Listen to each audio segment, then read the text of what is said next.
Hello everyone, hello. How is it going today? As per ever, hope you're all having a good day. Now let's check out this game. I've actually seen some gameplay of this before and it actually looks like a good time. Wee bit stressful, but also really interesting. Because what I've seen is basically just like a strategy slash simulation kind of game. Where you go up the mountain, you have to make like really precise, educated decisions on how you're going to navigate that. The son of a bitch. So basically, you take the long route, it can be safer, but you'll waste more supplies. But if you can go the quick route, it's more dangerous, but you'll save a lot more supplies. That kind of thing. Like kind of risk reward kind of scenario. I've jacked up to ultra settings, so hopefully my computer will be alright. I probably won't have too much to process, so it'll probably be fine. What I don't really get is, though, why the hell is there ads? Why is there ads in my stream? Huh. You guys can't see my mouse? Oh, that's weird. Okay. Oh no, you can see it now. Good. Alright, let's go. Why is normal the default difficulty? Fuck me. Yo, see whenever games do that, even if it says normal, it just makes me think that's easy difficulty. Anyone else like this? Because, yeah, I'm just default like that. Same thing with Resident Evil 1, when it pretty much puts down to the difficulty setting as like elevation, like a gentle stroll, or like a slight uphill trend, and then like I can't remember the other definitions. It's basically like they don't tell you straight up what the difficulty settings are in the base Resident Evil, but then you find out at the end that it's very easy, and normal. So like the hardest difficulty you can play as when you first start off in Resident Evil 1 is normal. Then you have to unlock hard mode. And I didn't find that out for ages. Like I couldn't tell you how long it took me to figure that out. Because you expect three difficulty settings, middle and normal. So definitely, I played through Resident Evil 1 in easy mode. Yay! Fuck it. Alright, let's get started. Enough meandering. We will not get this successfully done the first time, I'm just saying that. Not a chance. There's probably going to be a tutorial first as well. Unless I accidentally skipped it. Oh, here we go. Music's nice, like really scenic feeling.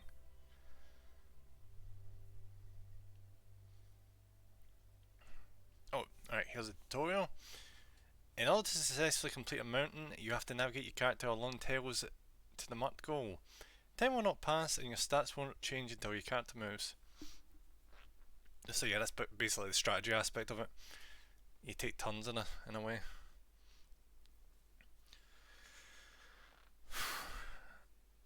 Left click a valve tail to fuck's sake. Left click a valve tail to add a checkpoint to which the character should move. You can add more checkpoints by clicking on other valve tails. Clicking the final checkpoint again to start moving. Ah, right. I see. Okay. So basically, when you left click, that's you setting up your route. Clicking the final checkpoint again to start moving. Ah, right. So you select the final one, and if you select it again, that's you saying this is the final place I want you to move to.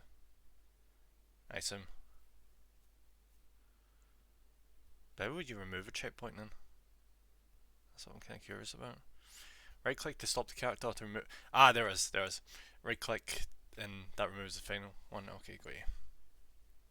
But it's gonna have a lot to do in this game. Alternately, you can press the move button to move or stop your character. Right, I assume that's there's distinctly two buttons here again, but okay. You can also use the speed. Alright, so that's the speed one. Okay. By the way, apologies if you can hear a car alarm going off in the background. Fuck me, that's the downside of living in front of a shop, I swear to God. You can also use the speed button to make your character walk faster. I assume when they say that, it's like This effect does not impact your stats in the game. Yeah, I thought that, so it just speeds up the whole process as opposed to like having some sort of detriment or whatever. Deactivate tutorial. Yeah, fuck that. All right, let's see if I can get this right. To open the, you can open the tutorial again at any time via the pause menu. Got you. Oh, I love games like this. There's another game that I've got on my PlayStation that I've got all three games for. I can't remember its name exactly. But Banner Saga. That's it, Banner Saga. We need to play that and stream at some point. I've only ever played to the end of the first game, and then got really pissed off, and I never touched the other ones. Mostly because the end of Banner Saga is like bullshit. Because it is kind of like this in a way where you go through it and there's like random events that can happen, which impact your resources and the health of your characters, things like that. And then you get in random battles. Well, that's technically this was like predetermined battles and whatever. I somehow managed to get to the end of the game and I couldn't beat the final boss. You know, there was two ways of beating it. You know, there was the ethical way and the non-ethical way, and tried both of them, didn't work. So stopped fucking playing it. That game really annoyed me as well. Like, oof. I actually think I've seen an article before where the developers actually talked about that, how most people got to the last boss and stopped playing it because it was fucking bullshit hard. I do need to give that another try. Like, I don't like giving up in games. Though, I'll be honest, I've been doing that more frequently recently. I think I just don't have the time. I think the more time you have, the more likely you are to go back to a game. Anyway, wasting too much time myself. You cast your gaze over the enormous mountain landscape. You have travelled across the globe seeking out an adventure, but this island is an island? Okay. But this island is like nothing you have ever seen before. I kind of assume we're in the Himalayas, but alright. As far as you can tell, it is largely unexplored. The only information you could find... Wait, fucking do it. 2 seconds, guys. I'll be right back.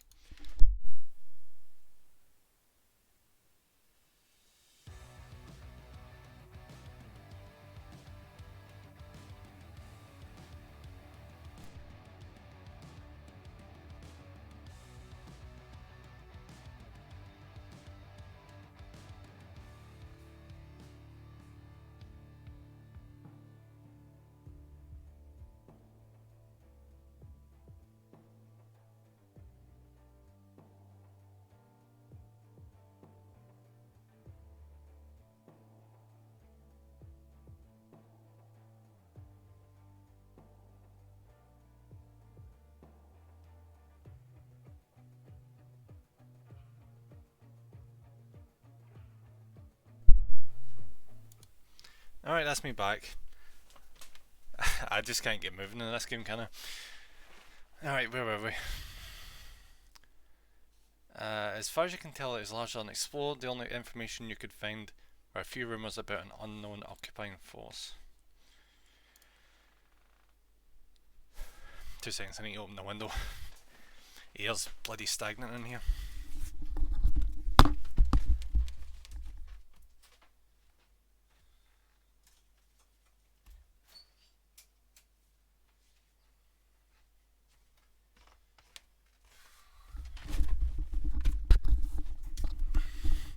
Summer absolutely kills me. Fucking heat just completely blitzes my energy.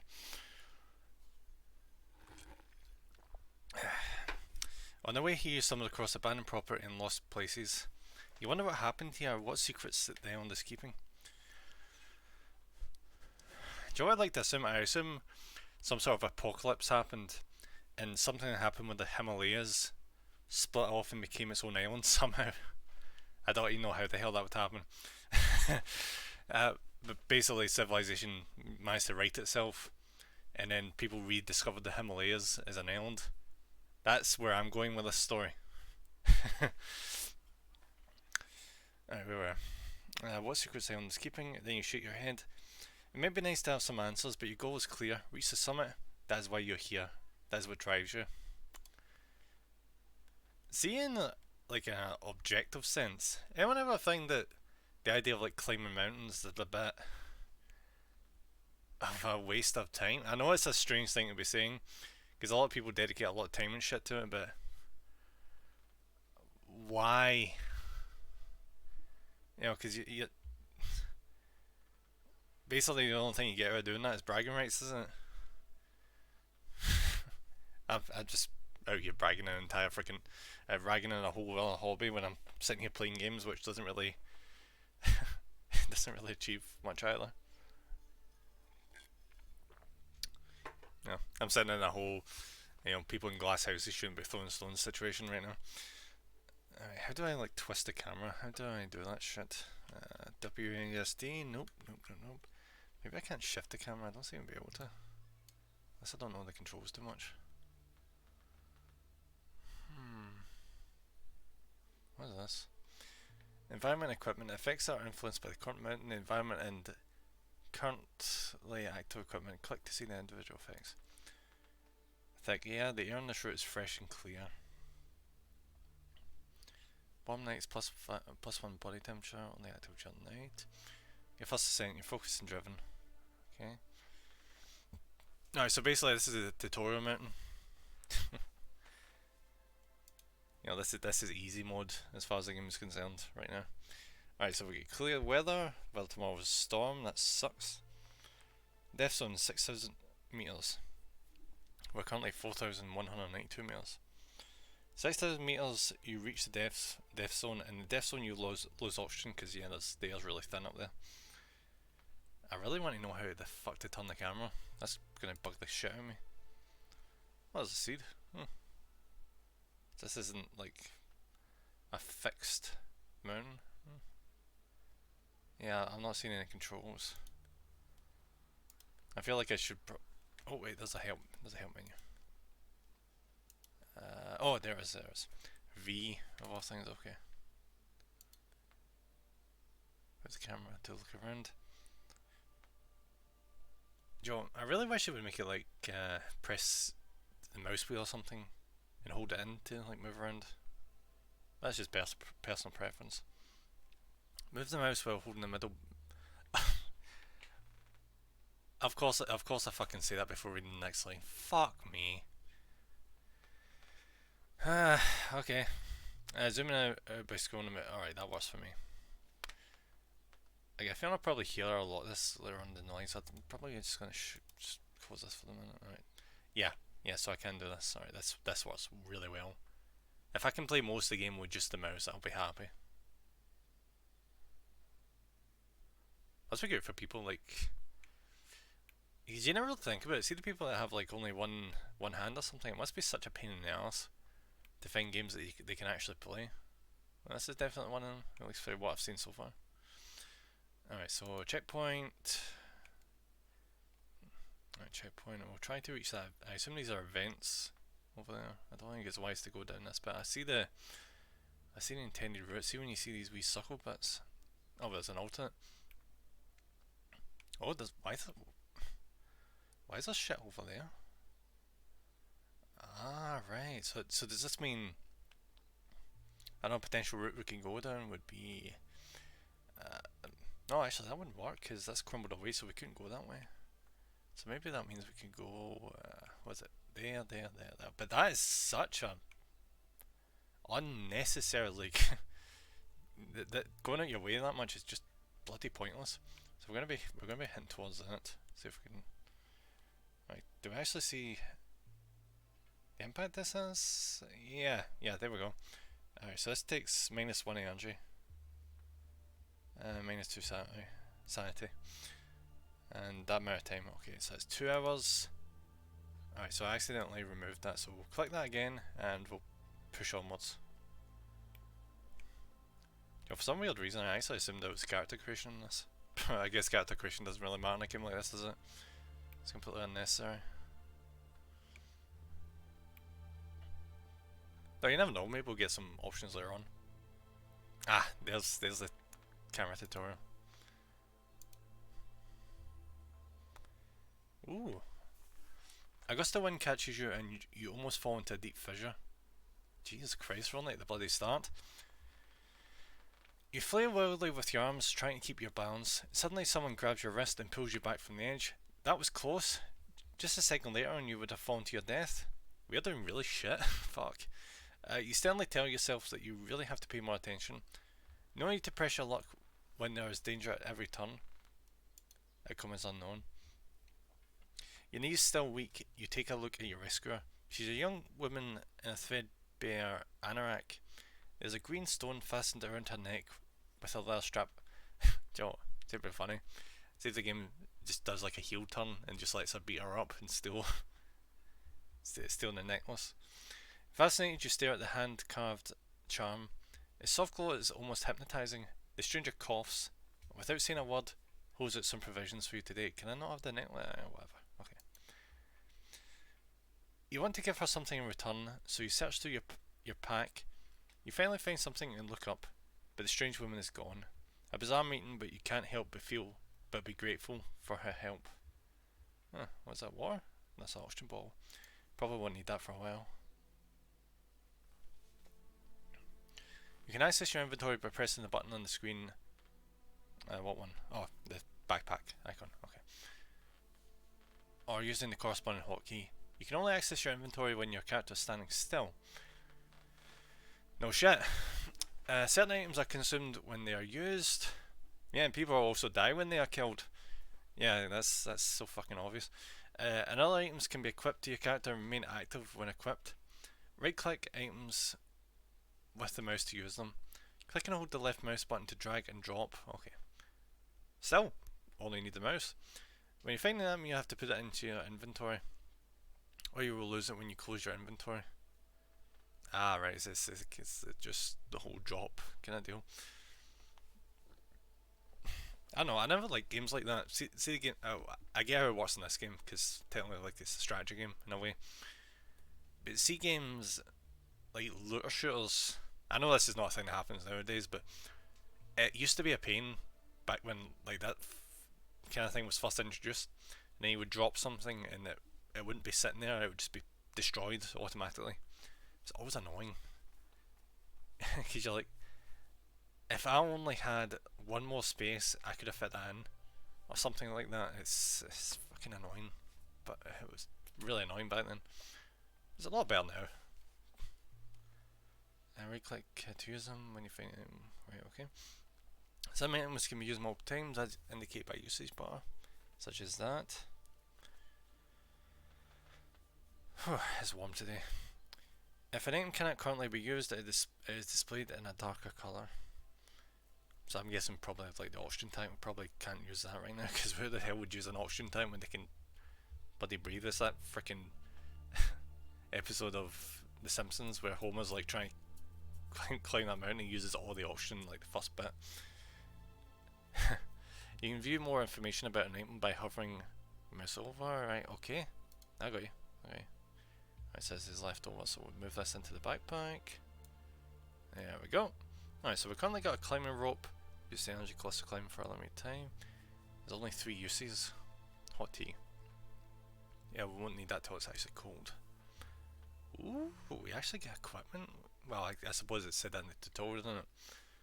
Plus 30 energy. Alright, so we've run out of energy. This is going to be a wee bit rough. Let's put the rest in the tent, and I'll get the energy and shit back. Okay. Alright. Alright, so we need to plan out the next step of the journey. Alright, so there's an event over there, but I don't know if we can. Yeah, this might be a bit rough actually. Oh wait, no. Ooh, that's tempting. You guys see that? There's a wee sneaky event down there. So I was thinking maybe we could go that way and then up there, but no, we could probably. Yeah, but that would probably expend more energy than I probably should use. So maybe, because I don't want to do any like really steep climbs at this point. I want to save that for further down the line, because up there is the destination. I'm so glad that sitting still doesn't waste time. That would suck. Alright, so I can only like do so much here. Alright, so see for example if I was to go there, and then go there,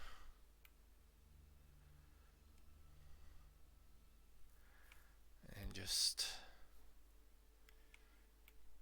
from there up. How is that looking? Alright, that's 15 energy lost. What if I was to... No. Stop.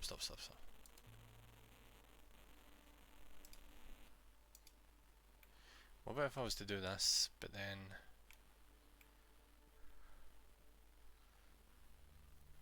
Right, so it was 15 energy we lost originally going that way. What would happen if we were to... Maybe... That's probably not a good idea, is it? No, we can't actually navigate up there.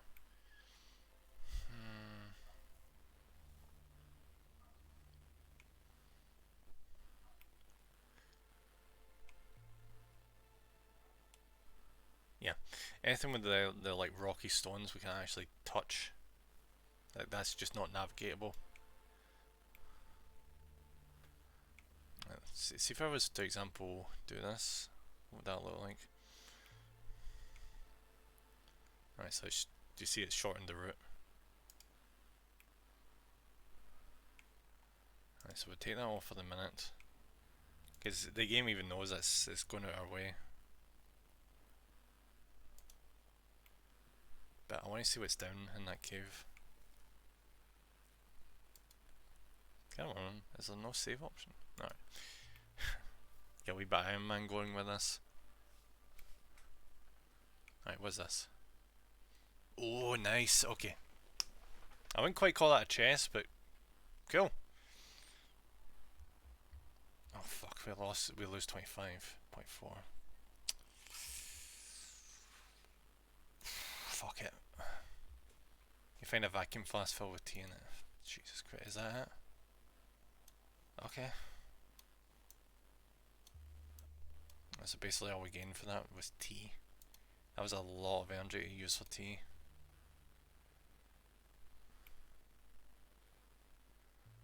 I suppose it was like random chance though. You enter a vast cave, several passages lead deep into the mountain. You listen, you can hear metallic clanging come from one of the passages, as if someone is banging a hammer against a heat pipe. There's no way that's actually what's happening. Let's follow the noise. Probably not the smartest idea, but you may find something good. You walk a few steps down the passageway, the clanging gets louder, but it's so dark that it's hard to say how far away the noise is coming from. I don't have a torch, I don't have a flashlight. I keep going and lose a tiny bit of sanity. Keeping one hand on the wall, you make your way forward carefully. The clang sounds muffled and regular, as if it were coming from a broken machine of some sort. There's no way there's a machine in there. You walk further and further into the cave system. Do you know what? I found this interesting fact. I know I'm deviating right now. I found this interesting fact, like how to survive an avalanche. I don't know, I was kind of curious about it the other day, so I looked it up. Apparently a good way of doing it is like go to like a tree and like hold on to it or hold on to something so you can keep like your orientation up, because I think a lot of people seem to forget is, see when you're in an avalanche and you're in a worst case scenario, you end up not knowing which way is up. So you end up in this really terrifying situation where you can end up digging downwards because you think it's upwards, not knowing that you're upside down. This is a terrifying prospect. But yeah, so a thing you can do is you can grab onto something, you know, keep you upright, because you'll know you're upright, unless the thing you're holding onto moves as well. But you know, and there's also swimming. Apparently that's a thing as well. You can swim on top of or at least struggle. You can try and like just struggle through the avalanche to try and keep yourself above it, so you're at least near the top. Probably really fucking hard, honestly. And then there's like the preemptive one where if you know an avalanche is coming, like just like run up it instead of like falling it down the cliff area. You know, that's an obvious one. That's obvious. And then there's the other ones where it's like hold your arms up really high to make yourself into like a mast kind of thing. I can't remember what the hell that achieved, but I think it's like, see if you're near the top of the surface, your arms will end up penetrating to the top. So I assume that's the whole point of that, or at least it makes like an opening or something. And then there's the obvious one. Well, don't know if it's obvious, but see if you like dig like a wee hole in the snow and just like spit or like throw something or do anything like that, you'll know which way gravity is. And as soon as you know which way gravity is, you know which way is down and you know which way to dig. Because if you panic in that situation, you are fucked. Because apparently you can, it's usually like, from what I've seen, there's like 30 minutes worth of air down there or something. At least I think that may have been a hypothetical. I think they're pretty much saying, you know, if you get 30 minutes of air and you panic, you drop it down to like 15 minutes. You know, well, that's an interesting fact for that. Alright, let's keep going. You walk further and further into the cave system, suddenly the noise stops. You wait a moment, but nothing. Just endless darkness and bitter cold. What will you think? Alright, so I guess because I didn't have a torch or anything, I achieved nothing besides getting experience. Frustrated, you turn around and stumble back up the passageway. After a while, you stop still. Have you lost your way? The cold seeps into your bones. You keep going, still nothing. It feels like I'm already making bad choices. But you finally spy the entrance to the cave. You're scared, really scared. That could have ended badly. And there goes even more stamina. Granted though, we did level up. You're once again in the vast entrance to the cave. Let's have a wee sleep, actually.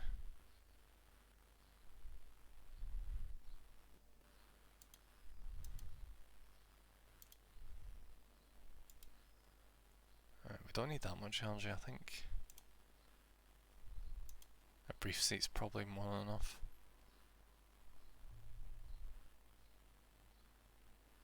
Alright, you sleep in a cave reduces body temperature loss, increases the energy gain. Plus 1 body temperature per hour when resting. Yeah, let's give that a go. It's gonna be a night, but at least we'll be rested up. Just go. Reduce energy cost when moving and climbing. Increase oxygen gain per hour. Increase maximum oxygen. Reduces time cost when moving. Reduce the energy cost when moving and climbing. I feel like energy cost is probably the more pivotal one at this stage.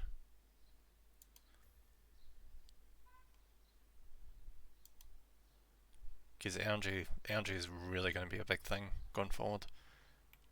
Okay, okay. This camera's a bit painful. Alright, where are we going? I can barely fucking see anything right now.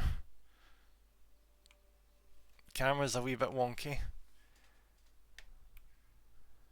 Alright, so we want to be going... Oh, this is gonna suck. This is why you want to be doing a shit during the day. Alright, let's go this way. At the very least we know we're going up this way. It's pretty gradual. You want to avoid like the steep climbs. That's definitely what you want to be avoiding. And compared to a lot of other climbs, this is pretty simple.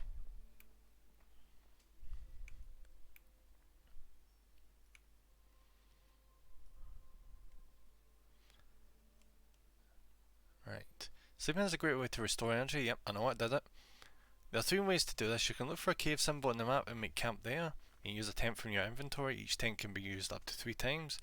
You can also sleep without a tent. This is a negative effect on your stats, so it should only be a last resort. No shit. Even when you're not mountain climbing, it's a stupid idea to sleep outside without a tent.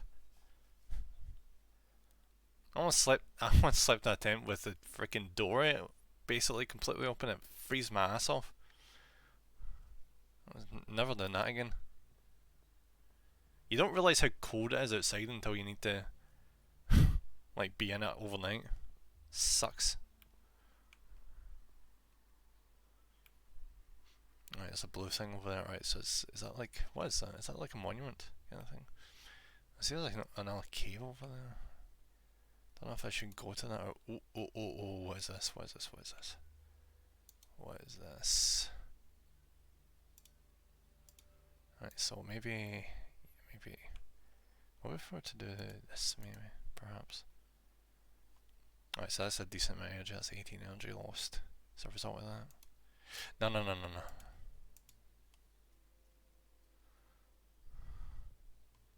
Stop.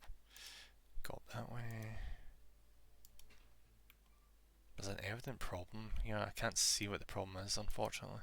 There's something there being an issue. it's around that area, I'm not sure what it is. Alright, so that's 12 energy spent. Ugh, can I please stop accidentally pressing that shit? There is some problem though. Like something is wrong with that bit. Right, so that wastes 11 energy. What about if we do this? How much is that on? 16.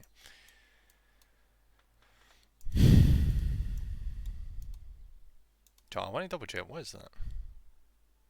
Doesn't seem to tell me. So at the very least I think we'll go with this one.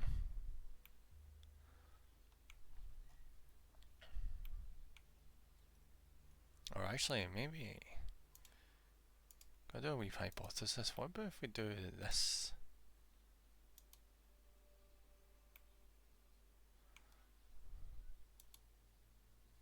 How much energy did I expend? That's 9, that's fuck all.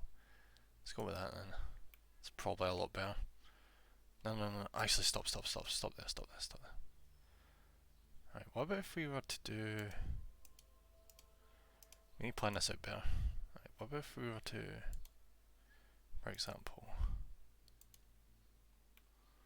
There's definitely something wrong with that surface. Maybe it's more, I think it's more rocky, I think that's what it is. Alright, go.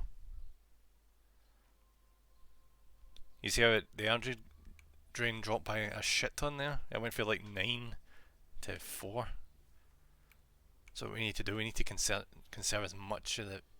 Here it is. There are 3 different types of terrain: rock, snow and ice. Each type consists of a basic, standard terrain and additional terrain subtypes. The cost of moving on any type of terrain depends on your character's equipment and skills. Terrain subtypes can involve additional costs or may trigger dangerous events. Alright, so I think we're on rubble right now. Alright, standard terrain, no special properties is what rock is. Rubble is subterranean, can trigger dangerous events. Right, so that's the problem. Grass, subterranean, no special properties. Snow, standard terrain, no special properties. Snowdrift, terrain subtype, can trigger dangerous events like avalanches and shit, I assume. Deep snow, terrain subtype, requires higher energy cost. Ice, standard terrain, no properties. You think ice would be something that would cause issues, but apparently not. Glacier, terrain subtype, can trigger dangerous events. Yeah, you hear a lot of bad things about glaciers. Like, honestly, you know, it's basically just a massive slab of ice that moves down the mountain. The problem with it though is it's not like a solid piece of ice. It's got like crevices in it. So one of the last things you want to be doing is walking on top of a glacier. Because if you fall down there and you're by yourself, you are so fucked. Unless you get the particular right type of equipment on you. Even then, you know, you could fall and hit your head. You just probably freeze to death. Ice Labyrinth. Ice Labyrinth? What the fuck is an Ice Labyrinth? Terrain subtype requires higher time and body temperature cost. Alright, so we'll try and keep track of that then.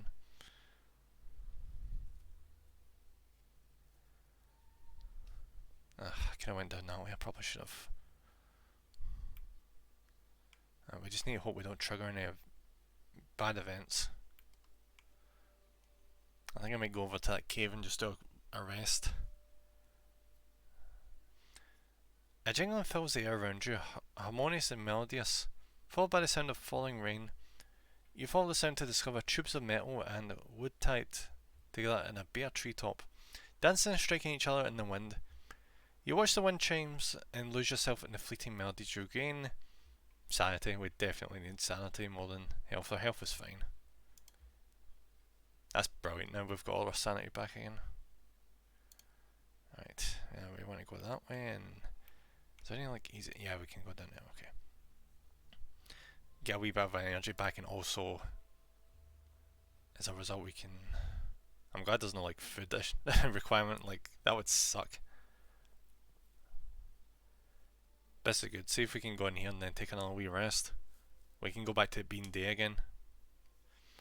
You enter the cave. After a few steps you feel an icy wind in your face. It seems to be coming from inside the cave. Should I? Fuck it. Why not? Countless stalactites hang from the ceiling, blocking your path as you deftly search for gaps between the enormous rock formation. Ducking beneath them, you suddenly hear a grinding noise. Just a moment later, you feel a sharp, painted object boring into your shot. Fuck. Lips pressed together in pain, you turn back. It's just not worth it. Did I not get any... Did I not lose health there?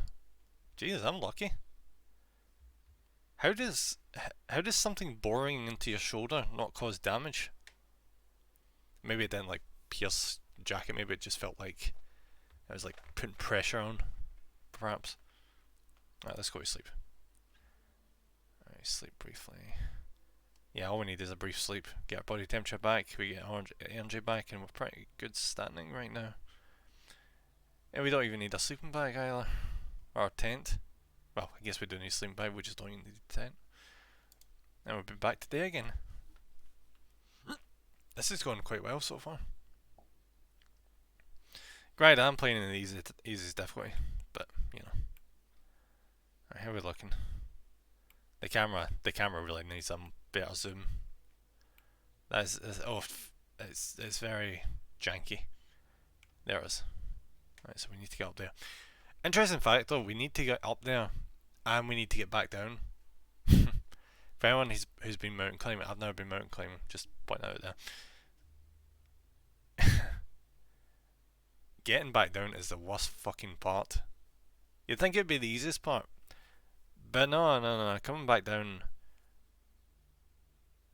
is just, if not, because you're probably more tired coming back down, and also you're not looking, you know, it's feet first in that situation as opposed to head first as you're going up, so navigating is definitely harder. Alright, so I see another cave over there. I see a bunch of other shit up here, like there's a, you know, like totem thing, there's a thing up there, and there's, I don't know what that is. There doesn't seem to be much in the way of events up there. Oh wait, there's something up there. Maybe if we should... Alright, so there's a lot of navigation problems here. What about if I was to... See if I was to... Alright, so that's 25 wasted energy as a result of that. Alright, so we'll take that off. What if I was to, for example... Oh, okay. Okay. This is precarious. This is precarious.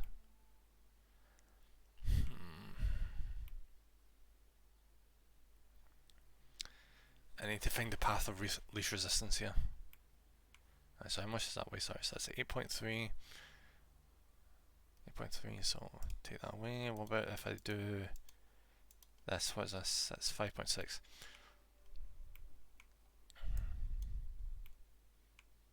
Right, we'll do 5.6, and there's... Yeah, we'll do this for now. I think this should be fine. We'll just risk this terrain. Here's the day.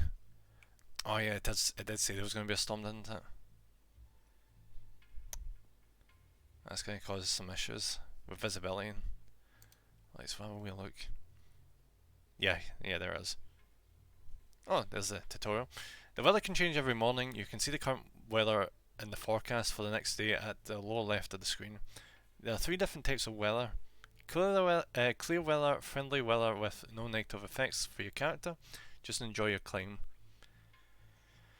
Cold weather has a negative impact on your body temperature, especially at night. Try equipping some warm clothing. Stormy weather has a negative impact on your energy and time costs and reduces your visible range. Great, so basically we've got the worst type of weather currently. Awesome! That's great, I love that. Alright, so what's the best means of navigation? Yeah, I probably shouldn't have went up to the left, should I have? That was not a good decision.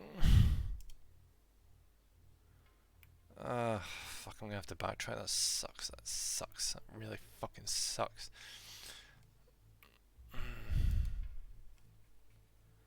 That's gonna burn so much fucking energy, but I don't see any alternatives.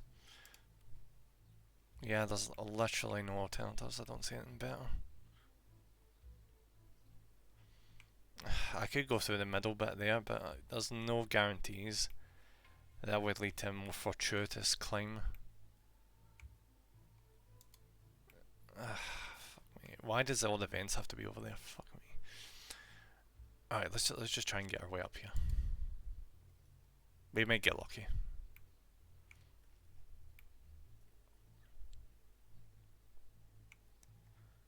Oh, fuck. Alright, here we go. The terrain slopes down in front of you. It is completely covered with boulders and fragments of rock.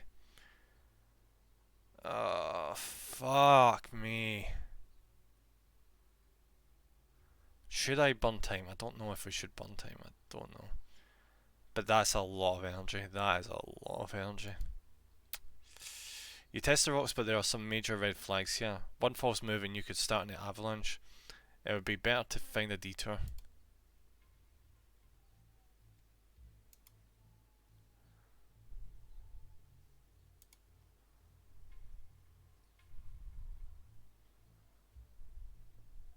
Basic values influence by slightly differently. Alright, temporary efficiency significantly reduces energy cost when moving and climbing.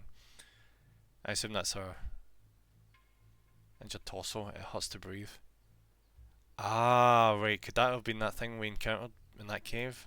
It gave us a debuff as opposed to losing health.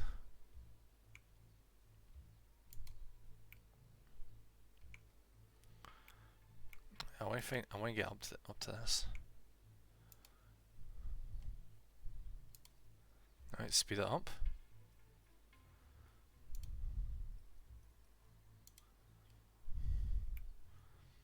It's getting properly snowy now. Oh! Alright, here's the event. A local man sitting up against a rock face waves you over. As you approach him, he holds out an oxygen bottle. His face contorted with pain, he says something to you, but you don't understand a word. I assume he wants us to take the oxygen bottle.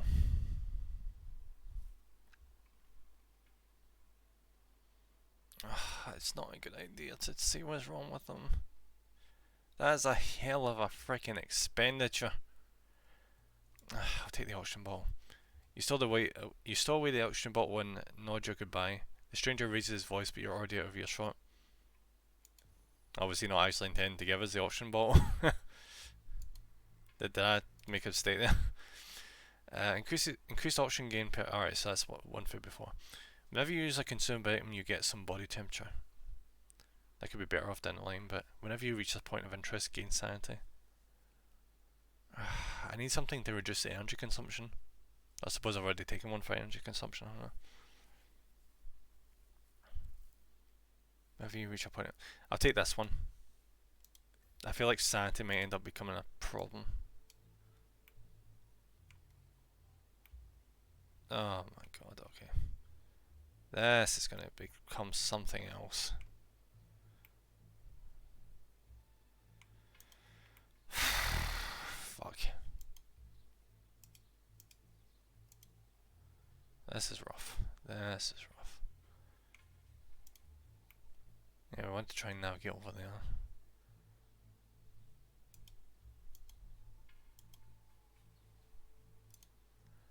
Still, the amount of energy we're losing as a result of this.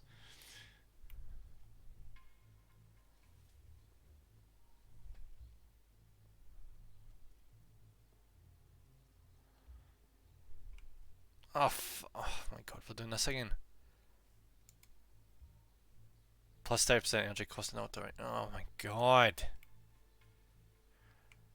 Game, that's such a dick move. Alright, I want to reach this. I desperately want to reach this. Alright, what about if I was to, for example... Alright, so that's 19 energy cost. Alright, so if we just go over here and do that, how much is that? Alright, that's 7.6. Alright, that's better.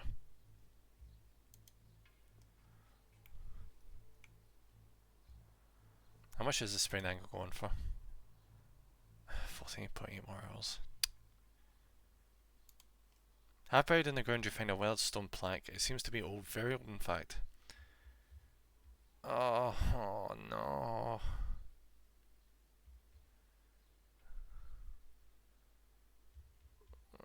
fuck it, I'm gonna risk it. I'm gonna regret this, aren't I? As you're digging at the earth with your bare hands, your gaze falls onto characters etched in the stone. Presumably some kind of writing system. You regret that you are unable to read the characters. There must have been a civilization here a long time ago. What could have led to their downfall? Finally, you're able to free the plaque and lift it up. In the hollow beneath it, you find valuable equipment. Ooh, what is it? Oh, crampons. Minus 25% energy cost on ice. Left click and drag to move into the equipment slot. Is that for your shoes? Yep. Right, that's good. That's very good. If he's looking bad, we'll just drink some. We'll have some food. Because it's starting to look bad.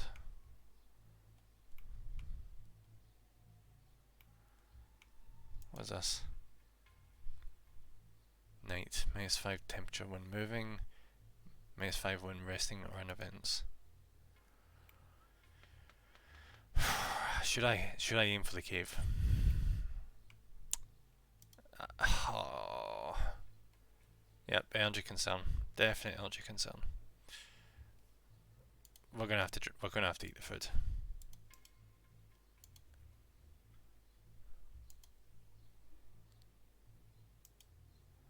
Right, what about if I? It's gonna have to be the cave, isn't it?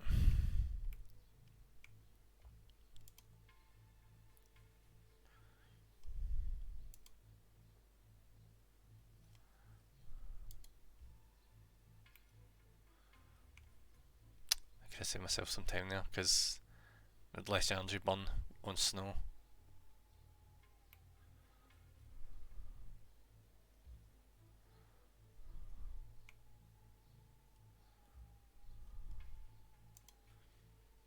I've still got a sprained ankle.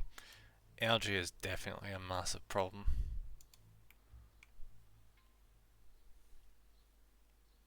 You encounter a slope filled with rubble. Even your very first step onto it sets off a mini landslide, with stones rolling out from under your feet and down the mountainside.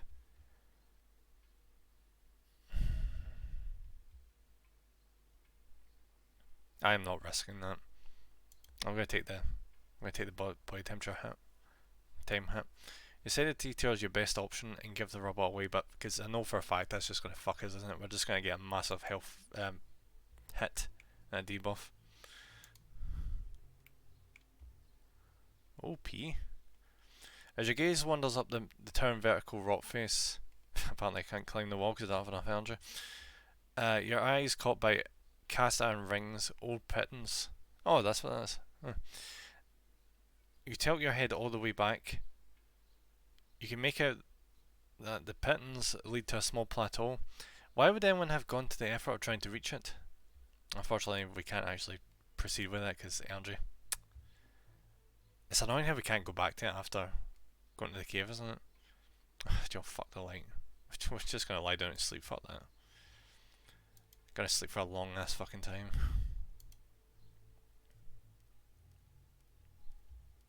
Thank fuck for these games, honestly.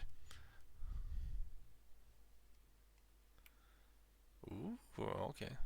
Right, so we're gonna backtrack. Well, pretty much have to fucking backtrack, annoyingly. Yeah, backtrack. We're gonna go to this event, and then we're gonna go over there.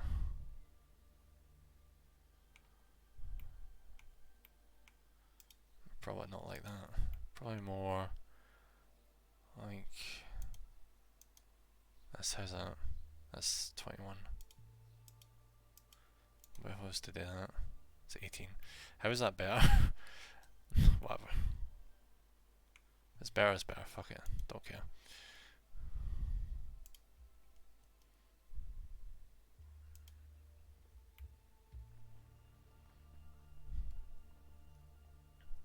We have still got a long way to go.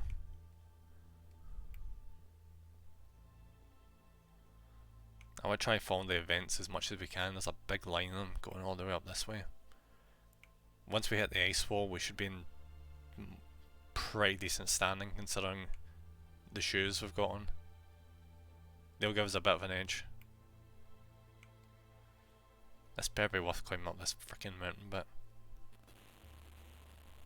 Right.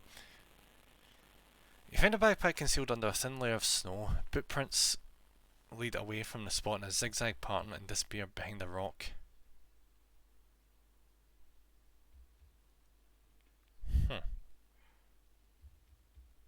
Alright, so that means someone covered up the backpack just to, make sure nothing touches.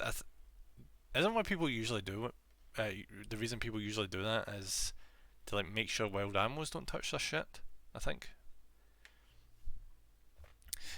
Granted, you always hear about these things where, for example, people bury dead bodies in like shallow graves in mountainsides, and wolves and shit will come and just dig them up. Because they don't give a shit about our ceremonies, right? They just want food. Yeah, we're following the tracks. At least I'd like to say that, but that's a fuck ton of energy lost. Fuck it, okay. You grab the backpack and follow the tracks. You spot a tent sheltered from the wind between two sheer rock faces. I knew it. You cautiously approach and poke your head inside. It's abandoned. Inside of the backpack contains nothing but an empty brandy bottle. You're disappointed and you hope nothing terrible happened this unknown mountaineer. It's such a weird thing to do. Why would they have buried their backpack if there was fuck all in it?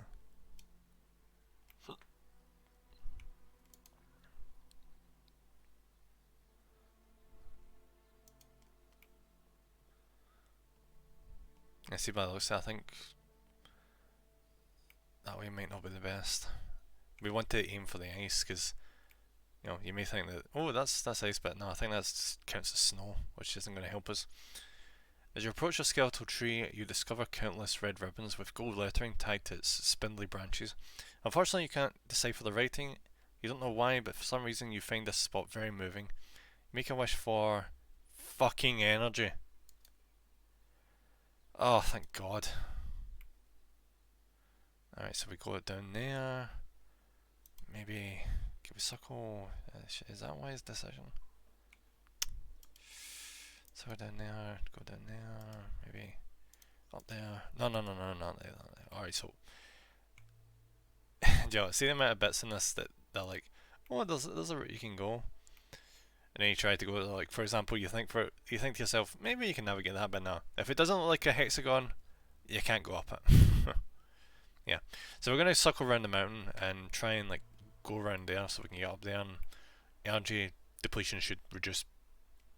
Well, I say that.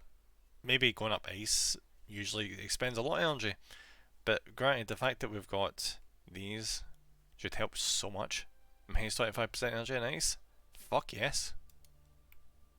Alright, so let's go. Go. Imagine if mountains were actually like this. Just freaking hexagons everywhere.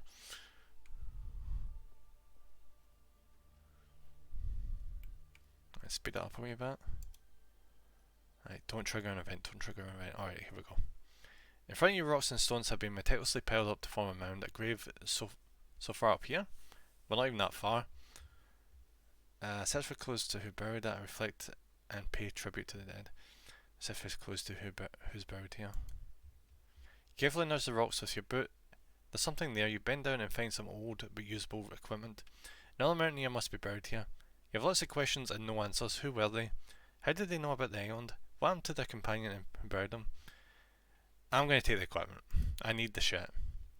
You ask the unknown climber for forgiveness, but you are sure they won't hold a grudge against you. After all, they have no use for the equipment anymore, but you do. Yeah, it's probably a good idea.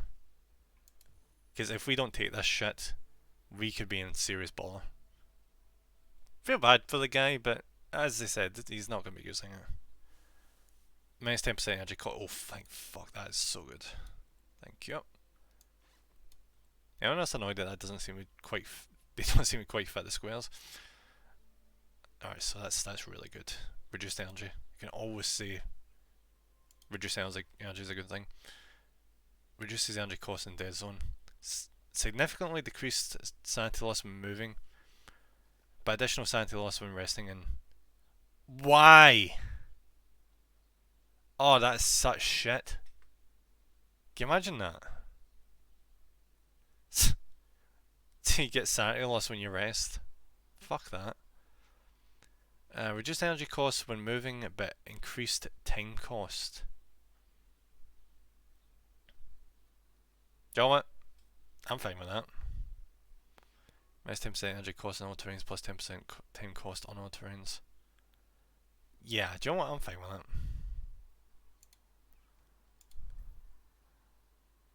See if I can just like bump down the amount of energy as much as possible.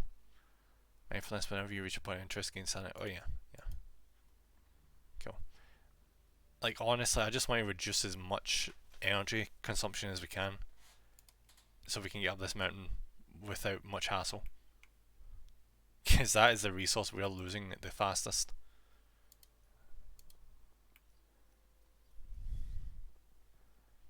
You know, fuck the time loss.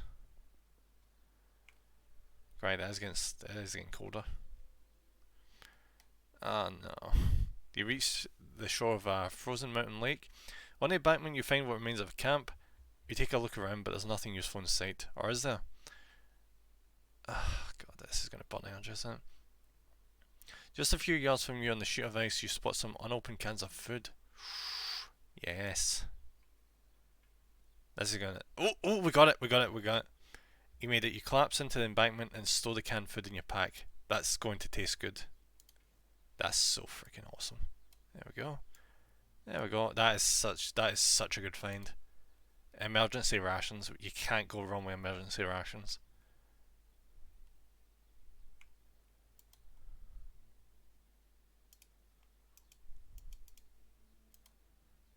Right, we'll try and go down this. If our energy situation gets bad, we can just eat some food. What is this? The branches of a nearby bush are completely covered in spider webs. As you take a closer look, you notice several spiders vanishing into a hole in the ground. You bend over to inspect the hole. It looks like there's something hidden in there. Yeah, I knew this was going to be a sanity loss. Fuck it. Spiders skitter over your hands, but they don't hurt you. Your fingertips brush something soft, a cloth bag. Sadly it's empty. Can we at least take it with us? Maybe? I guess not. I don't really mind the sanity hit, honestly. What is all this? Yeah, I don't really mind the sanity hit because, you know, we've got the thing where whenever we like thing the events or shit, we can get sanity back, so it's not really a big thing.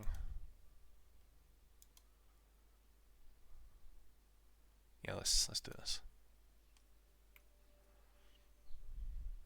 I keep forgetting I've got that tent. I should probably use that eventually. Look at this, we've came a decent way, haven't we? Like, there's a starting point down there.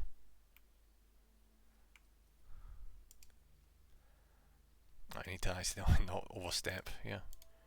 Alright, so if we go down there, we'll trigger this and maybe head over to the cave. Actually, yeah, that's probably not a bad idea. What the fuck is that? I don't recognise that event. I'm not sure it'd be easy to reach. But it's kind of tempting.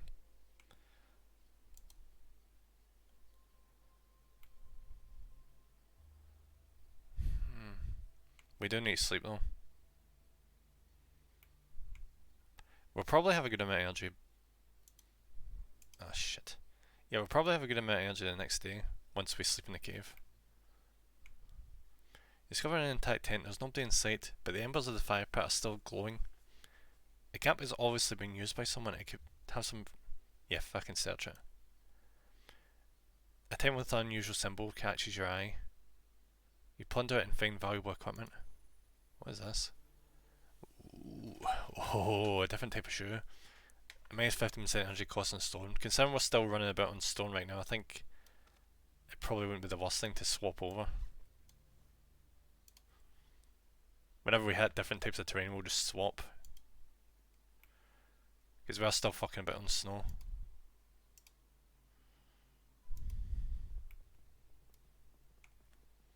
Oh, we got a level up. Into the cave, it's dry and sheltered from the wind, however you notice a strong smell. Should I follow? I don't think that's probably... Ah, fuck it. You follow the smell, but you're unable to find anything except some tufts of fern bone. Turn to entrance. Yeah, I'm gonna have a long sleep for that. Yeah. Nice long sleep. Did we lose temperature?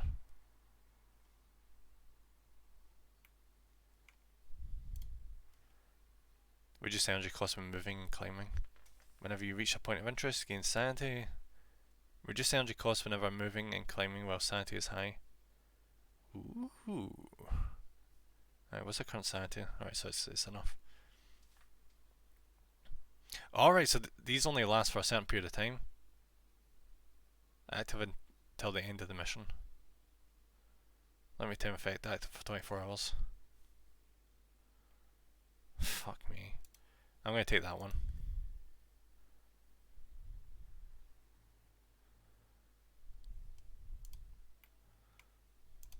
Alright, let's go.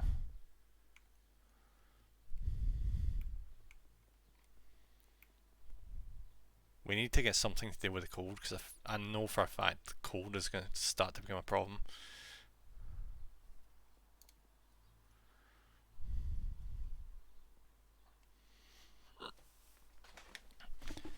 Beneath a rocky outcrop, a woman sits by a small fire, warming her hands. Her face is painted with artful sweeping lines and cut circles. When she notices you, she waves at you and starts to gesticulate, before pulling something out of her pack.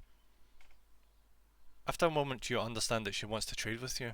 She wants a flask of tea, and you can choose something from her in return. You choose...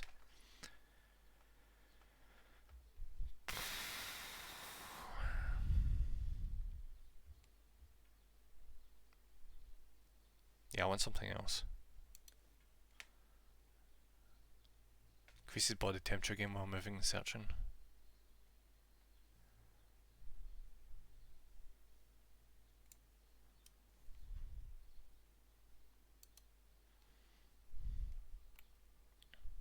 The moment it gets cold, we'll swap over to them.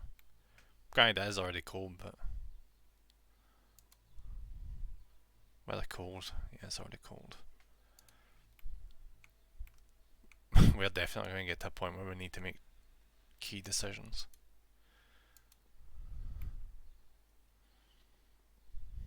I know there's a cave down there, but we probably don't need to go to that. Down, lying on the ground are two dead mountaineers. It looks like they haven't been there for long. You recognise the symbol on their clothing. It's the same as the one in the tent that you plundered. There goes a lot of sanity.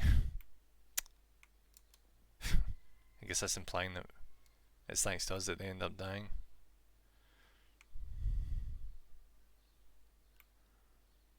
Right, yeah, we need to try and go this way.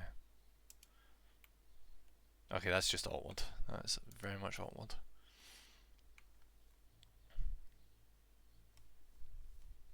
The shoes need to get changed. Back to these.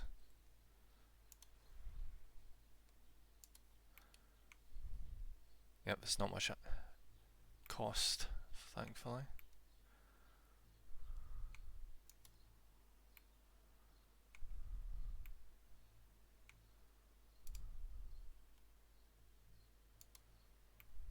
Alright, let's try this.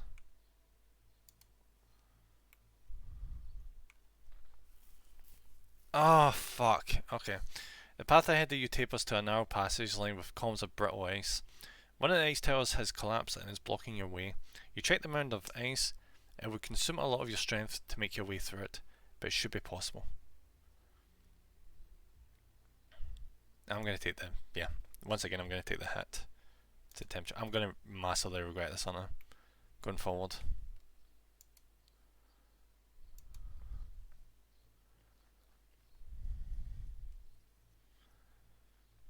Temperature is starting to become a problem.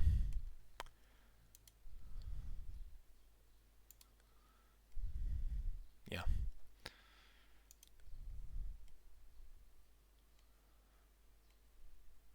Right, yeah, we need to swap these over. Increase the body temperature again while moving, searching.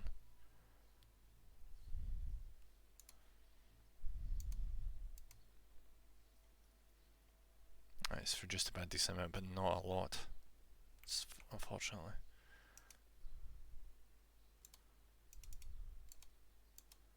Right, we're checking this out first. Oh my god, fuck. Your boots crunch as you walk across a snowy plain. Suddenly the ground gives way beneath you. You sink up to your neck in snow and can hardly move, only your arms are free. Yeah, I'm gonna pull myself out.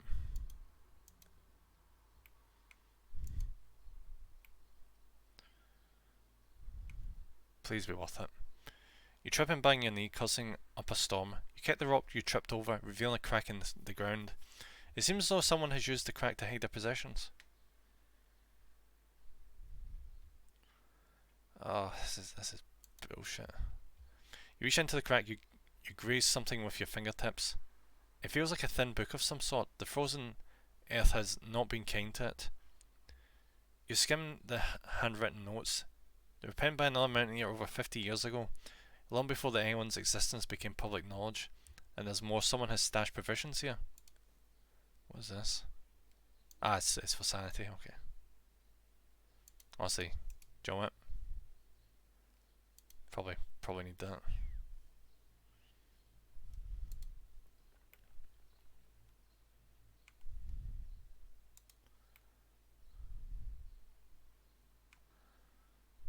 Oh, that's gonna fuck up my stamina.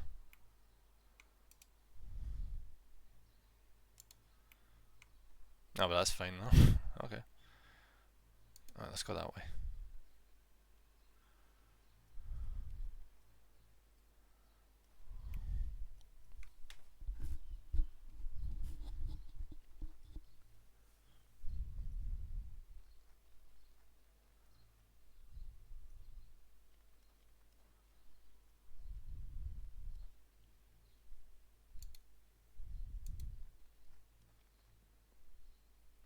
You come across a corrugated metal shipping container.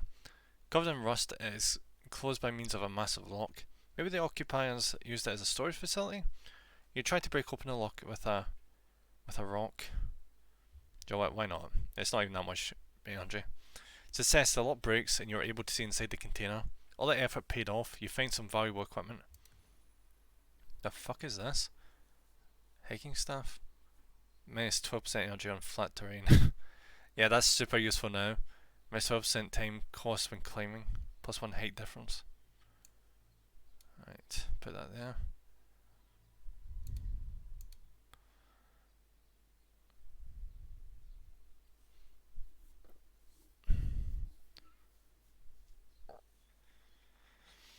Gain some energy, body temperature and oxygen when waking up.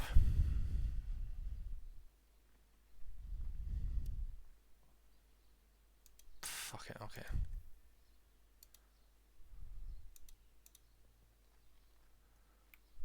I need to find a cave soon. Somewhere to rest. Fresh snow is piled ahead. I suppose I could rest my tent, couldn't I? Fresh snow is piled ahead of you on a mountainside. There must have been an avalanche here recently as you trudge through the heaps of snow. Your gaze falls on a vacuum flask of tea. It's half buried in the snow. Take the tea. You saw the flask in your pack and you quickly move on. It's too dangerous here. Alright, so we've got the tea bag that we used for that trade earlier on. We're really starting to fill shit up, Jesus Christ. Oh no, can I maybe put... nah, it doesn't work, okay. I wonder what these are for. I guess we'll find out eventually. Alright, so I want to try and get up to this. Yeah, let's go for that. I'll try to avoid these bits because we do so much better on ice. Thanks to the shoes.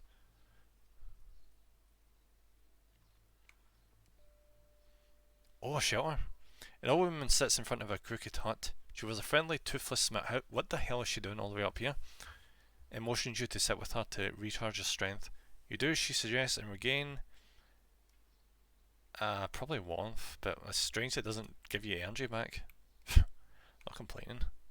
Warmth is starting to become a massive fucking problem. Okay, that is a fucking shit show. This is actually generally way better.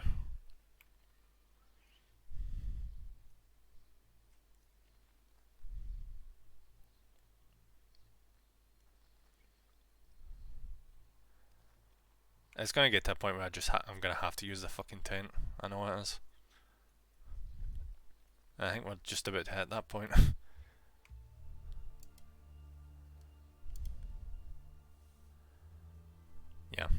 Yeah, I'm gonna use the tent. Should I use the tent actually? I'm gonna have a wee look around, see if I can see perhaps if there might be any. Alright, there's a cave over there. Do you know what? Let's push on. Let's just push on.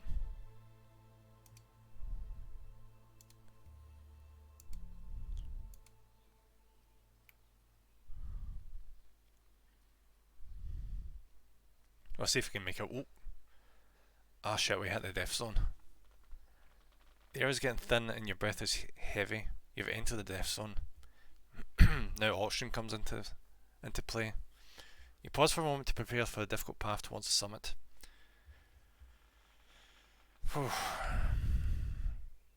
Decrease energy cost for a short time.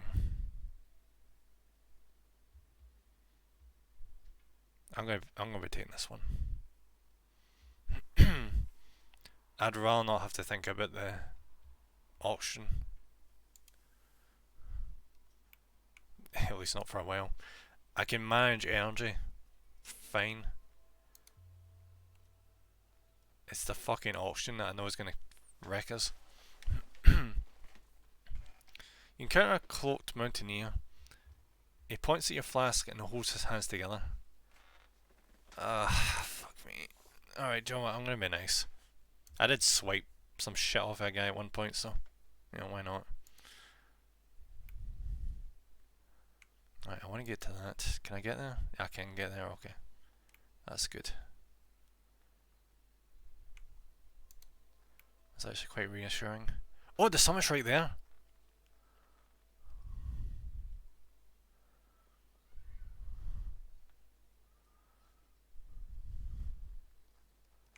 How's the auction situation? It's still pretty good.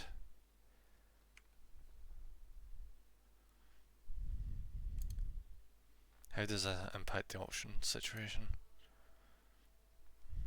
It definitely does impact it, but unfortunately we do need to sleep. If we don't sleep, our energy is just going to be shafted. And it's nighttime as well, which just makes it worse.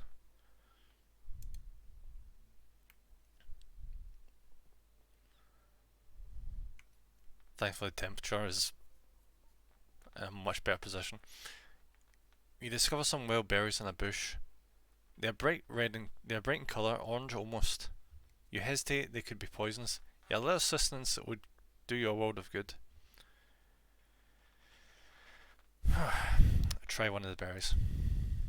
The berries taste exotic and re-energize you. You're just about to reach into the bush for more when you stop.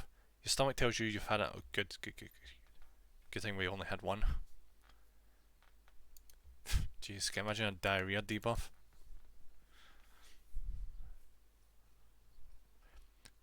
Barry, here's an interesting tip when it comes to berries in the wild. See, like the poisonous, toxic ones. See, if you want a good tip to know if they're poisonous, it doesn't work with like mushrooms. I think this is like an exclusively berry related thing. See if you take it and the juice for the berries and you like rub it in your skin. See if it starts to like tingle.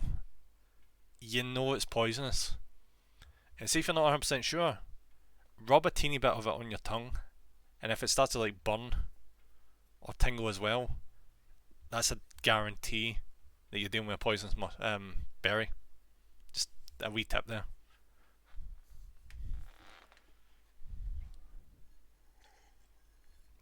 There's particular mushrooms out there you really do need to watch out for. I think there's this white one with like this black dot on the top of it. That's the one you really don't want to be touching. There's also the obvious ones. I think there's like the red ones with the white spots. I think that's one of the more toxic ones. I could be completely wrong. There's like subsets of mushrooms, like red variants and things. Some are fine, some are would freaking straight up kill you. You just really need to know your shit. Fortunately, I've never had to be in a situation where I need to know what fucking mushrooms are, so I don't really have much of a clue. You encounter the cloaked mountaineer again. He's holding a vacuum flask filled with tea in his hands, which he passes. Oh, nice. Where did he get that?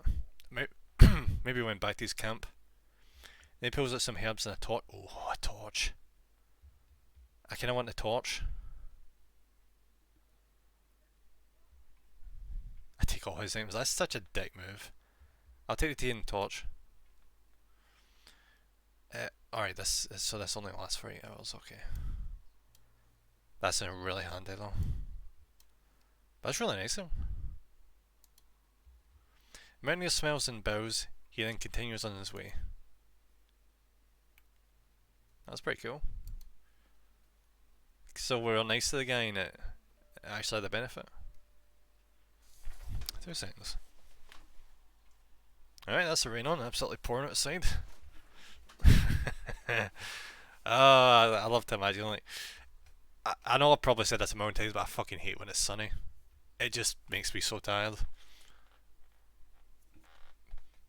But see when it just starts suddenly raining, you just imagine all the people outside enjoying the sunlight and just get the rain pouring on them.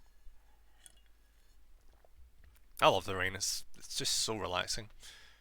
As opposed to the sun, which I just think is fucking annoying as shit. Descend into a cave and breathe deeply. The air down here is warmer, moister and richer in oxygen. You almost feel as if it's befuddling you. Your limbs grow heavy but your mind remains alert. You're relaxing, regain... Jesus, really? These are the selections? Okay. I'll take oxygen. Because honestly our energy situation ain't bad.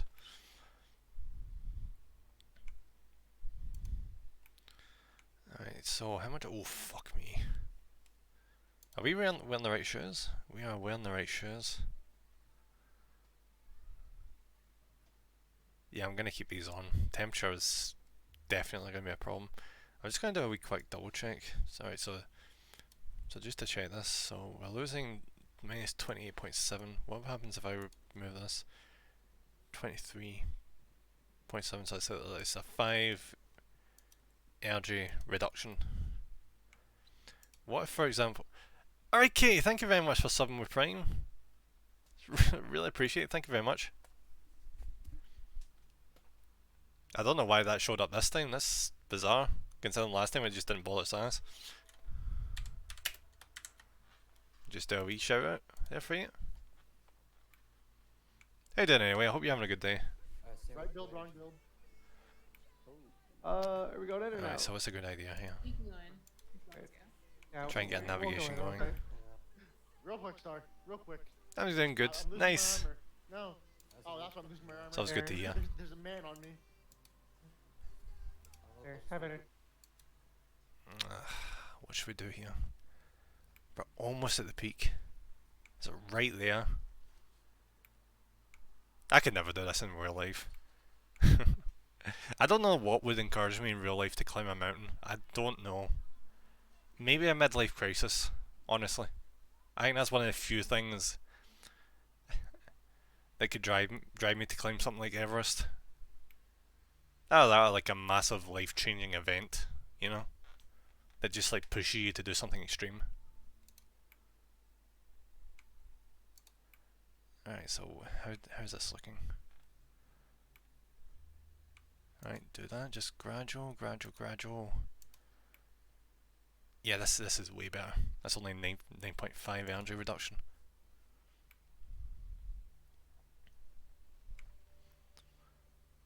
See, if you really wanted to stretch the time, you could probably class this as an RPG. I think that would just be taking the piss. Alright. Alright, so there's events over there, we know for a fact. Alright, so go up there. Yeah, I think we actually don't have much of a choice.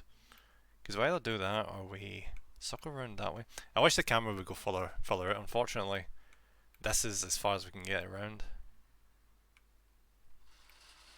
We definitely want to keep the ice thing going though, because we've got the shoes designed for it. But I think we're kind of running out of ice. So in which case, it's going to be popped over for these ones.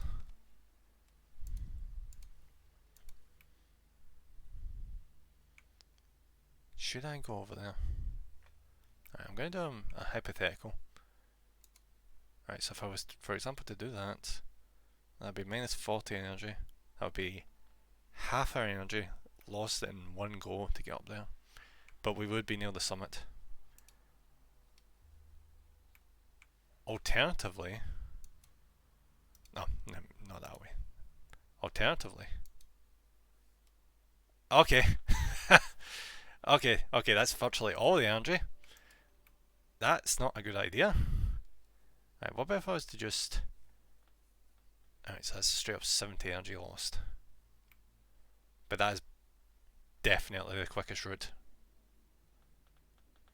Alright, so we can potentially work with that and just cut it down. I think where most energy is getting cut is that bit there and this bit here. So if we can just like shave that down a wee bit, we might be in a better situation. So I'm gonna move us over here and hit this event. It's only gonna cost us 8.8 energy. That should be fine. Oh, feck. A glacier extends as far as the eye can see, gripping the sides of the mountain, and you're standing right in the middle of it. You know that ice is constantly moving and could split at any moment, swallowing you up in the crevice. There's only one way to go forwards, but how? Hurry or exercise caution. Adrenaline is pumping through your veins. I don't want to lose energy. Oh, fuck me. If I go slowly, we lose time, oxygen, and heat. Quite a large margin as well. But if I go quickly, that's actually probably better going quickly. I've got shit to... Yeah, we're going to go quickly. I can work with that. The ice grounds beneath your boots, creaking and grumbling, but you won't let yourself be deterred. Determined, you hurry across the ice sheet, hitting in hooks as you were in an obstacle course or race. You are making good progress until the ground opens up in front of you. Oh my god, we got a debuff, didn't we? Injured leg, plus 30% energy cost and ultimate, that is awful. And you slide into crevice. You're still 10 to your bloody knee when you notice the walls of ice shifting and the rift above you growing narrower.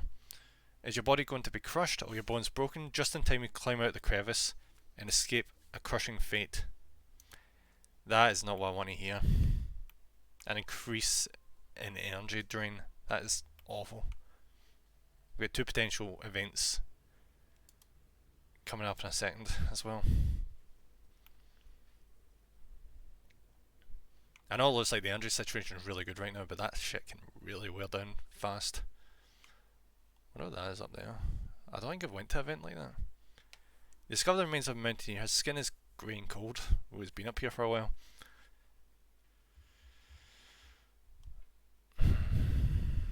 I thoroughly searched the corpse.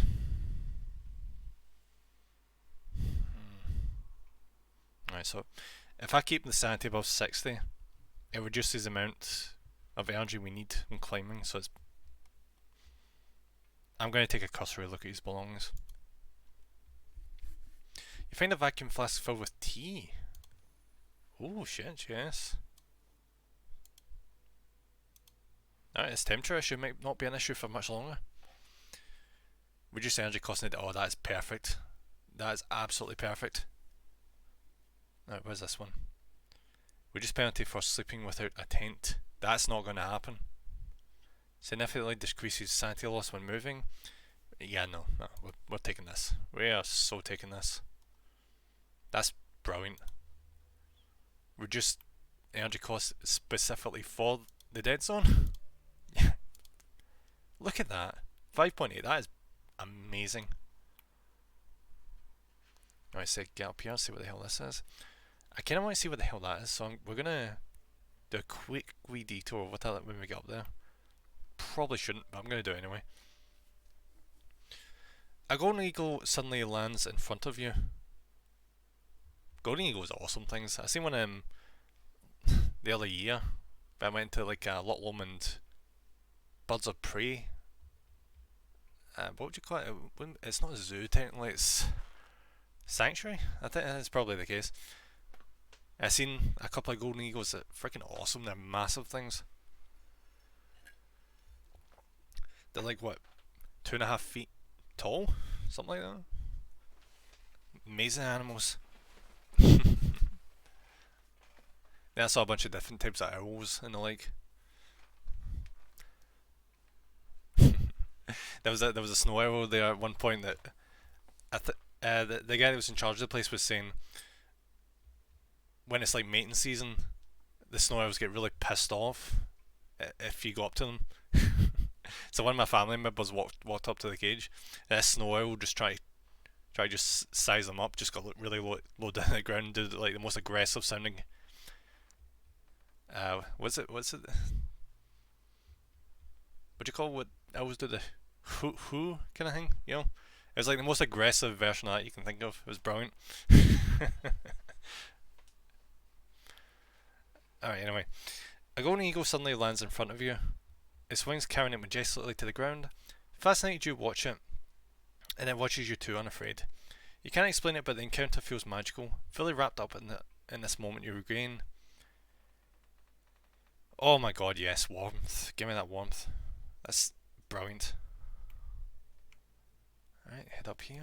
Oh, shit. That is an energy drain and a half. That is something else. Ah, fuck it. I want to find out what that is.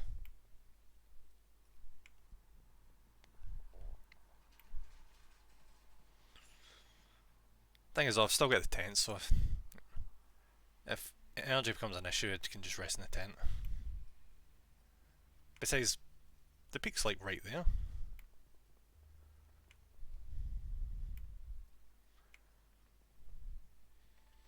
Your gaze wanders across the ground as you balance a narrow ridge. Something catches your eye. Covered with a fine layer of ice, the bright colours of a mountain flower shine out from between the rocks. You bend down over the petals and inhale the delicate fragrance. A warm feeling of happiness stream through you. Streams, you mean? Alright. Yeah, I kind of figured that was going to be sanity. I don't think that was worth the energy drain, honestly. That was probably not smart. Still, at least I know what that is now. Why is that a storm? Fuck me. Oh, it's a St. Bernard. They're brilliant dogs, by the way. I still remember watching like the Tom and Jerry cartoons, or just like the old Looney Tunes and all that kind of thing, where it was like a normal skit they used to do in these cartoons, where someone would get lost in the mountains, or like stranded or something like that, and you would always see the St. Bernard with the flask around its collar with, I think it's whiskey, at least I think it's supposed to be whiskey. And the whole thing was they were trying to go out there and find the people. You know, so the mountaineers can locate them. And also give them like a drink of like whiskey or something to warm them up. Interesting fact about that though is nowadays we know that drinking alcohol does not help with warmth. It makes you think that you're warm, but what it actually does is constricts your blood vessels and just removes the sensation of being cold. In actual fact, it makes it worse. What you should probably give someone is something like tea or something. Just anything really warm. Not alcohol. Alcohol is just gonna fuck you up. Imagine being drunk at the top of a mountain. That's just a recipe for disaster. You suddenly hear a loud bark behind you. You spin around to see a St. Bernard bounding towards you, panting, its tongue lolling, as it obediently sits at your feet. You notice a harness on its back. There was a bag strapped to it. I searched the bag. The dog waits patiently as it searches the bag. You find equipment inside. Ooh, a torch! Or a flashlight, whatever. That's super. Can I like equipment? No, I can't equip it. Okay. I kind of want it though. That's a concern. I don't want to throw anything away if I can help it. Fuck.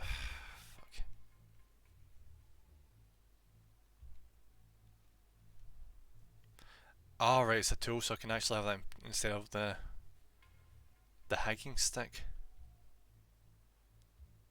But no, I kind of like the hiking stick. It's actually really handy.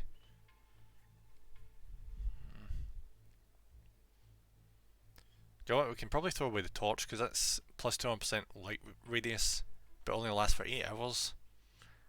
But this thing, 150% light radius, which, bear in mind, isn't as good, but it's permanent. Strangely, you'd think it would run out of batteries, but whatever. Right, so we're going to set that over there. We're going to bring this over here. We're going to put that in there, and that says 4 flasks of tea. and still got some food, 2 oxygen, full tent, and a climbing rope I've not used, which I probably should have. We are in a good situation. Do you want to see for shits and giggles? I'm going to use this for the next wee bit.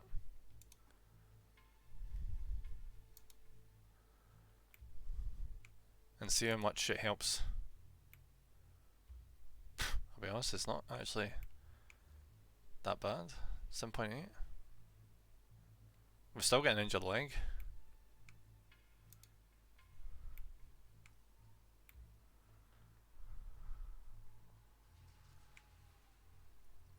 I don't know what, I'm gonna stop at the top there. I don't want to go down to that rocky terrain. That's way better. 1.8.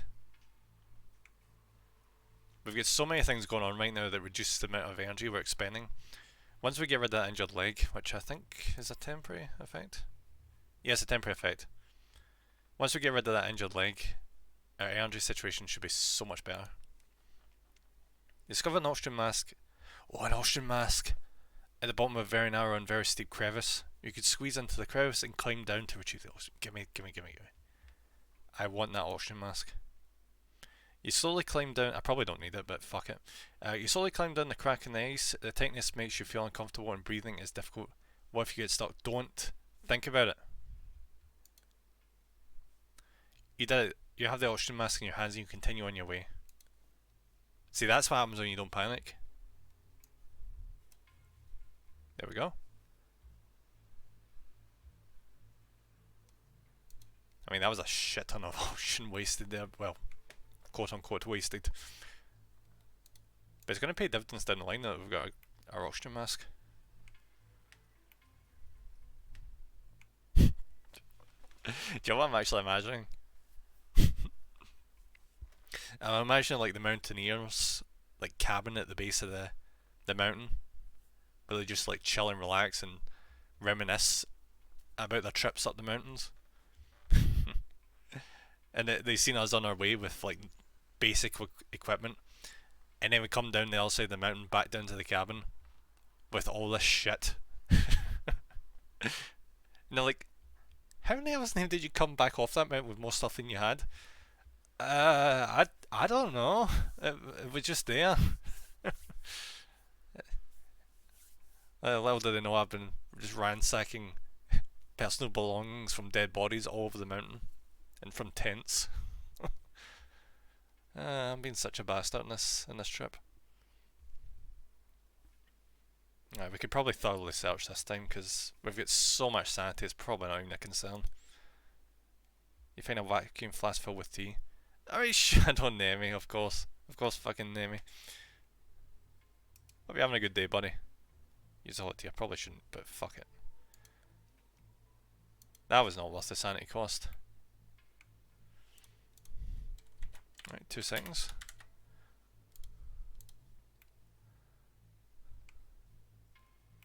Right, boys, do you want me to pull out or do you want not? Oh shit. Energy's an issue. There goes it. It's going really well. I'm actually really enjoying this game. It's kind of like just a strategy simulation game about getting up a mountain. It's actually really good. It's kind of roguelike-ish as well. Right, I'm gonna need to go sleep. This is not looking good. We need the energy. There we go.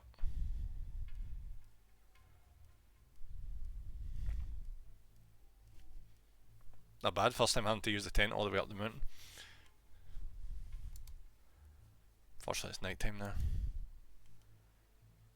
Alright, 16 point thingy. Alright, so we go up there this time. Then we'll go from there. We'll just navigate properly. Alright, that's way better. 14. Let's go for this. As I've already said, once we get to the top of the mountain, that's not the end of it. We still need to get all the way fucking back down again.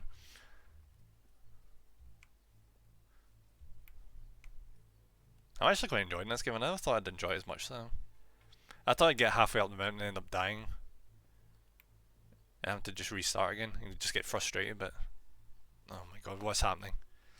While moving through rough stone terrain, you step on a treacherous piece of rock, twisting. Oh, for fuck's sake! Didn't I just get over like a hurt leg, and I just... Oh, game, you're being a dick right now. I just got over a sore leg, and now I've sprained my fucking ankle.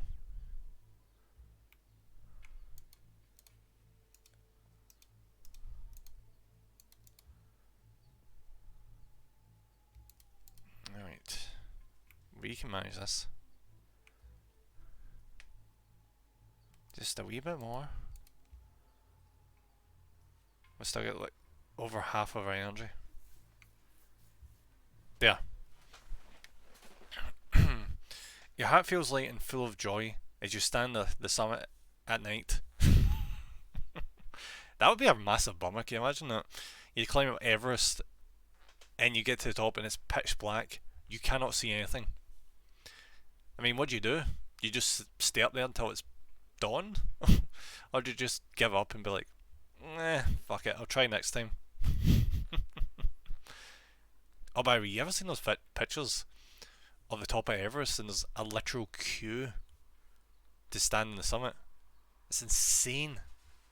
All you see is these mountaineer backpackers, just as a massive queue in this really treacherous section of the mountain. It's ridiculous. I guess it's a positive thing in a sense, isn't it? Because it means that so many people are confident now to climb Everest. More people have heard about it, but Jesus, who'd ever thought of all places you'd find a queue at the highest point in the planet? It's insane. Your heart feels light and full of joy as you stand on the summit. The hardship of the climb already forgotten. You savour the moment, it is yours and yours alone. Damn straight. What adventure, what a view. Off in the distance you can see more mountains. Higher even than the one you are standing on. Oh yeah, this is a tutorial mountain, by the way. And what's that? Something stands atop one of them. Long and thin from this distance, it looks like an antenna. How is there an antenna? But that can't be right, or can it? You want to take a closer look. You aren't done exploring yet. But first you have to get out of the dead zone and find a safe place to take a break. This is a tutorial? Jesus. Yeah, it's a tutorial, Shadow. There's a lot more to this game. I'm currently playing in normal difficulty, which is the easiest difficulty of the game, so it's still going easy on me. It's going to get more stressful as I go on. Then I might push it up to higher than normal difficulty because I feel like I'm making it too easy for myself. Brilliant, that's almost all our stats up to maximum after that.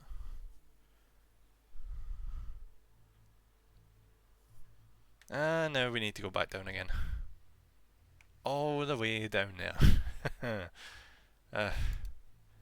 Alright, so 20-hour effect, 48-hour effect, and take it slow. Gain more energy, body temperature, and oxygen when waking up. Yeah, probably still going with that one. We find a cave going down, that's perfect. I do love the RPG aspects of this, if you can class that as RPG aspects. Alright, so we need to plan this proper. The game's a real asshole. See the fact that you can't actually save on the way up? On the way down, that's such a dick move.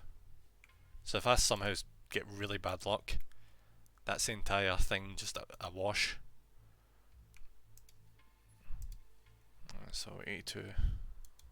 So if we do that, that's bumps. That's down to we lose 22. So I think probably just going gradual is the best bet. So that's only 13 energy expended by going down that way. I think that's probably the best bet. Let's check equipment. How are we doing for shoes? Alright, so we've got body temperature gloves, that's fine. Actually, body temperature is really not that much of a problem right now, so I think I might swap over to these ones to reduce the amount of energy cost. Thanks to the sprained ankle, this is so much worse right now. Reduce the energy cost of climbing for a limit. Do you know what? I'm going to use that again. We need to get down for this dead zone as quickly as possible.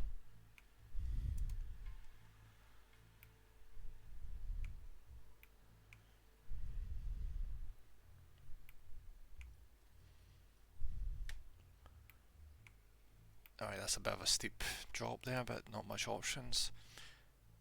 4.5. 4.5 ain't bad.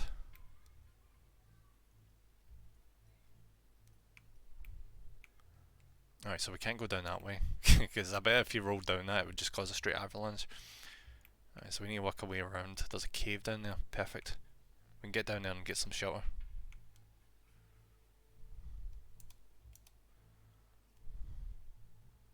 And see our way through the night, because obviously it's going to be way easier during the day. See, in a situation like this, I wonder how hard it is to fall asleep when you struggle to breathe.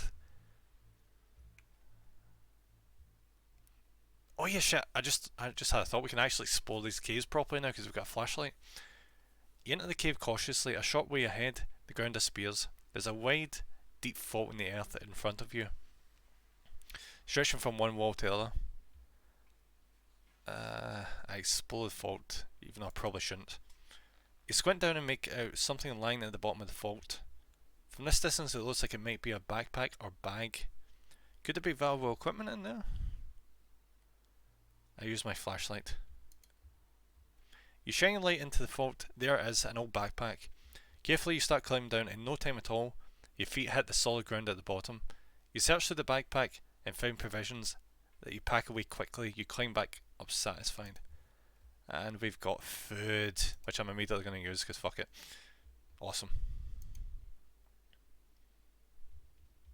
Now we don't even need to rest because we've just regained the energy.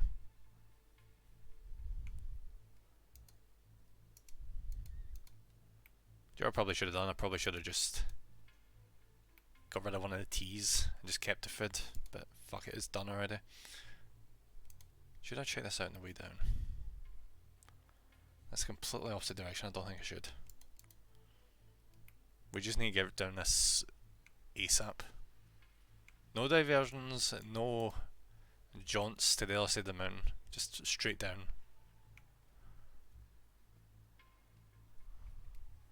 The game needs a better camera. This camera's rough.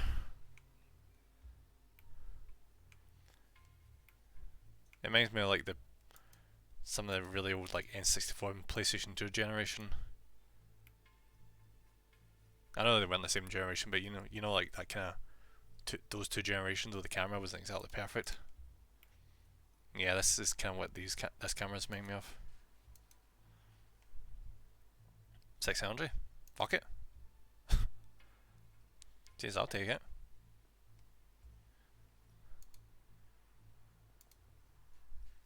Gonna get food prepped, so I'm gonna luck broski. No worries, buddy. Thank you very much for popping in and lucking. You discovered a tree. You do not know how it could survive at this altitude, but the sight of it comforts you. Yeah, because that was super fucking useful. Thanks, game. Thank you very much. Okay.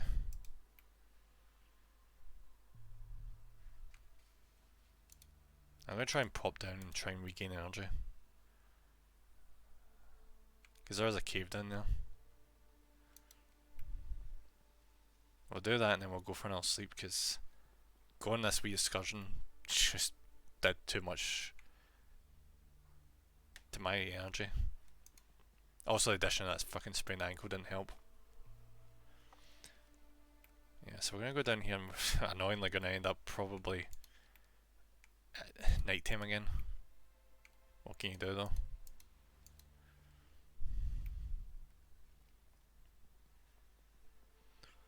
And look at this, it's not going to be a straight way over either. We're going to have to navigate like up and around and down and all that shit. In a cave after a few steps. I follow the wind. Stuff happens. Yeah, once again the vast entrance. I lie down and sleep. There. Because we don't need to worry about oxygen much. Thanks to those oxygen tanks. I should probably have a look. I could have sworn like we got something as a result of that, but I don't think we did. Alright, okay.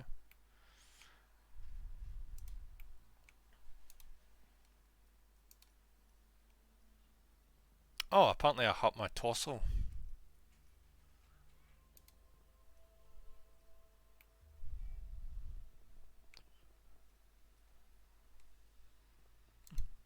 As long as we're not losing too much energy.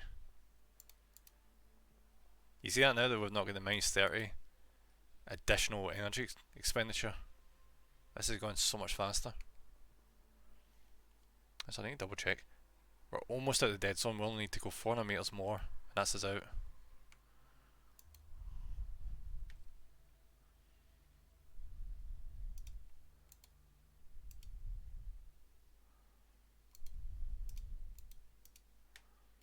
Yeah, probably better doing this.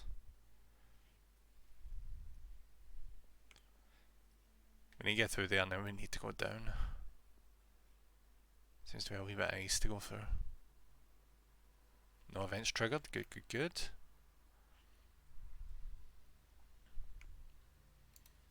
We'll just pop over there.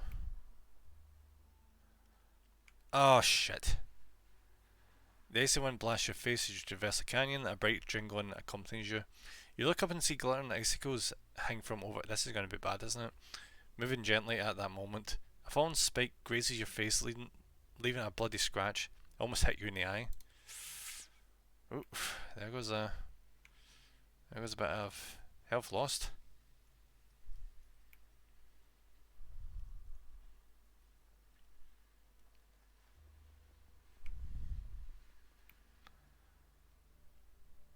Alright, the escape route is down there. that's the escape route. Northern Lights, what a sight. And we've got sanity back. I watched a playthrough at this one. I say a playthrough. I watched someone do this tutorial at one point, and they had it like set to harder difficulty, so sanity was a massive concern. Then like they were in a really bad spot. Oh fuck! I can just fall this down and we can make it. Like we could just straight go down. I mean, there's a lot of perilous events all the way down there, but do you know what? Feck it. It's not even going to take that much stamina either. Right, we're going to stop and we're going to use this climbing rope. There's probably not much point in that, but if it expends less energy, the better. As you gaze around, you notice a faint light in the distance. It flits back and forth, up and down. I approach it carefully. As you get closer, you realise it's fireflies. What a beautiful and unexpected light show. Why would they be up the mountain? It significantly reduces the energy drain, energy cost in the death zone. Which we don't need, because we're literally just about to leave the... Yeah, we're literally just about to leave the death zone. Significantly reduced energy cost when moving and climbing while sanity is high. Which is perfect because our sanity is really freaking high.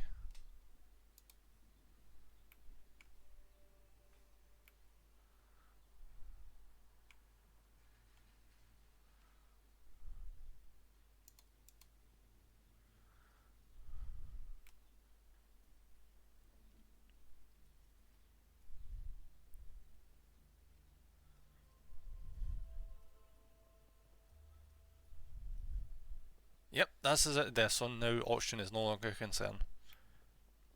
I say that and I literally just went back into it again.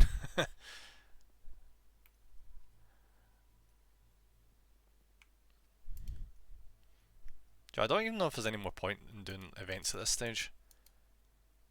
But I kinda just want to, you know? Because part of me's thinking, maybe like the stat upgrades we get during this will carry over or something. Like I know very little about this game besides what happens in the tutorial. And what happens in the tutorial is different for each player because it's different events and all that shit anyway. You spot a deer stand between two skeletal trees just ahead of you. As you consider walking over to the deer stand to search it for provisions... Oh, is that what these things are called? When I said deer stand, I thought it was like a typo. Like there was a deer standing there. You hear rumbling, it sounds like an oh, that's the worst possible thing. You see a snow cloud in the horizon that is heading straight for you. Alright, let's search the deer stand. You rush to the deer stand, but the rungs of the ladder have rotted through. You spot a broken crate on the ground. As you go to inspect the contents, you hear a whimper. Awesome job being first there, Shadow. An Arctic fox is caught in a net and won't be able to escape without your help. By now the rumbling of the avalanche has become a deafening roar. You need to hurry. Let's not be a dickhead. I'm going to free the fox. Fox doesn't deserve to get fucked over by an avalanche. I remember back in the day, people used to consider foxes as like pests, things that would kill like chickens and cats and things. But nowadays they're basically turning into another type of domesticated animal. Probably the worst thing about foxes is you should never let them pee in your house. I hear that that's like impossible to get the smell out, no matter how hard you try.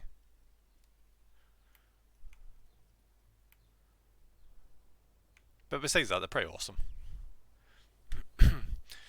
A steep cliff rises in front of you. Can you find a place to rest here? A narrow canyon runs down the middle of the crag, then turns off to the side, and your heart starts racing. A steel door is blocking your way. Why is there a steel door? I thought I was going to camp. You approach the door, intending to examine it. Suddenly you hear grinding and squeaking. Shocked you take a step back as the door slowly opens. Glaring light pours out, and you hear the shrill sound of a siren. As if in a trance, you walk towards the light, carefully placing one foot in front of the other. The world begins to swirl around you. Faster, faster, you feel dizzy. The siren is higher now, louder. You stumble, try to grab onto something, anything, but there's nothing there. Then you fall, forever. Huh. So there's a supernatural element going on in this. I know this has probably been done to death, but how much you bet this is like the afterlife or something? And this is like a trial you need to undertake to prove your character or something.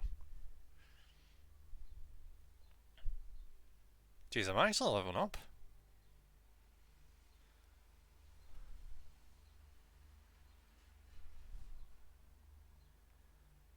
That's actually kind of cool.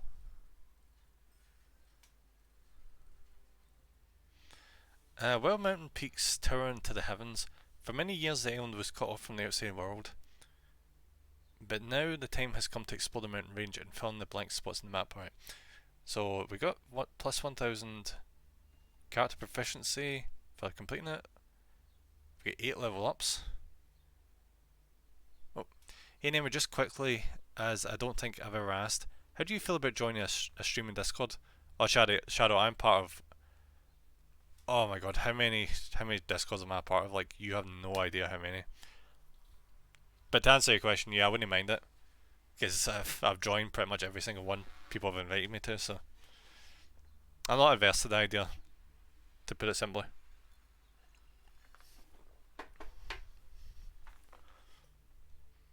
Though the one downside of being into so many is the fact I'm just not super active in them, because I'm only one person. It's called Triple S. Oh yeah, I remember that one. I can't remember if I was a part of that at one stage. I think I was. But I can't remember if something happened where I had to get like temporary shut down or something. I can't even remember. It was ages ago.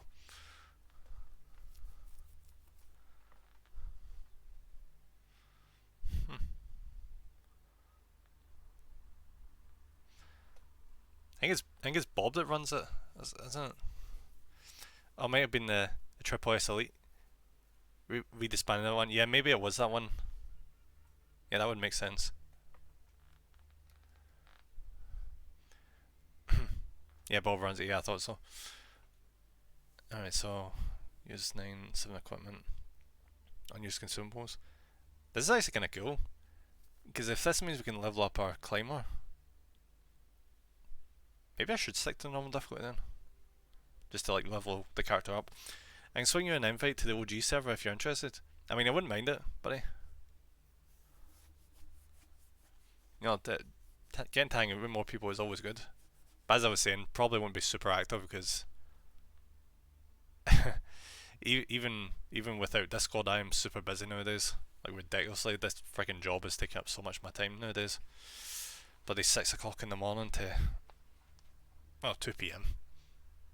You know what's always the funny thing is, see when you tell people that you work from the morning till like early afternoon, they're always like, Oh, so you have the rest of the day to yourself.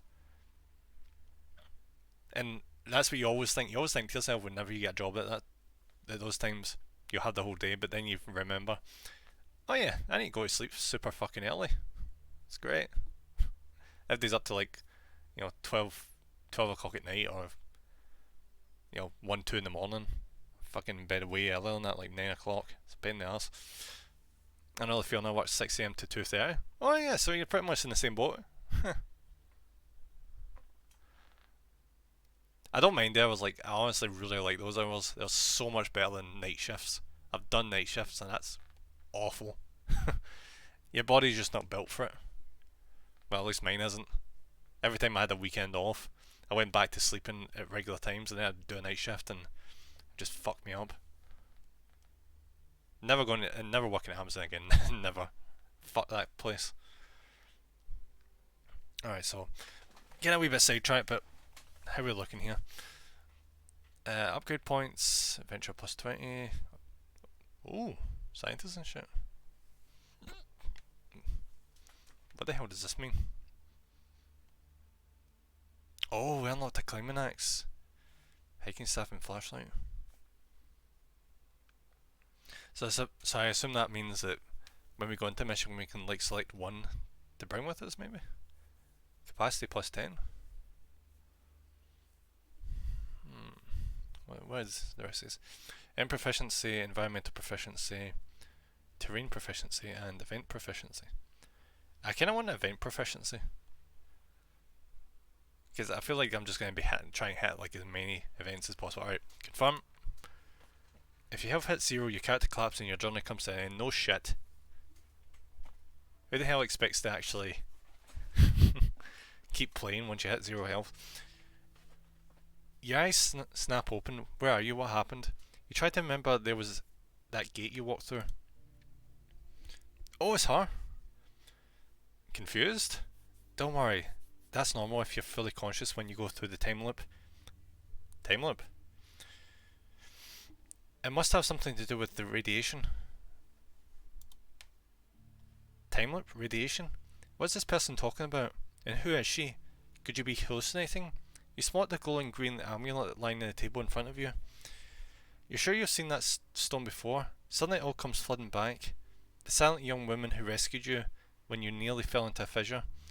Why didn't she tell you all this before? Probably because you wouldn't believe her. Yep, exactly. Would you believe me? Not at all, right? I need you to come with me. It was important for you to see it with your own eyes and to actually experience it for yourself. I know how insane this all seems, so first things first, we're in a time loop and we're stuck in this island, but I have an idea of how we may be able to escape. I just need to perform some calculations first. I've already thought of a way you can help. As soon as you feel recovered, you should go out and try to find some information for me. Getting out there will also help you improve your skills and become more experienced. I freaking love games where you can level up. There's something strangely satisfying about it. Even though it's just like numbers increasing, there's just something so satisfying about it. So yeah, definitely RPG elements. Take my amulet. Not only is it our only hope of reversing the time loop, it will also transport you back to the station when time gets reset. I just don't understand why a time loop needs to be involved in this. Can't they just make it like just crap tons of mountains to climb? Like I don't understand. I suppose we'll find out down the line what the point of this is. The first thing to do is explore the area and familiarise yourself with the stone's power. I know I'm asking quite a lot, but there is no other way. You will have to trust me. Alright, so we're actually at the main menu finally. What to do with these? Used to improve the abilities of the adventure. But where though? 5 points used to revive characters who cannot start missions due to time loop sickness. Wait, what? This character has been unlocked and can be selected. Wait, there's other characters? I actually might have left out a few details. Determines how many items you can take along from the base. Alright, proficiency, team upgrades. Alright, so I'm guessing the character we're playing as isn't the only character. Well, obviously.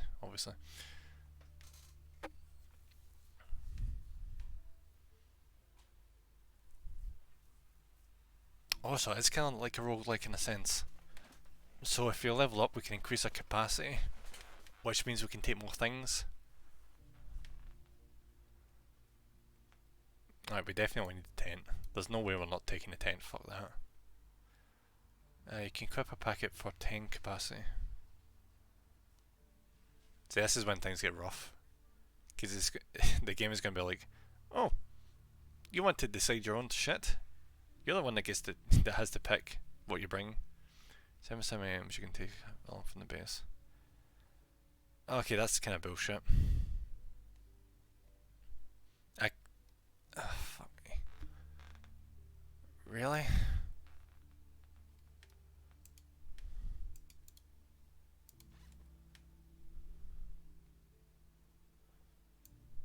I can't believe that takes up 30 capacity.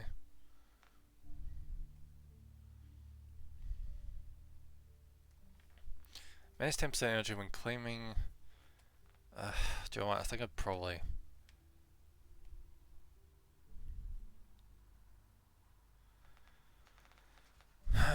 Yeah, I think I'd probably prefer this. The hiking stick. Right, so we've only got 5 more we can take.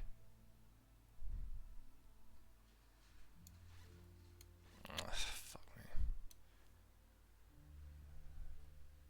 Well, this is shit.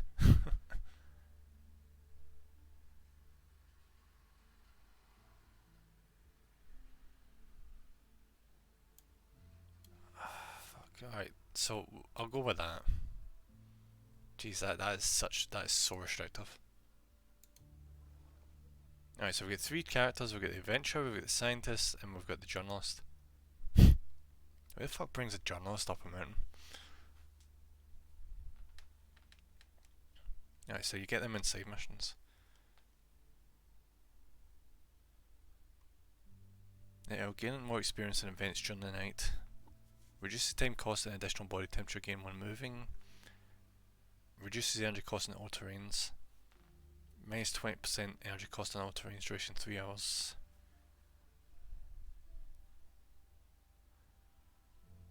Right, minus 20% energy cost in all, right, okay. Plus 5% body temperature, maximum energy.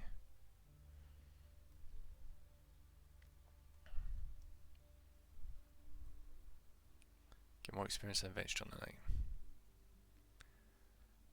Do you know what, part of me thinks that maybe this would be a good idea. Because I think we just do random events during the night. Minus 25% energy on all terrains, only during the night. See if we can actually get to a point where our adventure is better during the, is like really good during the night. It'll offset the detriments. To the point where we'll just sleep during the day. Minus 4% energy cost on all terrain, that is brilliant. Imagine being a better climate at night, that would be insane. Alright, I'm gonna save those points so we can get one of these other ones. Like this one, for example, minus 25% cost in all terrain. Alright, team upgrades. Alright, we don't have that yet.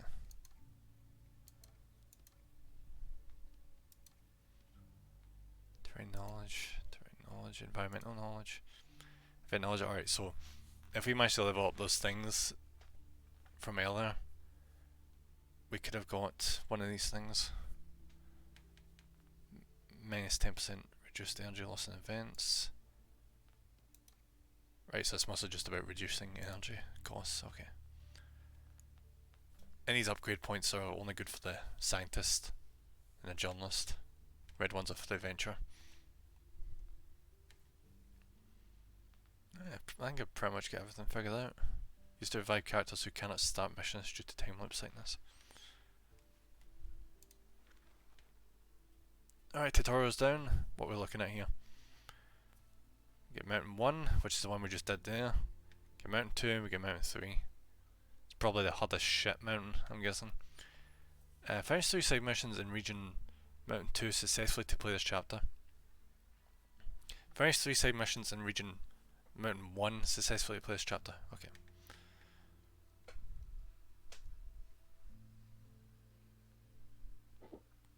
Oh, this is good. Search for clues that will lead you to the journalist. There are rumours of a journalist wandering the mountain. Find him and use his investigative skills to find a way out of the time loop. Search for clues that will lead you to the journalist. The mission is unlocked. What is the rest we got here? Find 3 temporal anomalies, then reach the goal. This... See, when I started playing this, I didn't know anything about supernatural aspects of this. This is strange. Find 3 temporal anomalies. The anomalies are spread out over a wide... That sounds like a pain in the ass.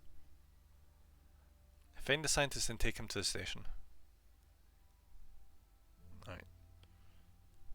I think I'll probably start with this one. It's probably the best one to start with. Sets for clues that'll lead you to them. Cool weather. Alright, let's go.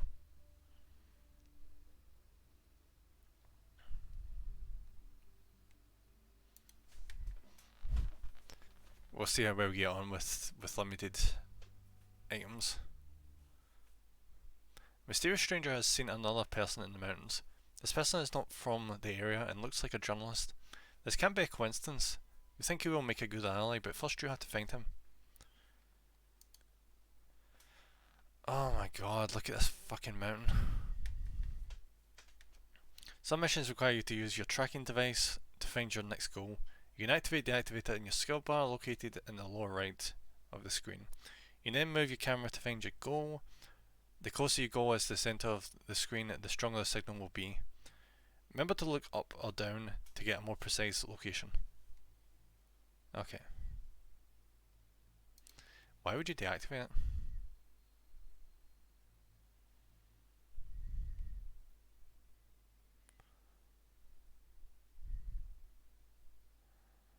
Alright, so it's up there.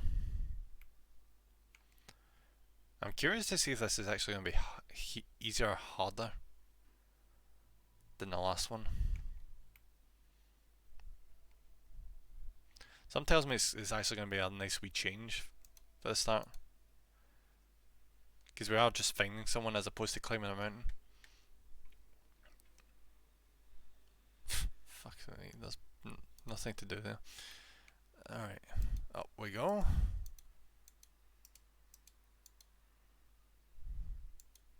I'm just gonna be reckless here because fuck it, why not?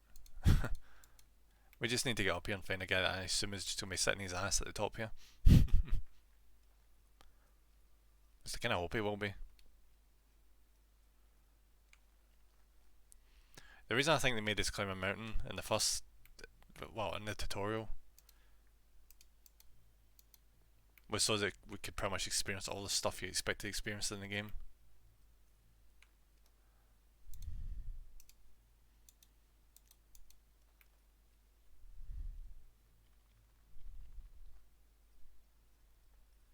No, saying that, I seem to find I seem to see like 2 peaks in the background there.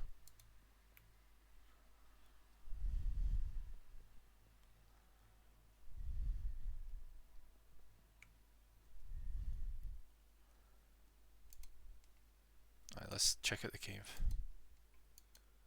Alright, we've got some experience, nice. Probably don't need to rest just yet. Go over and check that, but I don't feel like... no, we're probably fine.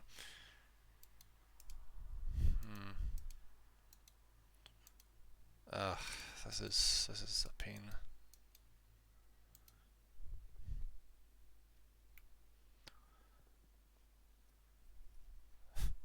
Watch me think that this is going to be over in How are we already in the death zone? Okay, I'll take it slowly then.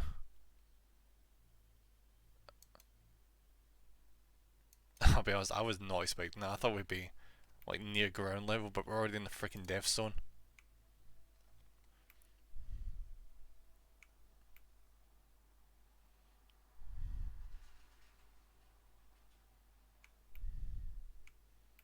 Oh, you're fucking kidding me. Is he on top of that goddamn mountain over there? Alright. So I'm gonna use it like this. I assume he must be... over this direction.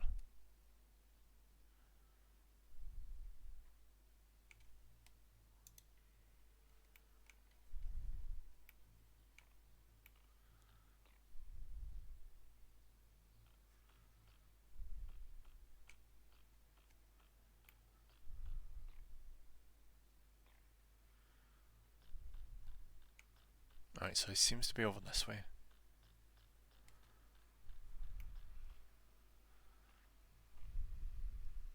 So at the very least we know he's not at the peaks. Which saves us a good amount of time. We just need to go into this wee crevice over here. How much you bet we're going to have to excavate his ass off the mountain?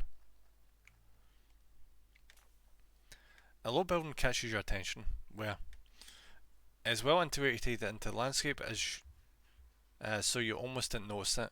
The architecture is modern and simple, that the mysterious occupiers leave it behind. As you approach the entrance, you hear a snarl come from inside. Fuck it. You slip through the narrow entrance, and the outside there's a room whose proportions take you by surprise. Hidden from the outside and reaching deep in the mountain, you look around. There are monitors mounted on a wall. What? And next to them you find maps of mountains and technical blueprints for what appears to be antennas.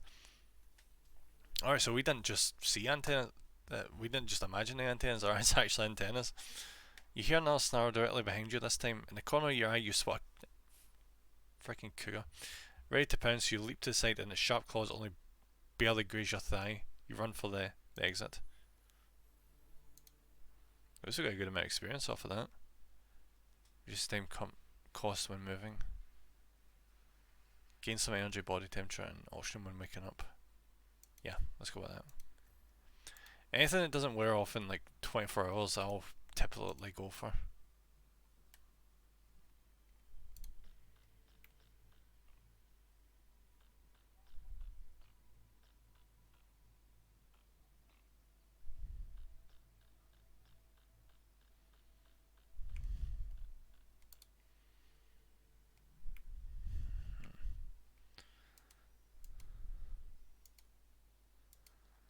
Yeah, let's go this way. I know there's events and that up there, but just not going to waste time. I'm just going to go straight towards.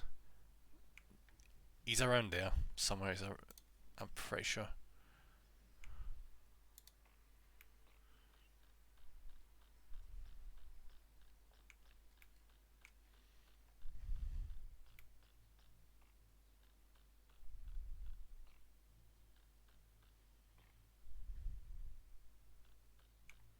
Yeah, like right there.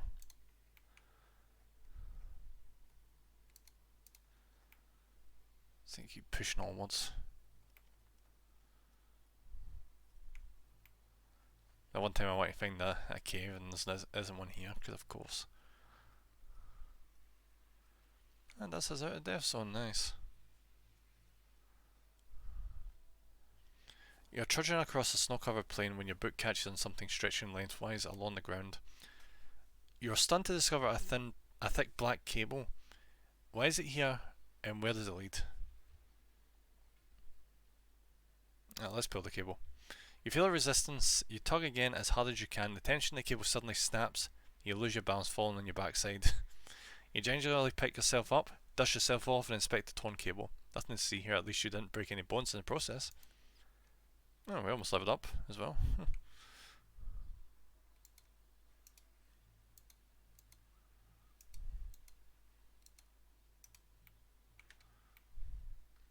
See the camera, it really should let you control it better than this.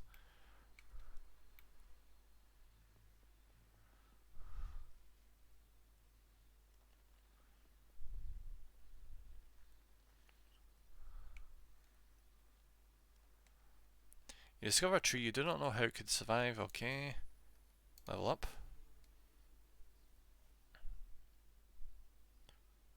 Whenever you use a consumable item, you get some body temperature. We kinda need that right now, to be honest. Okay, let's double check. Alright, so he's not down there.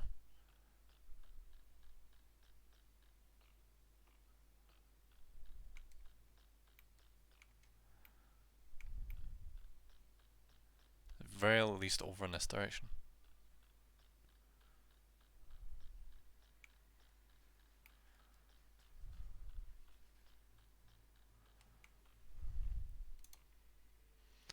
That'd be really embarrassing. See if I end up dying on this mountain as opposed to the first one.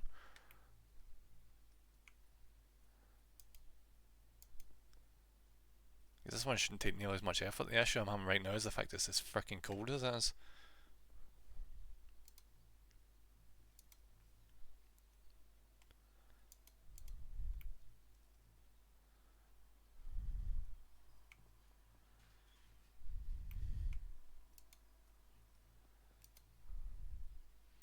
As you walk past a massive crevice, you hear faint cries for help. Looking into the depths, you identify an unfortunate mountaineer at the bottom of the chasm.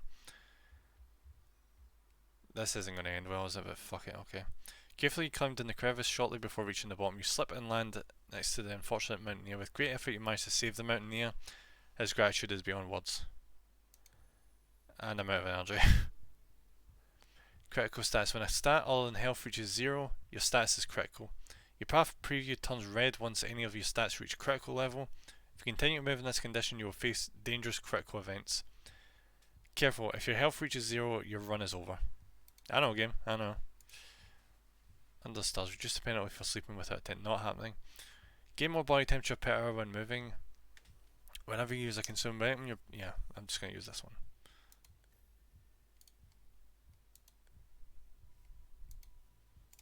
How far are we to the cave? It's like right there. I want to try pushing forward. Hopefully we get no dangerous events. You're in a cave. After just a few steps you feel an icy wind in your face. It seems to be coming from inside the cave. Yeah, we're going to sleep. Fuck this.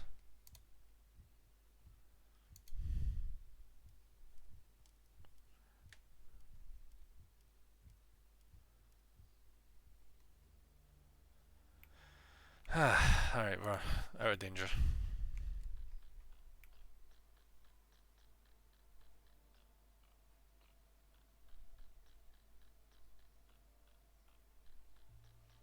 Alright, so over that way.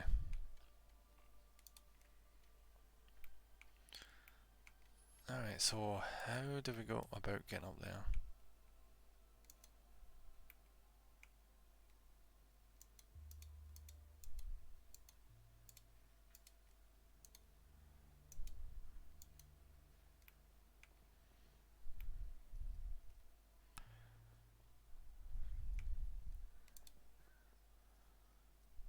Oh, is that him over there? Stop. That looks like the destination.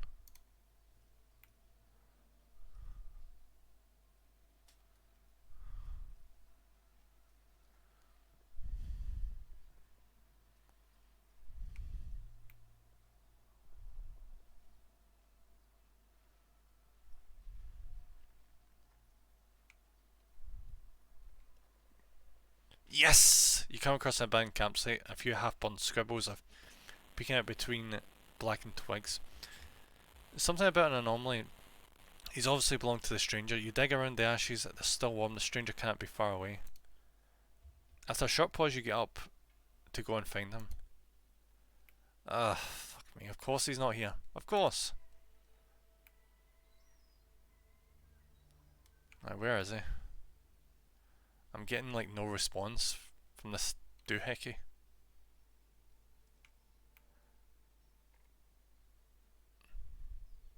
There's no signal. Oh.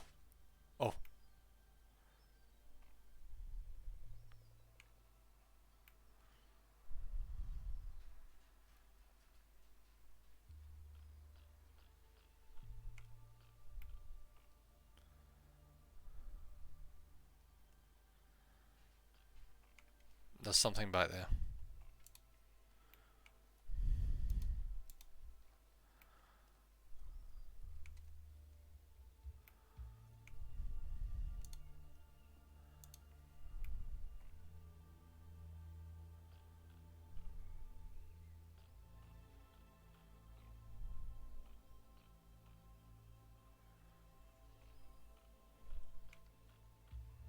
Game, I swear to God, see if you're telling me he's at the other side of this fucking mountain. That's what it's telling me, isn't it? Of course it fucking is. Because I see no hint of anything in there, so... Right, so how much is it going to take for me to get up there? Yeah, don't have enough energy for that. Awesome, love that. Don't have enough energy for that.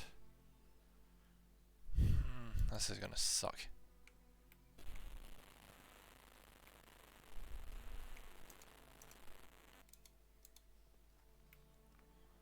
We're just going to need to take this nice and slow.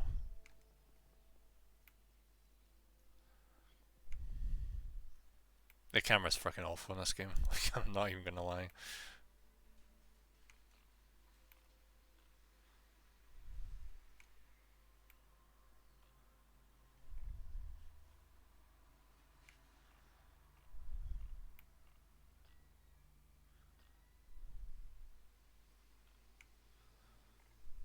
Yeah, he's gonna be the other side of the fucking mountain.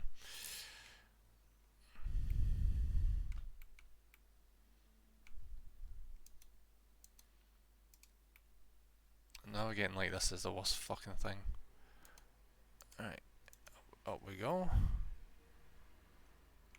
See if I could just zoom out a bit further. But they probably didn't want to do that, because it gives you too much advantage when navigating.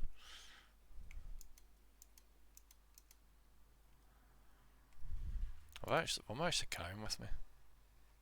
Ah, fuck, we're back in the death zone. Alright, so I've got some food, I've got some oxygen, I've got the tent. Okay.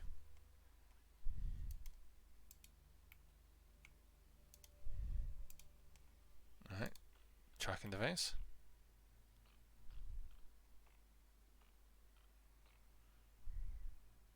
Very least he's not up the mountain, so that's good. He is off in that direction though.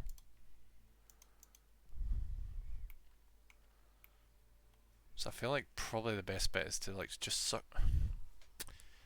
You march up a hill where the wind has left wavy patterns in the snow cover. In this uniform, hypnotised, you take one step after the other. Suddenly you slip and land on your behind again. You slide down the slope at breakneck speed, your arms flailing wildly. Finally you come to a stop. Your heart pounding against your ribs. That was close. Thanks for that game. Thank you. I appreciate that. Thank you very much. Alright, so he's not in that bit, but yeah, I think just this is shit. Game, are you really being like this right now? Oh my god, that's it. This is a dead end. Fantastic. I love dead ends. It's great. Thanks for that.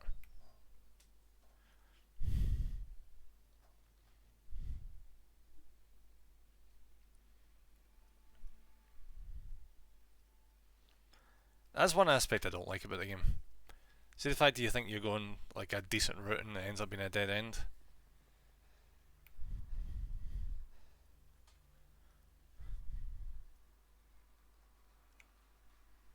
You're standing at the entrance to a glacial cave. The light that finds its way through the thick ice makes the walls glow a deep, invigorating blue. Oh, level up, nice. Gain more energy, body temperature, and oxygen when waking up. Whenever you use a consumer, yeah, fuck it. We're gonna need to sleep soon anyway.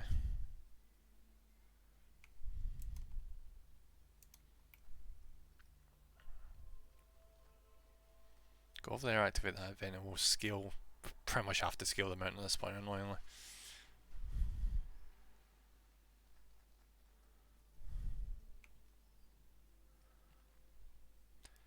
A local man sitting up against a rock face waves you over. As you approach him, he holds out an oxygen bottle.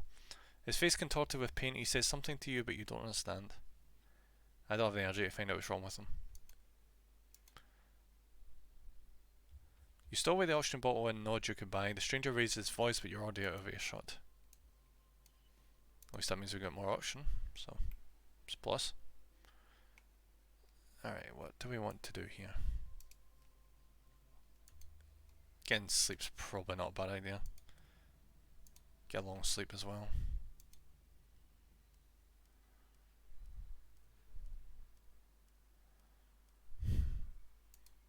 we don't want to spend too much time up in this mountain though. If we can help it.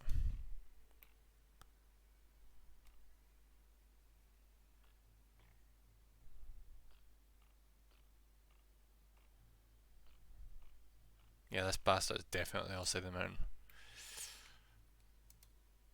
What an absolute dickhead. If we'd only stayed at that campsite, we could have came and got him.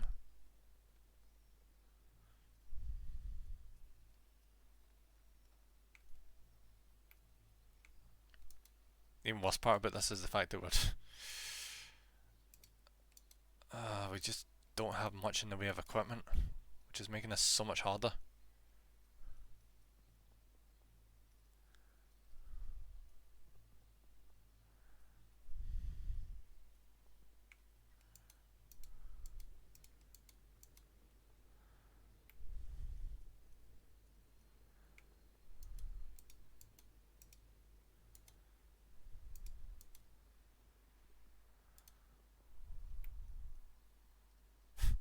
I can't believe that's all that energy just gone already.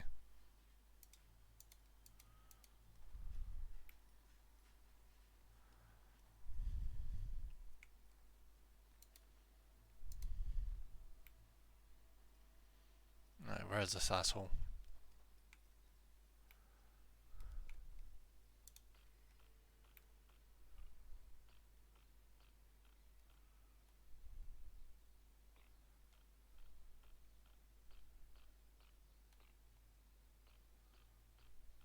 Oh, he's down there.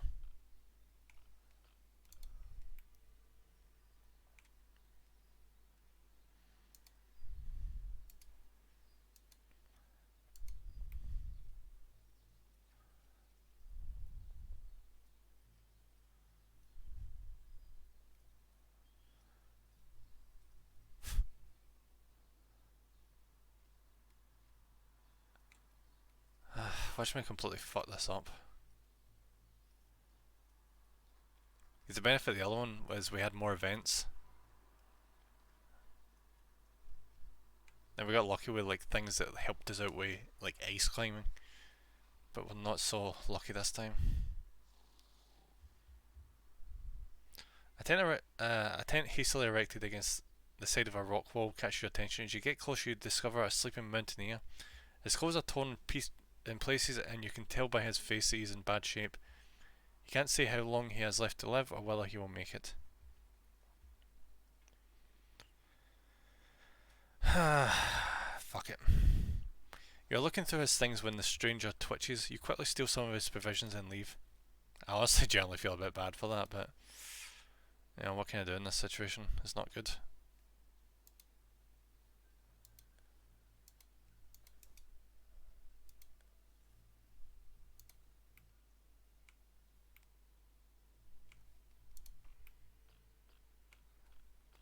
And we know we're in a time loop, so it probably doesn't matter anyway.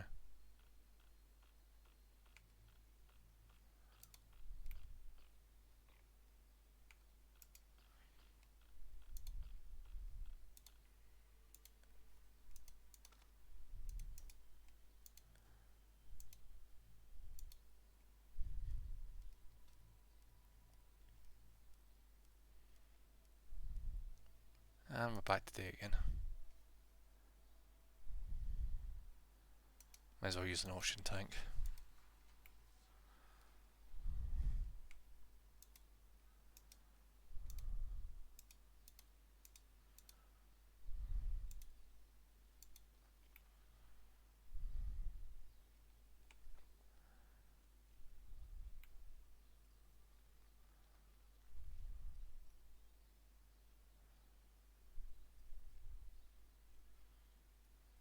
I swear, see if we come to another campsite or something and his freaking ass isn't there.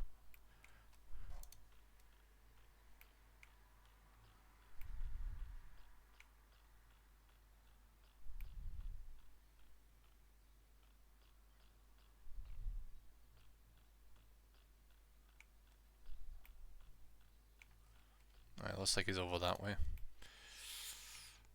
See if we can actually get to him. That's a big if, honestly. It's very likely we won't be able to. Because the energy drain is just too much. Not to mention we're freezing our ass off. And we're technically still in the dead zone, which is great. Right. Steps have been hewn, whatever, into the stone, leading you to a pedestal, so it's some type of a religious shrine, site or shrine maybe. You're not a particularly spiritual, what the fuck is happening? You're not a particularly spiritual person, but somehow this place feels holy. It might just be your imagination, but you pray to the shrine for freaking energy. Give me that shit. Thank you. That's actually genuinely really helpful. Thanks, game. Thank you.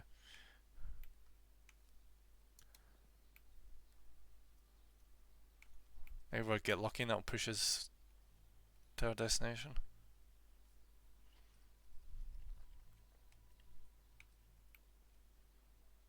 Oh, we can actually strive to get to that cave. Oh, to be honest, the heat is another problem. I don't think we have any... yeah, we don't have any canteens, you know, soup or tea or whatever the hell it is to get ourselves up. Right, so that motherfucker's over there.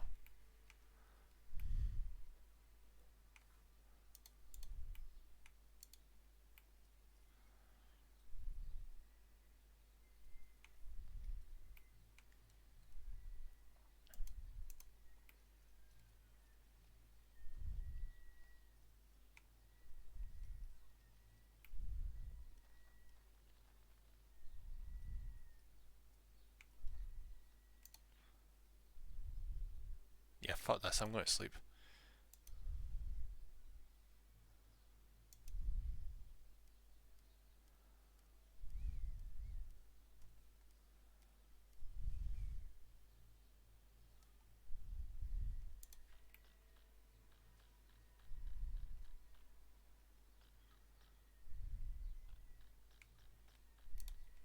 Yep, over this way. That is a lot of potentially bad events right now.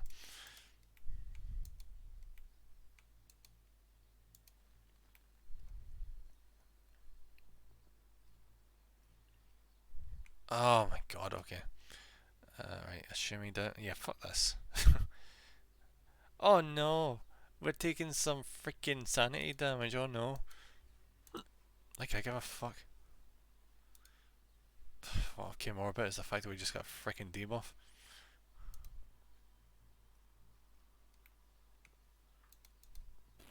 Why is there so much freaking ground here that can lead to negative events? Yeah, that bastard is definitely right there. Jesus fucking Christ, look at the amount of freaking hazardous events just in this one wee stretch. Game, you're really taking the piss here. How the hell did we get through that? You discover the wreck of a plane crash. You take the time to search it. Speaking of plane crashes, do you see about that thing that happened in... not sure if it was the Himalayas, it might have been, where a plane crashed recently. You know, it's kind of like that movie Alive, but unfortunately this time they all died.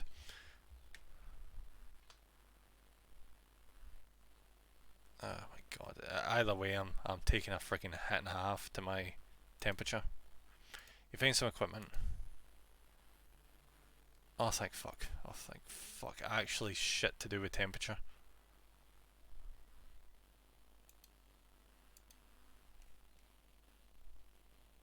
Increases oxygen gain. Game, I don't think oxygen is going to be a problem for much longer. Just energy cost. Yeah, yeah, give me that, give it.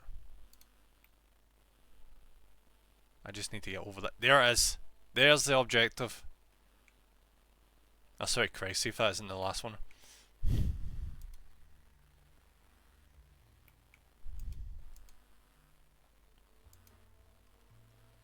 Oh my god, fuck you. Oh, I got around it, it only cost me time. Oh, fuck. Okay. It's a good thing you don't eat and drink in this, or I'd be in a bad spot. Alright, so is this scenario again?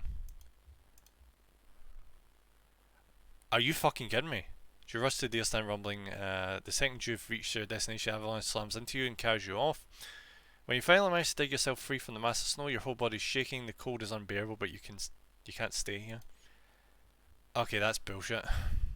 I'm now freezing my ass off. This is great.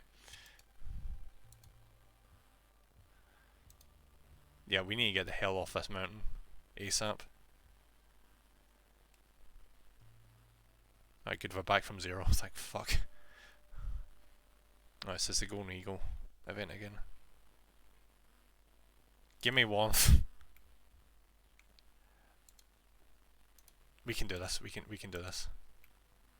Only got a wee bit more to go. Swear, see if it tells me that this isn't the end of this. You discover a bird's nest. This is extremely unusual at this altitude. But you seen the bird. You find a vacuum flask filled with... The game has been generally really freaking nice right now. Holy shit.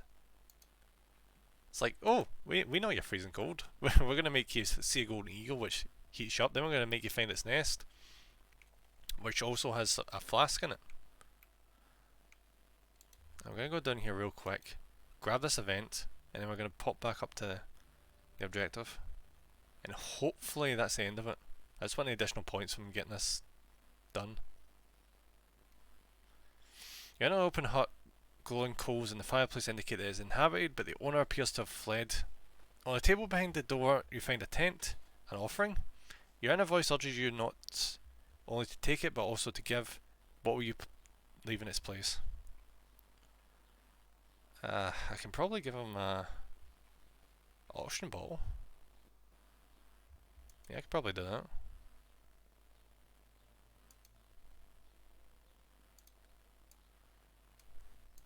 Probably don't need the tent, but fuck it, okay. Alright. Please be the end, please be the end, please be the end. Come on, come on. Oh my god, fuck. You're walking through powdered snow when suddenly your feet slip out from under you. A layer of smooth ice has formed beneath the snow, making walking almost impossible. That is a hell of a hit to temperature. You're in a cave and see a mountaineer with modern equipment who is in the middle of cleaning his camera. You draw attention to yourself and he looks at you inquisitively. He doesn't even bat an eye as you tell him about the time loop and the station you want to bring him back to, so he's already aware of it. Which makes sense because, you know, journalist. Just as you're about to leave, you hear a shrill siren. You cover your ears with your hands, your face contorted in pain. Glaring light radiates from the stone and envelops you.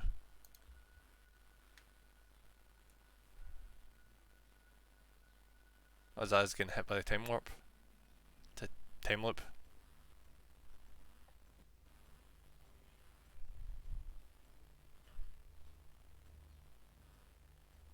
I'd say that went quite well.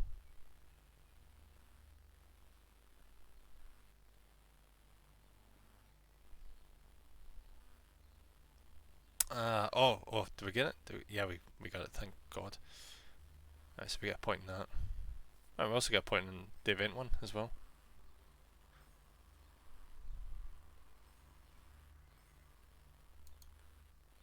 Yeah, I bet when you get near the end of this game, it's just like super fun. Once you collect like all the skills,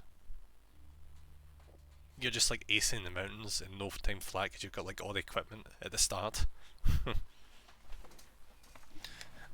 How can this be? Just seconds ago you were still on the mountain, and now you're suddenly back in this strange station.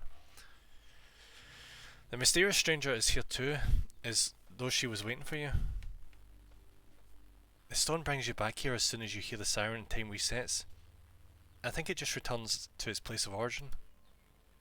You should know that we are in a former research station where experiments with gamma rays were conducted. Apparently they wanted to create a gigantic electromagnetic force field. The entire island was essentially a restricted area. Hardly anyone knew it existed. But something went wrong, some sort of breakdown. The electromagnetic radiation that was released caused countless anomalies throughout the mountain range. Ultimately, they must have triggered the time loop. Time only moves normally in the station, maybe because it was the location where the anomalies originated. I don't know. Anyway, I found a glowing stone in the room next door. It's all that remains of the experiments. I'm afraid I can't offer you a better explanation. Many things are just incomprehensible to me as they are to you. But there is one thing I've figured out. The stone responds to the radiation. We won't succeed without it. Please continue with your preparations so we can eventually get out of here. And it's marvellous that we have another ally now. Please talk to each other and learn from each other. The only way we have any hope of escaping the time loop is if we all pull together as a real team. Alright, good. So now we've got another playable character. Team upgrades. Alright, so we don't have any for terrain knowledge, but we do have one for environmental knowledge. 0 reduced body temperature loss at night. Like, honestly, I'm just going to run with this. See if I can just make nights like the most piss easy thing in the world. that just sounds way too good. Yeah, just make nights super easy. 0.1 reduced body temperature loss at night. In event knowledge, 0% reduced energy loss at night in events. Sanity increase experience. Give me this increased experience. Like, that just sounds like a win-win. You get so many benefits for leveling up that why would you not want that? Alright, adventure, so we got another one, so let's go for a night upgrade. This one. Minus 25% energy cost on terrain at night.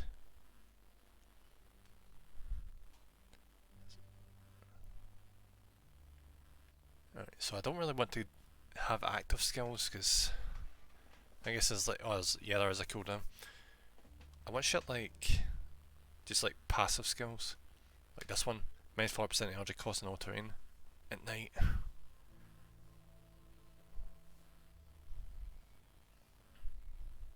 I mean, I know there's all these other amazing effects, but just see just the idea of whenever it's night, my guy just becomes like an amazing hiker for no reason.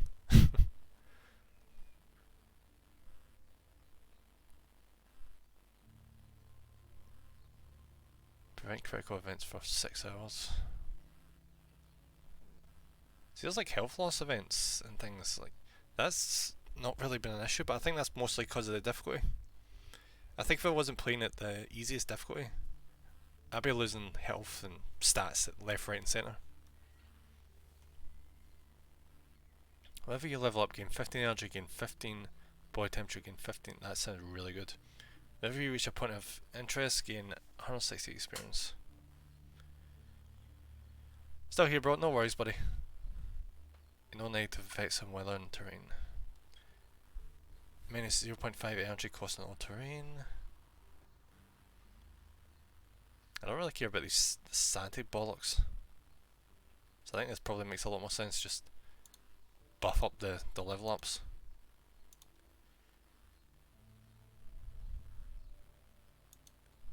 Alright.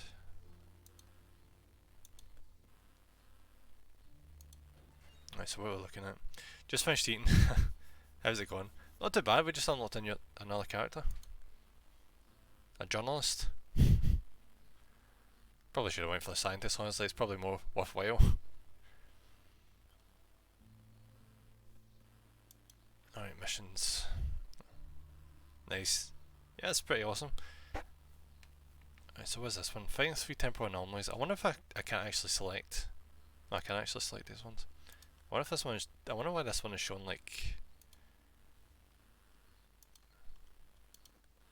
a red icon for the bag. I wonder what the deal is with that. I wonder if that's trying to tell you that it's like set up for the particular character. Scale summit, then reach the goal. Do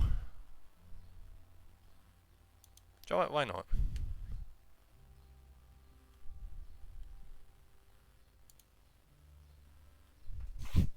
What's the journalist just get completely owned at the first leg of the journey? There's a new task waiting for you, a new challenge to master. You head out again into the unknown.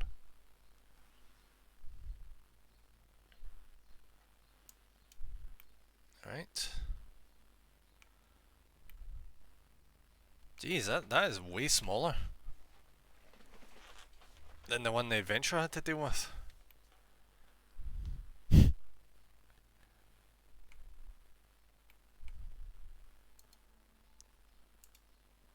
Alright, this isn't a good start.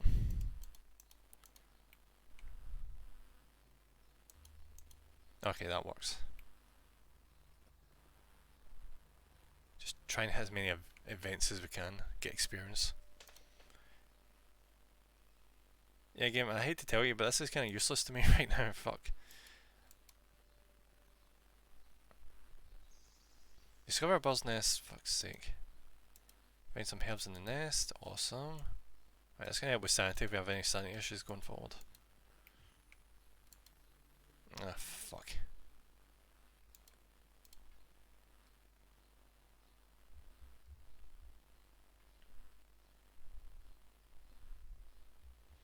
Alright, so I either save the fox and feel good about myself, which is sanity, which we don't really need to worry about, or I get food. Which I kinda am leaning towards, because, yeah. Feel bad for the fox, but we need everything we can get at this point. Take it slow, gain some energy, and when we wake up, yep, thank you. We should be getting a good amount of level ups for this character, because I did buff him up in that regard.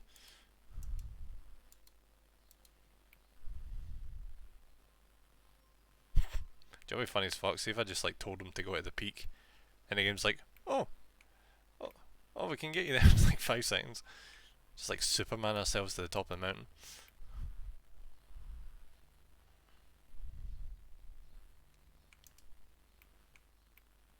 Alright, so we can either go left or we can go up that way. Obvious problem with going up that way is it's steep as shit. This one's out of the way. Yeah, do you know what? I think I'll go this way. So I think we can kind of meander around to the right as opposed to going all the way out to the left. Take the risk route. Yeah, that's exactly what I'm doing, Shadow. The quick route. You approach a canyon and notice that rope has been stretched across. Who could have done that? And can you risk it? Yeah, why not? Now show me along the rope to cross the canyon. You wrap your legs around the rope and pull yourself across the canyon inch by inch. The rough fibres of the rope cut into your palms, but you ignore them. You ever had that happen before? Like, that really sucks.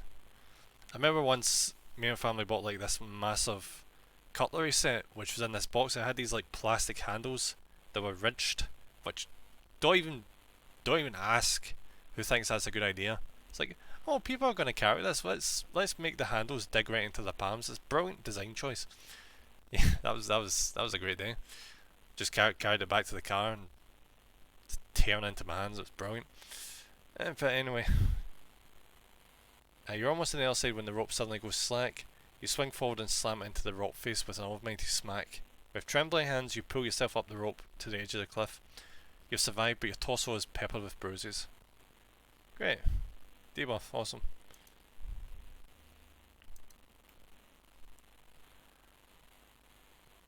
Yeah, we can do this. We can manage. Just need to not be a freaking idiot.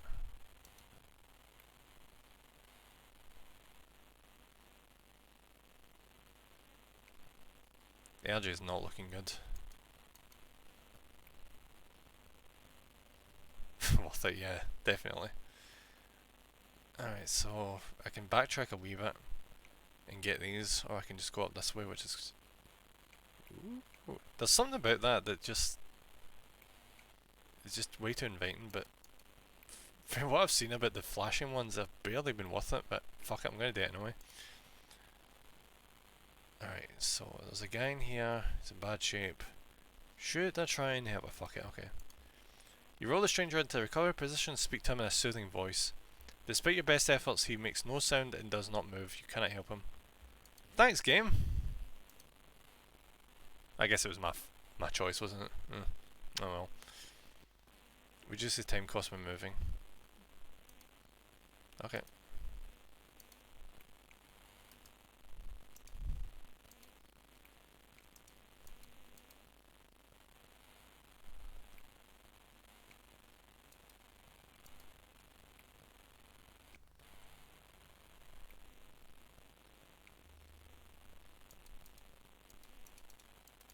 I think when I level up these characters a bit more, I'll bump the difficulty up.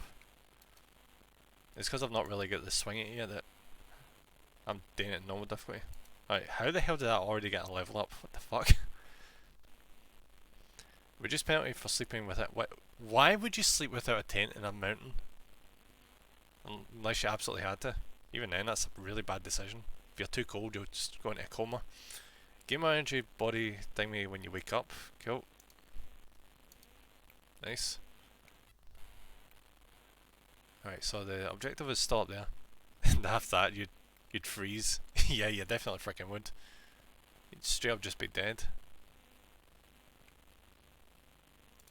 Yeah, I want to get that cave over there. Yeah, that sounds like a good idea. Jeez, we are way too close to the death zone. We're just barely off of it. Yep, there we go. I'll take my time. The one thing you never want to do when there's barely an option is rush yourself. That's just a bad call all around. Lie down and sleep. Go for a... Jeez. See, if I realised this cave was actually in the death zone, I probably wouldn't have slept that long. It's just barely in it. Alright, so we need to just find a way up to this bit. Would I be fucking myself over by checking this thing out? I think I might have. I might be.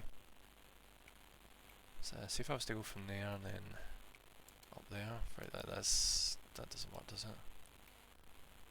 Go up there. Nope. No. Up there. Up there. That is a lot of stamina. That's definitely not worth it. Right, backtrack a wee bit. Yeah, that's barely anything. Yeah, this is way better.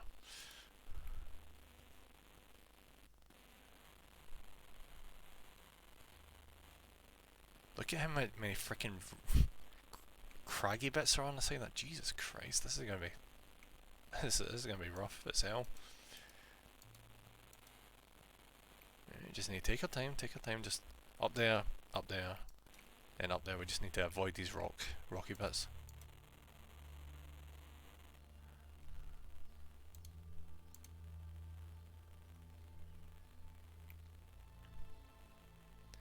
Easier said than done though. Jesus fucking Christ. Yeah.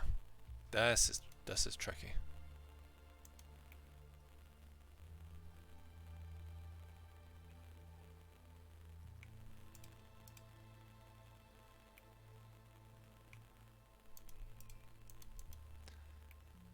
You'll notice, see when you do the automated thing, it goes for the longest, worst route.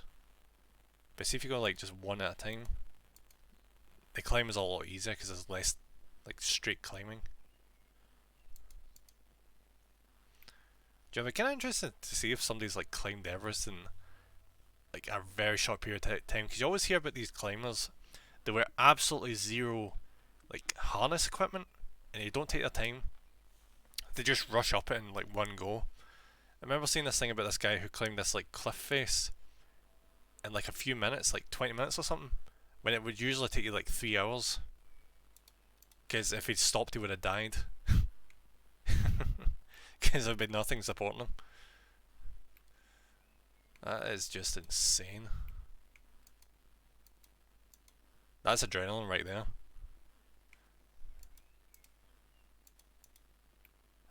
Can you imagine that you get halfway up and you're like, I don't have a stamina for this. And you realise, oh yeah, I can't go back down. I have to go all the way back up because if I let go, I'm fucking dead.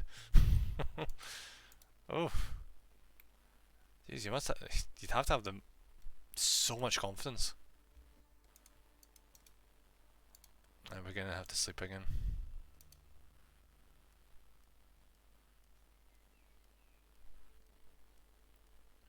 I think it was actually a YouTube video I watched or something then that they recorded themselves in the process. Right, up this way, and is there any like quicker ways? Or no, this is there we go. Oh my god, what? You're crawling up a slope on all fours when you feel trembling beneath you. A boulder the size of a wagon wheel. Wagon wheels just been a wee while since I've had a wagon wheel. It's rolling straight towards you. Oh, I don't want to roll it the way. That's too much energy. Oh, this is a risk. I don't move. You feel as though you're rooted to the spot. The boulder hurtles closer, slams into your shoulder and knocks you back. Your torso is killing you, but you are able to pick yourself up and keep moving. Oh, a tiny hit to health. That's way better than the stamina hit, honestly.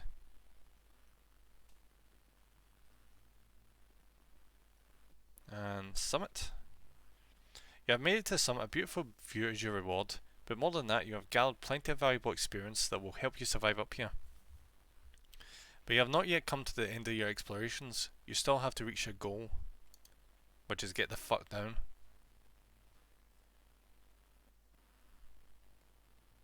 Okay, what? Okay. Alright, so I think I can see how we can do this. We walk back down this way, and yeah, this is still sketchy as hell. Because all that crap is in the way.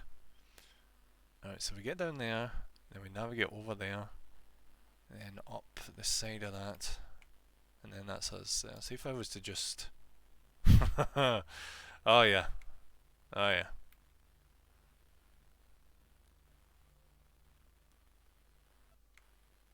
That is a hell of a fucking stamina drain right now. What we got in terms of supplies? Oh, we got food. We got the rest of the tent. We can do this. I hope.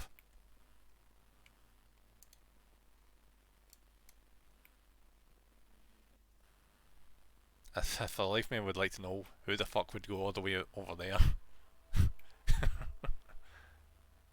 There's like an entire section over there with shit that you wouldn't go near because that's not where the objective is.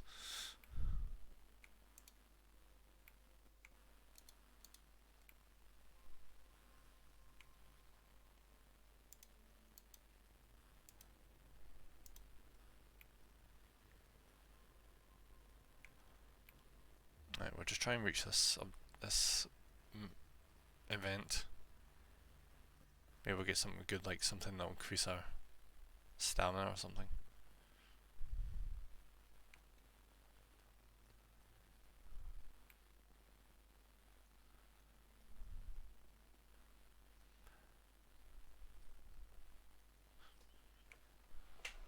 You march along a mountain ridge. Its steep slopes lined with narrow trees define the elements. You spot an oxygen bottle on a narrow and fragile looking ledge. You pick up a branch and try to salvage the item. Here's the thing, game, I don't need oxygen, as bad as you seem to think I do. Oh, fuck me, really? Alright, let's have some food. Can I not just, like, go up here and then down? No, I can't, okay. It's brilliant. I'm glad to know I can't navigate any of this. Like, that's just a complete dead end.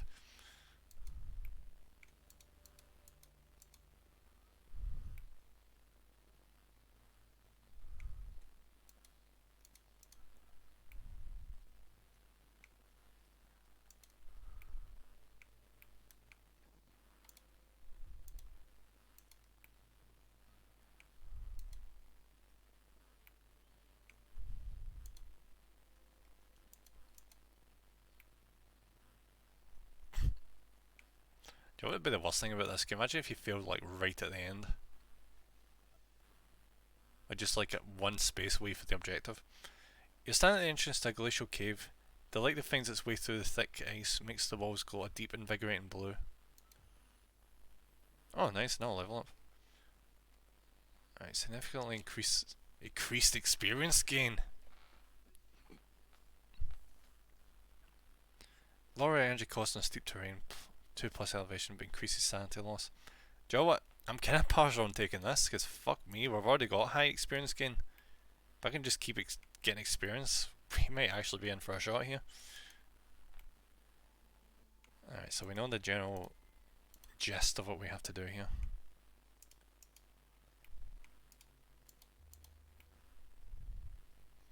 We need to go down to get back up again.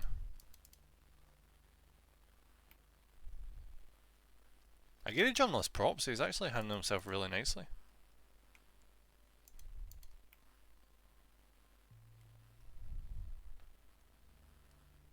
Like, why is that the objective? It's just side of a cliff.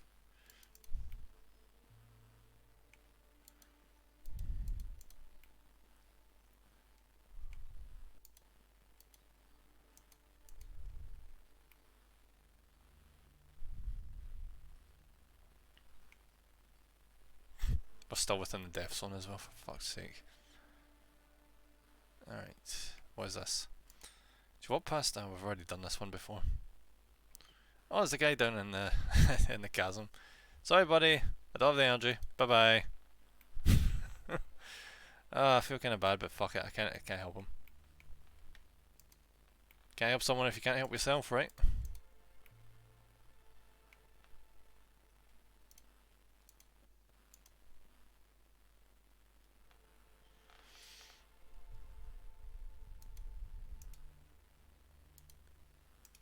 Alright, some more food.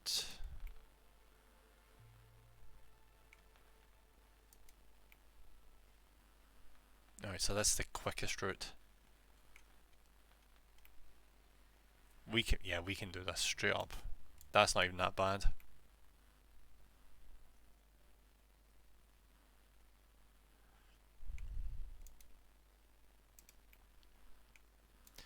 Saying that, just to... Oh! Alright, the Queen Bumblebee, thank you very much for joining the call. Welcome, welcome.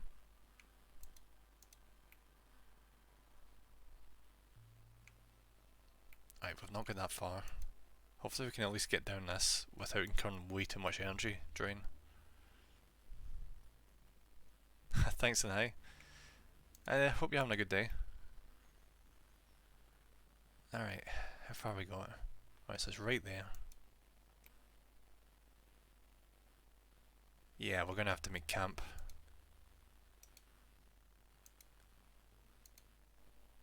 Gonna have to sleep a long time. We might be pushed to the wire here, but this is definitely possible. Yeah, this is definitely possible. It's already saying like the most direct route is gonna work. So let's go for it.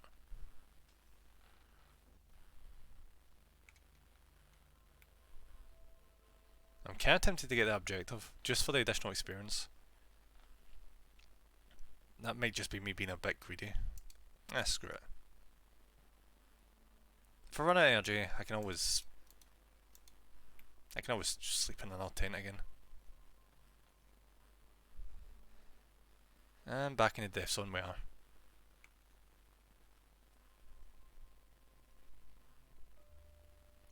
Steps have been hewn into the stone, leading to a pedestal of sorts, some type of religious site or shrine maybe? You're not a particularly spiritual person, but somehow this place feels holy. It might just be your imagination, but you pray to the shrine for energy. Yes! Awesome. Please tell me about the game. What is the goal? The goal is apparently to stop the time loops, because the characters are mountaineers. There's an adventurer, there's a journalist, and there's a scientist. Two of them you need to unlock. At first, when I was coming into the game, I thought the whole point was, as you would expect for mountaineering, just get to the top of the mountains as like a personal objective. But then after the tutorial ended, we get told we need to find like anomalies around the place to escape from the time loop. It's not what I was expecting to find when starting this game today. I'm completely honest. Like, as I said, I was just expecting just a classic case of RPG simulation mountain climbing. But we end up with this supernatural storyline.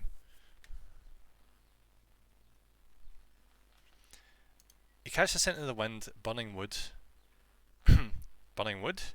You follow your nose and behind some rocky peaks you discover a patched, dingy looking tent. Next to the tent, the glowing embers of a campfire emit a thin plume of smoke. You look around and not a soul for miles. I probably don't even need to pull for this, but feck it, why not? Call it to the owner. You call out, no response. You call again. Suddenly you hear heavy breathing. A local mountaineer with a dead mountain hair slung over his shoulder makes his way towards you. Do you know what's the cool thing about these events? I've seen, well, we've all seen the same event like several times already, and the outcome seems to just deviate depending on what the game feels like. I think it does like a hidden dice roll in the background to determine whether or not it's a positive result, a negative result, or like just like a neutral result. I really like that though. Like it gives you a sense of just randomness to the scenarios. It's phenomenal. That's why I was keen on the idea of playing D&D, but I've only ever been able to play D&D once, sadly. It's hard to find people to do that shit. You call again, suddenly you hear it, yeah. Dead here. He gives you a friendly nod. Without a word, he stakes the campfire and skins the hare. In no time the meat is nicely roasted. Is roasting nicely on a spit over the fire, giving off a mouth-watering aroma. Alright, Mel, Hyrule, they're going to murder and eat you. We'll see in a second. The stranger gestures to you to join him. You gratefully accept his offer. You could use some refreshments right about now. Looks like we're pretty lucky there. It was actually a genuinely nice guy. Whenever you reach a point of interest, I don't really need this. The objective's like literally right there. See if there's another leg to this journey, I swear to God.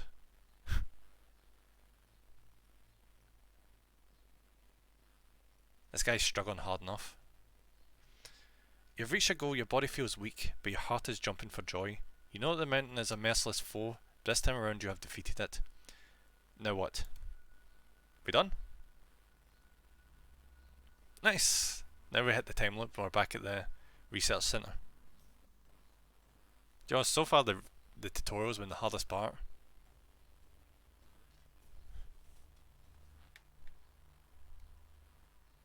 Alright, another level.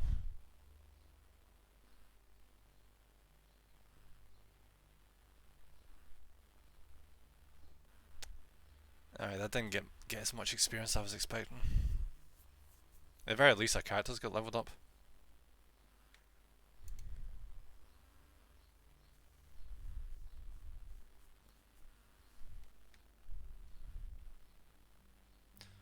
Your ears are still ringing, but you are slowly starting to get used to the side effects of the anomaly. The mysterious stranger seems to be waiting for you again. You want to know what happened to the former residents of the research station. It's an unsavoury mystery, believe me. I spent a very long time trying to find the answer. They just disappeared, left everything behind. It's almost as though they vanished into thin air. The mysterious woman avoids your gaze. You can tell she's hiding something, but the situation seems to be as stressful for her as it is for you. Maybe even more so. You decide not to press the issue any further. You'll figure it out eventually. Please, we need to focus on the task at hand. Keep looking around outside while I run some more simulations. You should be done. She just sounds lazy. I'll be completely honest. She just sounds like someone who's just lazy and wants to stay in safety while we have to go outside to the hazardous frickin' snowy mountains. Surely there's only so much you can do in this place. Alright, what can we get with the stats we've got? Alright, so we get 200 points. Increase the health. Like, health has not been a concern. Minus 5 energy cost on all terrain. Whenever you reach a point of interest, going to eat. Ooh, actually, that's really good. Whenever you reach a point of interest, just once you get up to that point, it's 12 energy. As opposed to this, which is sanity loss, which is not as useful. Yeah, do you know what? I'll be taking that one. Then for the adventure, 300 points. We'll keep up the trend and just make it really good at night. Minus 40% energy cost on all terrain at night. She's gonna be an absolute beast. Just defying all logic and just being great at climbing when it's pitch black.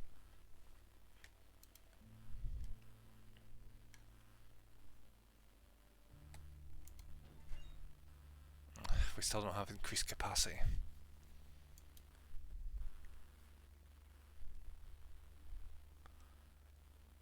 Alright, what's this proficiency thing? Yeah, alright, that's just stats.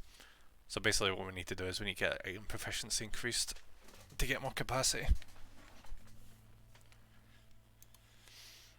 Team upgrades? No, I don't think we have any. Nope. Alright, next mission.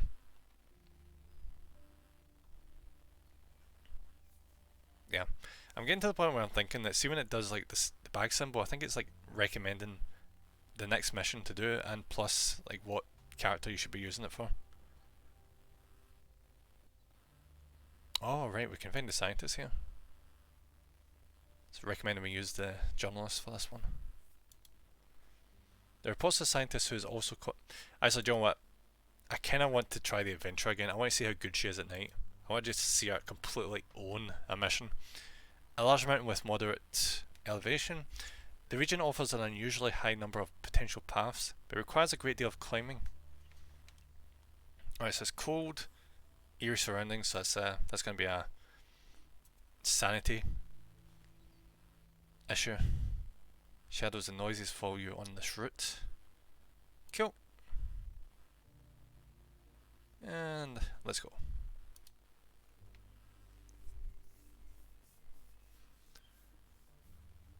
See, I should probably be playing in hard difficulty. The fact I've not failed a mission yet is seriously surprising. There's a new task waiting for you, a new challenge to master. You head out again into the unknown. Alright, what have we got? This basically looks like the same exact... I suppose it is the exact same mountain we did before. So we're just doing it with less supplies this time, and not in the tutorial. You see the outline of a large rectangular object concealed underneath an old parachute. You gingerly lift the stained, tattered fabric to find a metal case.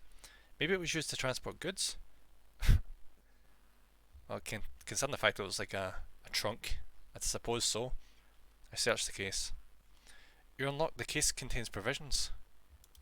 Oh nice, we're actually off to a good start. Then we'll head down here. That's probably a better way of navigating that actually. Yeah, that's way better.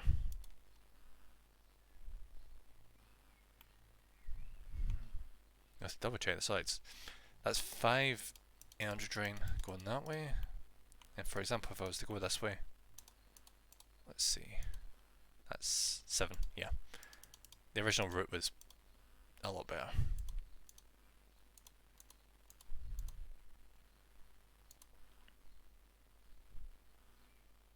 There's a slight hazard at the end there, but it's probably worth it.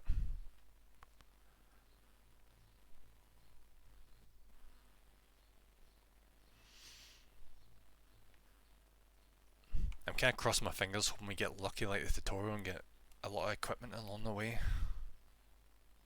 Because that ice climb up there is going to be a problem. Alright, claustrophobia. You discover an oxygen mask at the bottom of a very narrow and...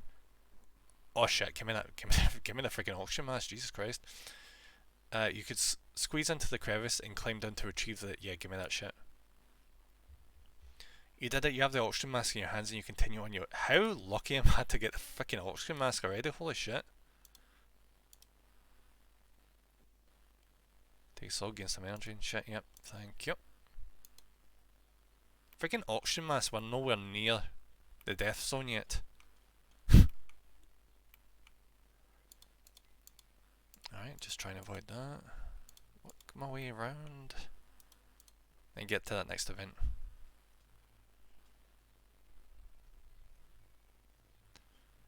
It does feel like this mountain's taking a bit longer though. Because we're not even like properly scaling yet. You're standing at the entrance to a glacial cave. The light that finds its way through the thick ice makes the walls glow a deep, invigorating blue. Not a bad amount of experience there. Alright, we'll go over there and we'll target this.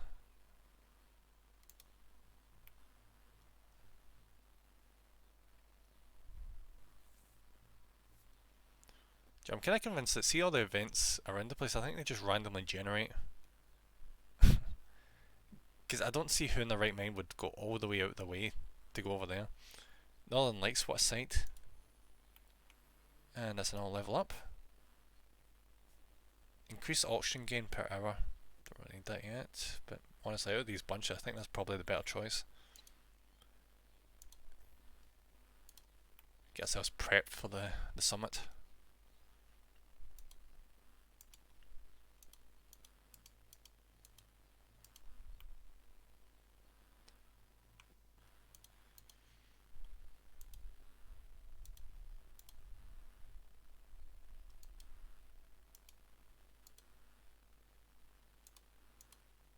Yeah, that's probably the best option.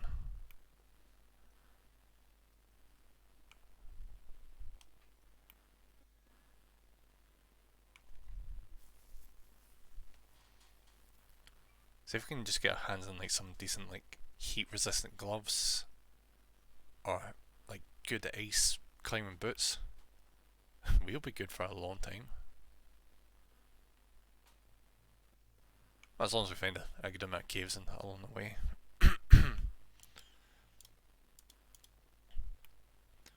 Problem is, see, since it's like randomly generated, the events that show up, you can just get really unlucky. So the thing that helped me out with the tutorial was there was just so many caves to sleep in. But so far this one really doesn't have that. Apart from that one up there.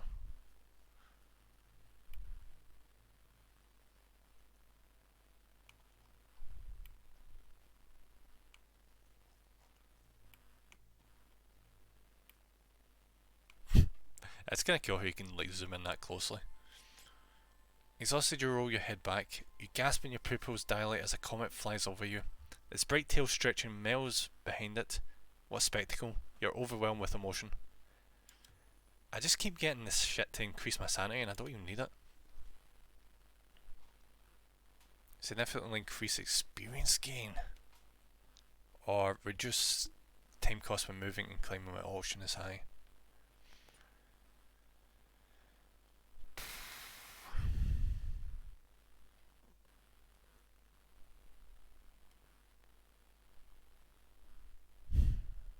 I kinda want that.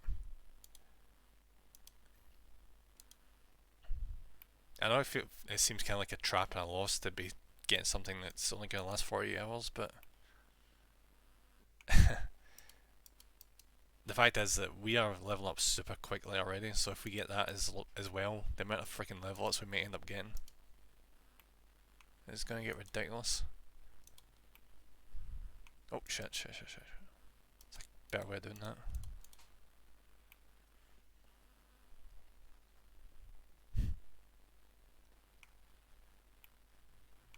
There's definitely not a chance I could do this in real life. I still remember the time I went to Glasgow and I went to a church that was renovated into like a climbing centre. And holy shit, you really need to get good grip to climb up in those. I don't even know what to call them. It's these weird multicoloured rock things they've got all over the walls. Alright, let's take it slow.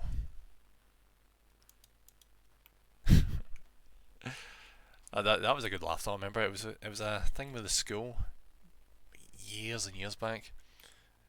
And he did this thing where they like strapped you onto like this harness that you were attached onto another person at the same time.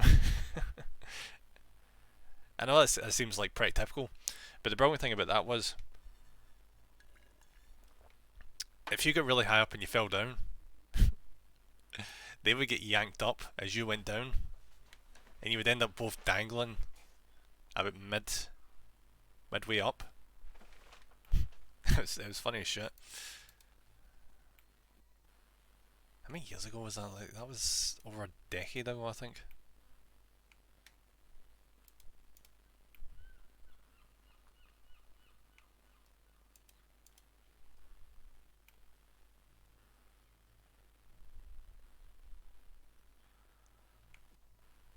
You reach a small plateau with monoliths that are arranged in a circle, the remnants of an ancient culture.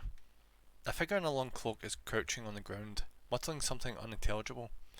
Then they rise and knock over the stone pillars one by one. Okay, let's see where this goes. There's something strange about this figure, and you're filled with fear. Nevertheless, you're unable to take your eyes off of them. Eventually, they notice you and give you an angry look. You want to say something, but you can't get your eyes off, your words out. Then they hurry away, leaving you bewildered. As I level up, significantly increases oxygen gain per hour. Gain more energy, body temperature when waking up. Right. Right, so our objective is still all the way up there. Jesus Christ! Look at the distance. Look at that. This is gonna take a while. I'm gonna try and just hit as many objectives on the way down.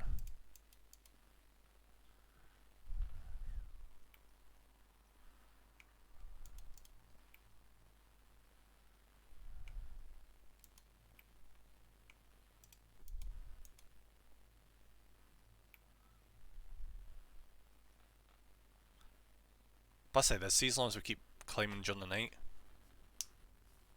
it won't drain as much energy.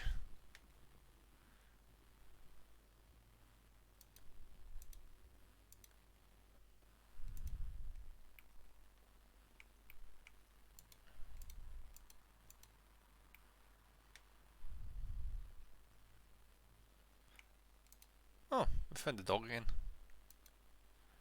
What does he have? Oh, what is this? What is this? What is this? Snow boots, nice. And some tea. Minus 20% energy cost on snow.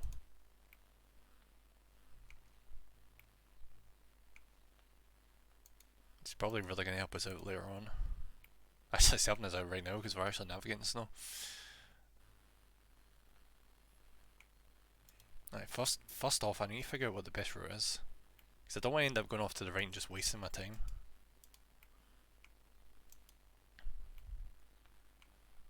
Yeah, it does seem like the best way is to just go down from here.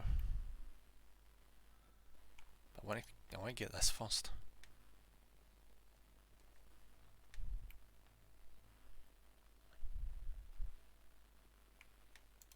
You encounter a cloak mountaineer. He points at your flask and holds his hands together.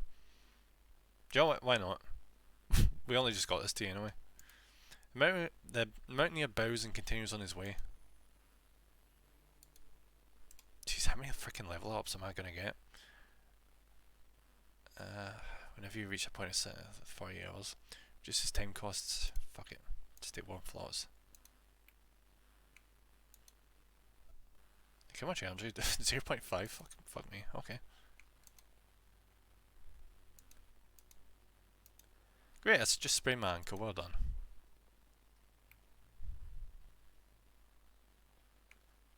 This better be worth it. Discovered a buried chest. I dig it out then massively regret it. But I just get a protective it. Game, I appreciate it, but that doesn't really help me much. Oh well.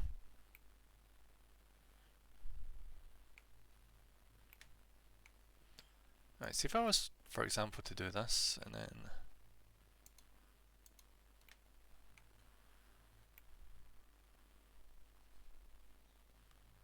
The camera is just a massive pain in the backside in this, like ridiculously so. Okay, we have just enough energy to reach the cave. We'll head down there and we'll rest for the rest of the night. And part of the day.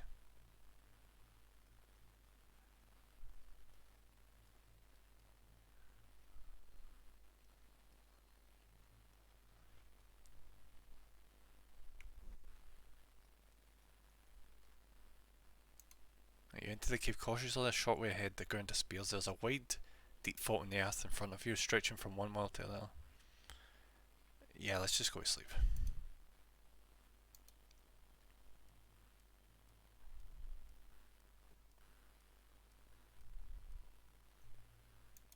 I'm so happy about that gas mask. You'll notice we're still at max oxygen. Well, to be fair though, we are at the death zone now, so it probably doesn't matter too much. Oh shit. I just need to be careful about this.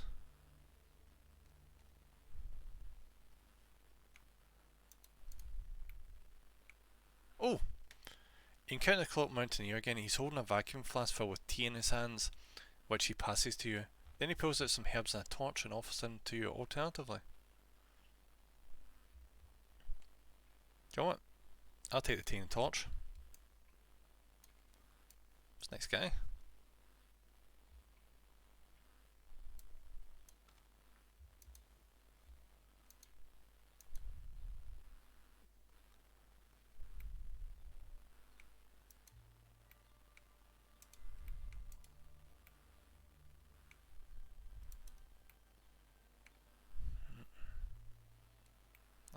.5 lost energy.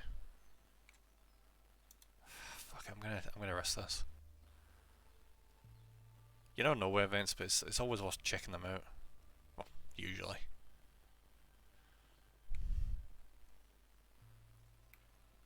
I just feel like I'm wasting too much time right now. The freaking objective's right there.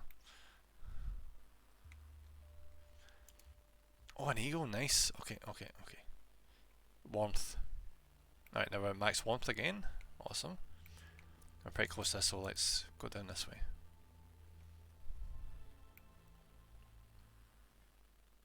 And we hit night, which is brilliant for us, because it means we save so much energy as a result. Nice, oxygen, and flask. And level up, this is going really well. Reduces time cost when moving and climbing while oxygen is high. And oxygen is high, so that's perfect. Everything's just going so well suddenly. Alright, how much is that? That's still not good.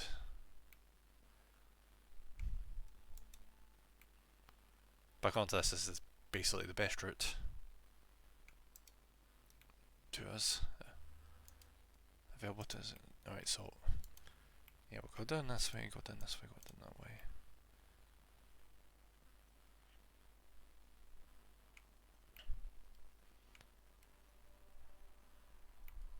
I don't know if it's because I'm playing on easier difficulty, but energy really generally does seem to be the hardest stat to keep up.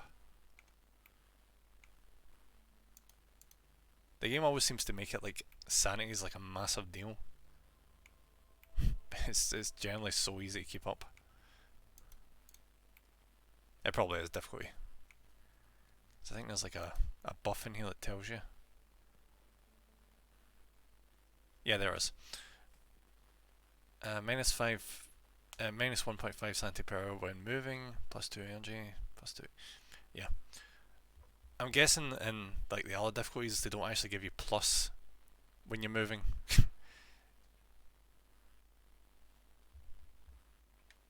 If they do, they probably wouldn't be as high as that. It's probably like 0.5 or something.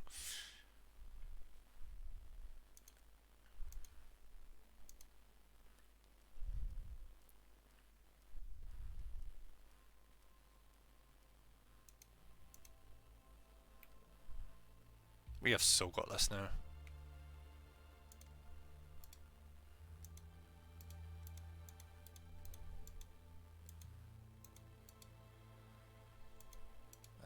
Fuck, I don't think it's worth the risk.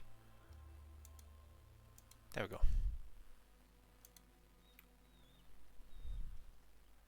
Just need to keep pushing onwards. The least like risk events that we have to walk through, probably the better, because no Malak will probably just end up hitting every single one that does some sort of negative effect, like a sprained ankle that increases stamina drained by like 30%. Your sanity entrance to this one again. Alright, sanity increase, also almost half experience. Alright, so yeah, probably better off not going that way. Go this way. And just try and like meander my way up this carefully. Perfect. Do that, do that, do that, do that.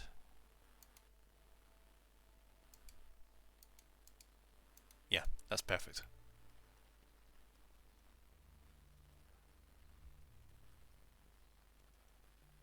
Actually, I probably could have went up that way instead of just wasting my time there, but never mind.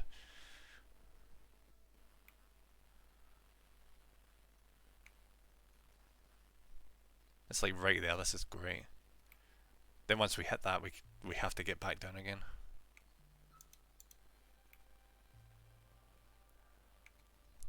I gotta wonder, do we have enough? Oh, we just barely don't have enough energy to go get up to that from the straight route. Awesome.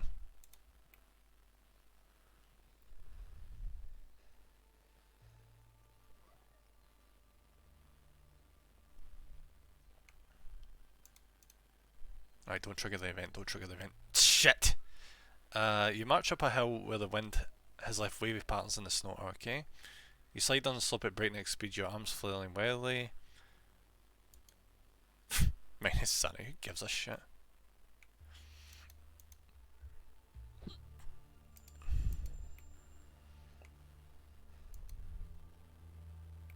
Alright. Just keep an eye on this, make sure we're not going too steep. Awesome night. Fantastic.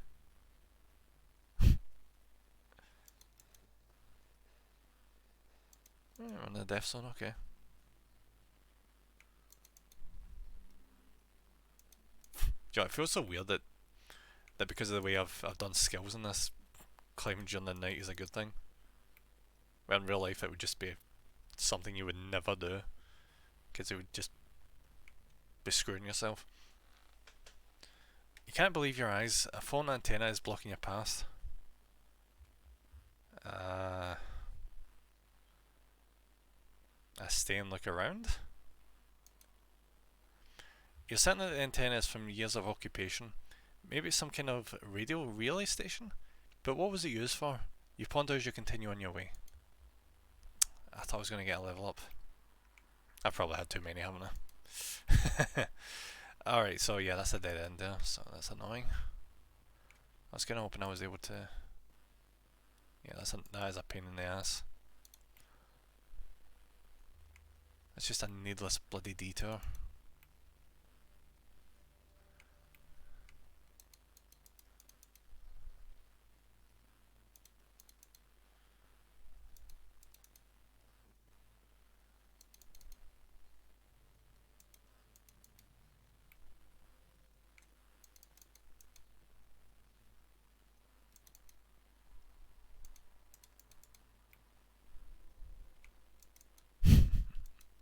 I can imagine what mountain climbing would be like in real life if basically every single mountain was just clusters of hexagons.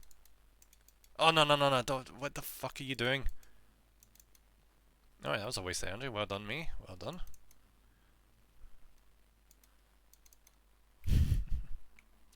And I'm just imagining some ski instructors, well, the equivalent of a ski instructor but for mountaineering, and being like, well, you should have hexagoned. No, oh, what was it? what was the ship for South Park again?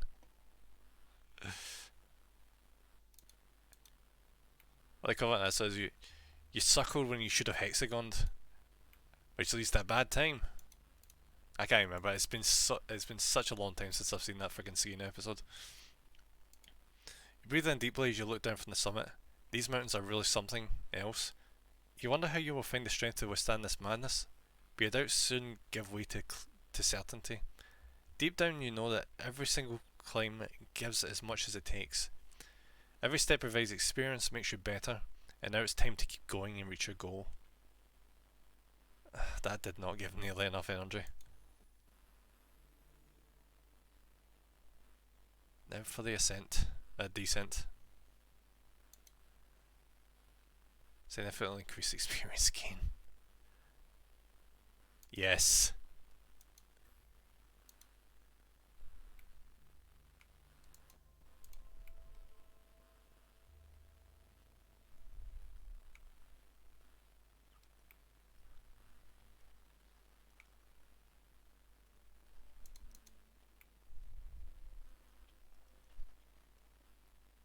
It looks pretty far away, but it's probably not going to be that bad.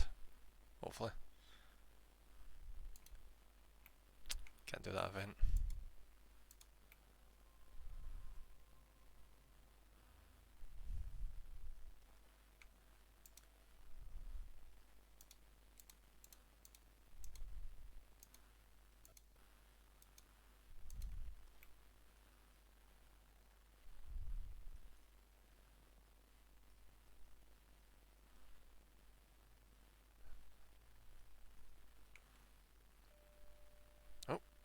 There's an active fire pit, but not a soul around. The flames seem to be fighting the icy wind for survival.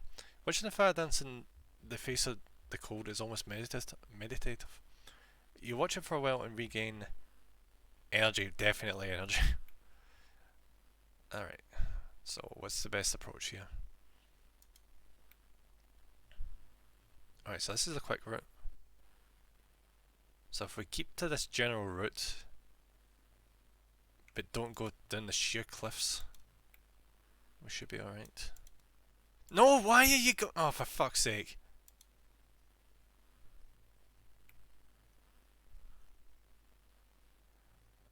Okay. Down we go, down we go, down we go. So easy does it. Yo, I still don't understand. See when you get to the top of Everest, why don't you do something like, you know, go back down it with like a hang glider or something? Maybe the winds would be too strong. Like, wouldn't that make a bit of sense? You always hear things about people that get stuck in the mountain and they take helicopters up there to lift them off. But I guess they wouldn't consider them having like finished Everest or something if they didn't go back down themselves. I suppose that's probably part of it.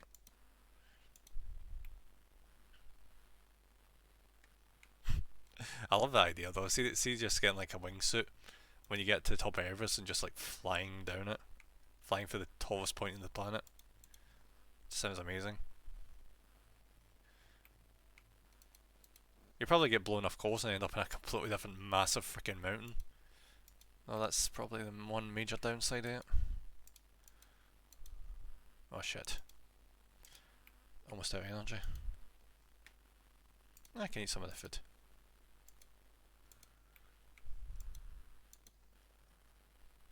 Please don't trigger, thank God. Okay.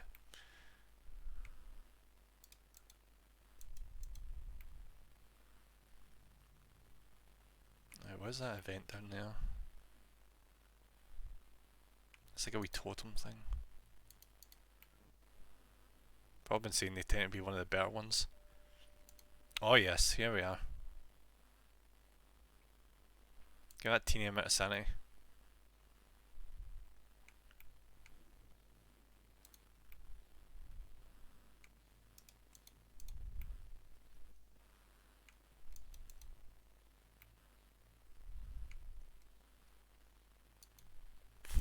ZMD they can play this in like hard difficulty.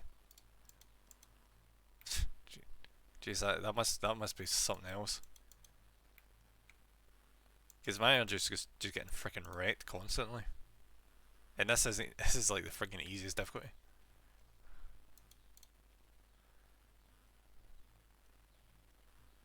I think I've actually heard somebody, like, I said I watched somebody play the tutorial before, but I think I've seen a wee stint. I'm playing like this level. I think this is supposed to be a level that does like a shit ton of damage to your sanity, which is why we're like halfway.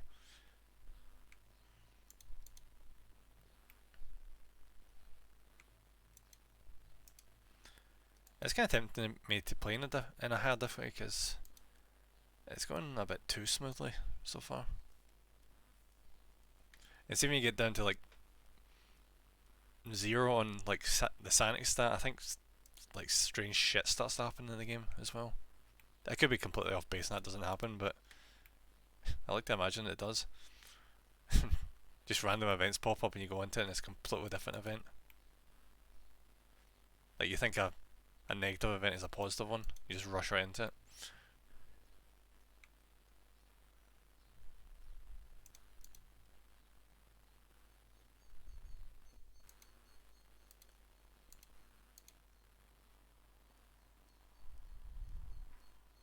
Alright, we're at max energy. How much you bet we can just run towards the objective now? If the camera would actually let me, which it isn't. Yeah, we've so got this.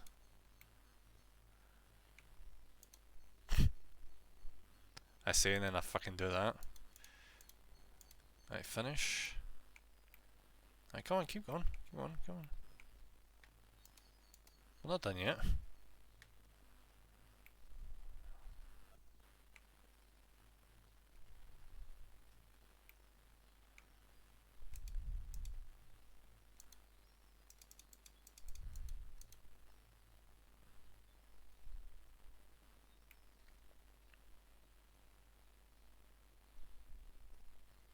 this has went so well, Joe. I think it's just a nighttime thing. Like, that's 2.8 energy for that entire distance. That's insane. Right, sanity increase, awesome. Right, yeah, there's straight up the objective. Thanks, game. Thanks for being a dick. Thank you. See if it hits us with just like every single negative event in the way here. It's not going to make a difference. We've got this. Oh shit. Shit. Head back up, get that.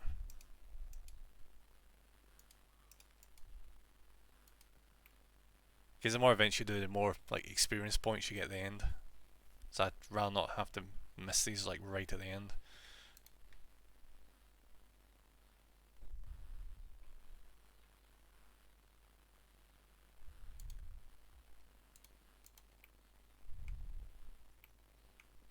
This just looks so counterproductive, doesn't it? Just going out my way to avoid the finish line.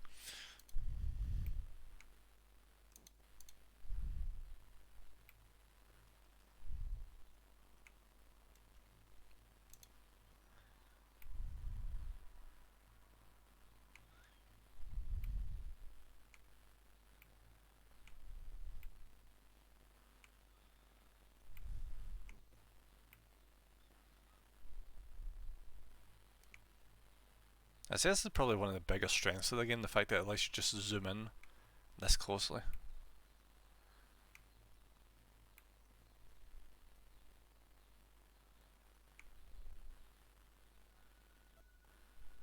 You've reached your goal, your body feels weak but your heart is jumping for joy. You know the mountain is a merciless foe, but this time around you have defeated it. Nicely done. I hope we get more capacity, because seriously, we really freaking need it. So if we don't get capacity, we're just going to be stuck with shit equipment like right at the start all the time. Yes! Awesome! Holy fuck, we actually got a really good amount of experience that time.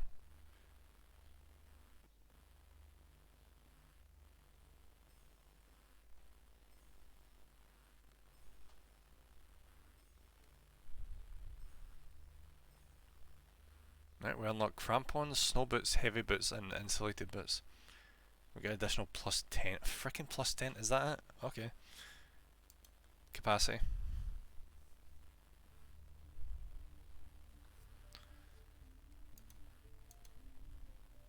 Finally, you're back. I've been waiting for you. You've learned a lot out there. I think the time has come to take the next step. Let me guess, the second mountain. The stone reacts to electromagnetic radiation. During the experiments that were conducted here, it must have been overheated and imploded. That must have caused the anomalies and triggered the time loop. Essentially, all we have to do is repeat the experiment. How does that even make sense? Oh, the bad thing is what caused the bad thing to happen. So let's do the bad thing again, because it's not going to cause a double time loop, is it? It's that line of thinking that's so dumb. Essentially, all we have to do is repeat the experiment. Obviously, there's a catch. All the technical devices we need are dead now. Totally unusable, but there's another way. Did you notice the antenna in the next peak? I noticed the antenna in the current peak. Not only is the radiation stronger over there, the antenna also intensifies it. So this is why we need that scientist character, because she obviously doesn't know what the hell she's talking about. If we subject the stone to enough radiation, it might overheat again and reverse the time. Like, what are you basing this on? Oh, just subject stone to radiation. That is going to reverse. That is going to stop time for reversing. Bullshit. I mean, I admit it's just a theory, but right now it's our only hope. Where the hell did you even pull it? I'm just gonna. There's no point in arguing about that. You hesitate. What happens if you refuse? After all, scaling a mountain isn't exactly a walk in the park. No shit. It's freaking hard. On the other hand, you really want to find out more about the mysterious antenna-like structure. Why was it built? What was its purpose? The stranger smiles at you as though she's read your mind. Feel free to rest or to keep preparing. I know this task seems daunting, but you can do it. I'm sure of it. Let's get some upgrades underway. Alright, should we keep making her an expert at the night? Or should we check something else out? Spend some energy to increase body temperature. Nah. +2 body temperature per hour when moving. See, that I can get behind. +3 body temperature per hour when moving, only active at night. Can you imagine actually getting warmer when it's nighttime? It just sounds insane, especially when you're up the top of a mountain. Nice, that's the active skill, minus 20% energy cost in all terrain. Prevents critical events for 6 hours. So sanity. Whenever you use the consumer item, gain 1 health. Nope. Minus 75% time cost on all terrain. +2 temperature. Yeah. Do you know what? Yeah, I'm gonna take the another night bonus because fuck it, she knows what she's doing when it comes to nighttime climbing. It's a journalist. Whenever you reach a point of interest, gain 8 energy. Plus 50% time cost on all terrains. Plus 20% sanity gain for events. I kinda want to go for the whenever you reach a point of interest, gaining energy, because just the idea of gaining energy just sounds like a really good deal. Team upgrades. Reduce energy cost on ice. Improve protection from terrain interruption events. Do you know what? Let's make ourselves fairly confident on rock, because rock seems to be one of the more common ones you come across. And 0.5 reduced body temperature loss at night.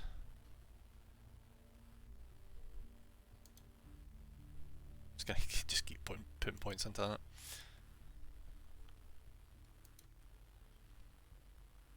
Reduce energy loss in events, time, sanity, experience. Oh, no, here we go. Yep, just keep putting the experience up. Now 20% increased experience gained through events.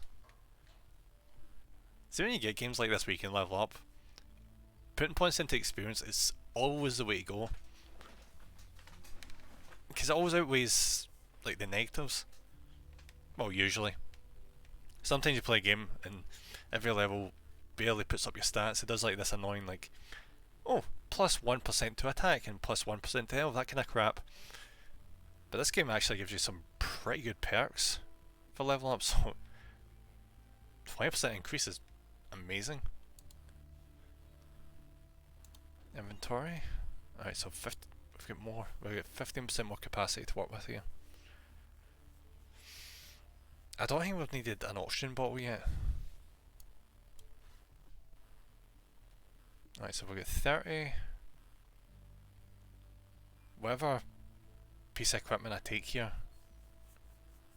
we'll have it at the start of every single time.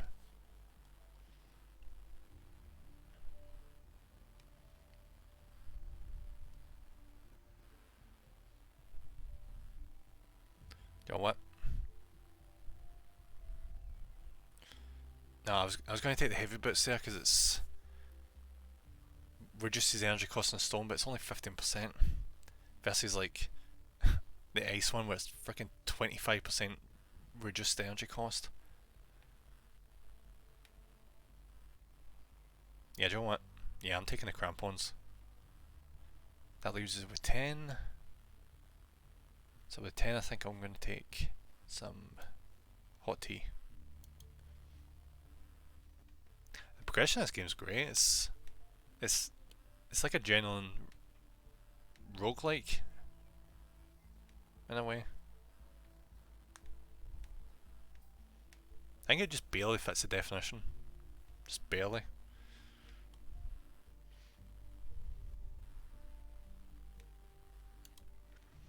Alright, what's next? You can probably squeeze in one more before I'm going to have to wrap up.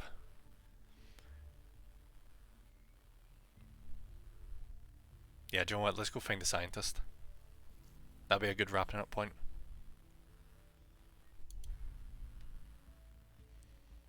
finish with the inventory you get. Ah, right, I see it. So basically the reason why it shows like different backpacks is because if you do the mission with that particular character, you get a bonus. Right, that's why it's not like saying they're better at it, it's just like a rotating bonus kind of thing. So considering like how much you could probably do with this game, I'm surprised there's so few missions. Yeah. Once we do this one, we've done 5 missions in the entire game. That's what, 1, 2, 3, 4, 5, 6, 7, 8, 9, 10, 11, 12. Only 12 more. That can't be it. Like, honestly, that can't be it. Either that or it gets way freaking harder. Which it probably does, because when you think about the fact that the missions we've been doing have been around the first mountain, which is by far the smallest mountain, imagine what it's like doing missions on this one or that one. Like, that's probably why there's only 3 missions for this one, because it'd probably take you forever to do any of them.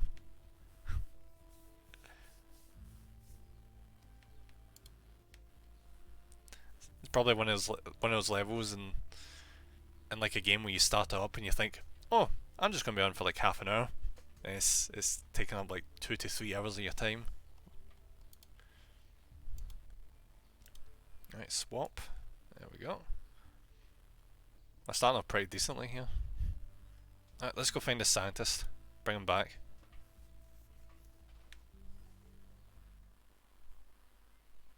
Hopefully he's good as a journalist. Like, I'm actually genuinely surprised at how good the journalist has turned out. He's very good at getting experience. The mysterious woman tells you about another mountaineer wandering around the mountain. He probably walked straight into the time loop just as closely as you did. There's some information that indicates that he might be a scientist. You want to find out more and convince the stranger to come with you. It could be quite useful in helping to find a way out of the time loop. Do you know what I don't understand with this whole situation with recruiting these people? You find mountaineers and shit around the mountain, but you never recruit them. Unlike this random journalist and like scientist and shit you find. Maybe it's because, I was about to say maybe you don't need a mountaineer, but honestly, seeing this situation, see if you can just group up enough people and like make a settlement. Like, why wouldn't you? Maybe it's because only these particular people are affected by the time loop, maybe. I still don't know why time loop is what they went for with this. You've seen a snowy mountain. How is time going backwards or forwards or whatever the hell really matter? It generally really doesn't matter all that much. You encounter a common mountain goat. It's nibbling on some herbs. And approach it in a friendly manner. Joe, mountain goats are freaking amazing animals. I once saw this video once where this mountain goat, well, a bunch of mountain goats, climbed up the side of this sheer dam, and they were just clipping onto these wee slivers of rock that were sticking out of it. I never realised this, but the way that they're able to do that is because, see their hooves, they kind of like split at the front in such a way where they're able to just like hold their weight on half of their foot. Like, God knows how they end up learning that. Well, I guess it's like instinct, isn't it? But like, holy shit, can you imagine like their ancestors like falling off of cliffs repeatedly over and over and over again until evolution was like, you know what, they really want to go for this whole climbing deal, don't they? Let's give them a wee bit of an edge. Alright, so where's the objective? We're looking for a scientist, but we don't have the marker like we did for the previous guy. Because for the journalist we had that like locator thing, but not for this scientist for some reason. I'm so tempted to go over there. There's so much shit over there. Actually, there's a lot of shit all over the place. Holy shit. Go to this one, go to that one, then we'll do a wee bit of a ascent up to there.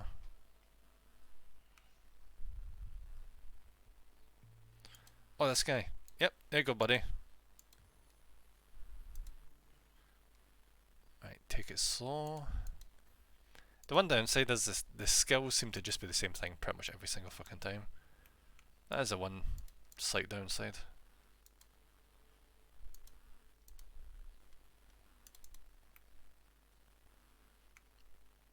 I'd want something like really interesting. Like for example, like if there being like a really rare skill where your character's able to like jump up the mountain or something, like go full on Super Mario. You once again encounter a common mountain goat. It's standing behind the rock and using its head to point emphatically in the direction you're walking. Is it trying to warn you? Okay. I hide behind the rock too. Walking just a few feet ahead of you is a large wildcat feck. It notices neither you nor the goat. Thanks, Mr. Goat. Was nice of him.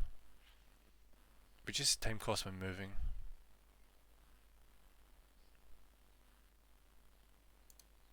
Yeah, do you know what? I still prefer that one.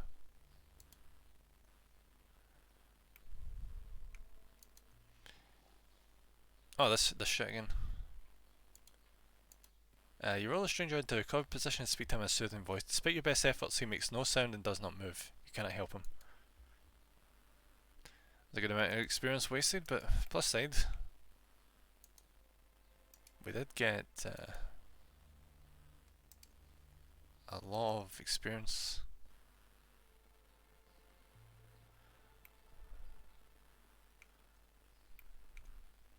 See if I end up walking right past this fucking scientist, I swear to God. Oh no, he's up there.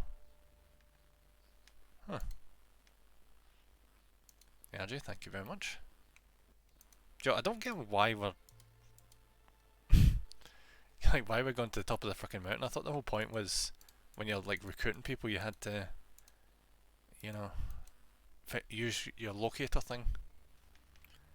But maybe they just gave up on that when it came to the scientist. Oh, there's this guy again. I'll take my tea and the torch, thank you very much.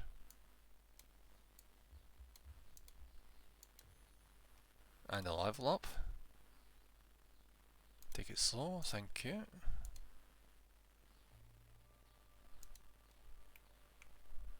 Alright, double check this treasure chest. Tripping bang your knee, crushing, no, cursing up a storm, you crack the rock you tripped over, revealing a crack in the ground. Fuck. I examine the crack. You reach into the crack, you graze something with your fingernails. Okay, there we are. More tea. I kinda want to go up there, so yeah, I'm just gonna navigate my way up this. Do you know what's the game I could do with playing that I keep forgetting about? Monster Hunter. Monster Hunter World Iceborne.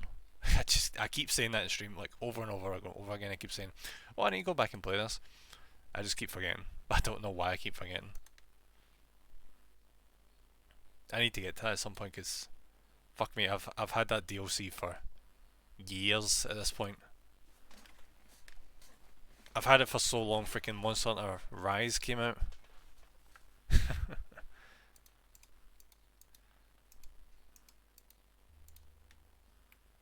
And you get that as well. Like that's pretty cool. The fact it's on PC compared to like most other Monster Hunters, which is basically just. I think like the first one, the first and the second one were on PlayStation, and I think from 3 onwards it was basically just exclusively to Nintendo.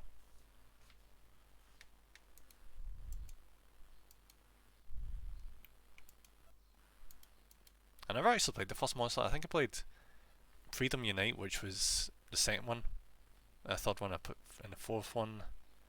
I think 5 was Generations. I played that one as well. Also, I played World, so I played so much Monster Hunter. I didn't realise it until I just pretty much rhymed off that there. Did I just get gloves? Nice!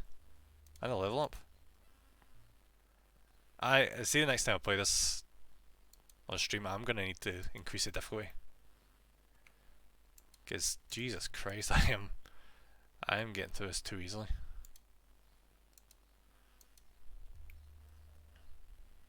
In a game like this, you should be struggling. That's the whole point. Okay.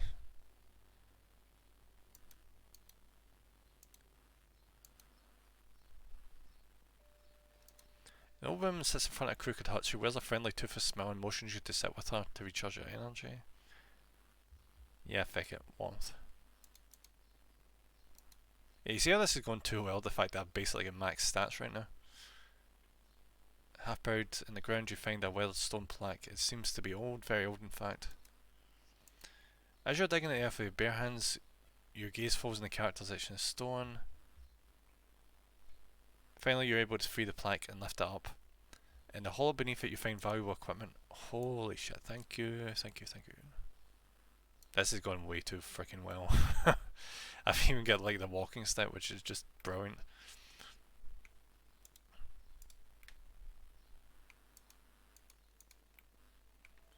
See if I was to just... like, it's not even much energy. Energy issue going this way.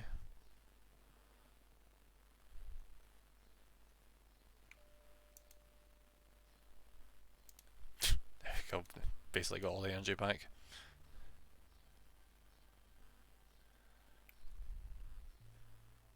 Look how bloody far that is. I searched the deer stand.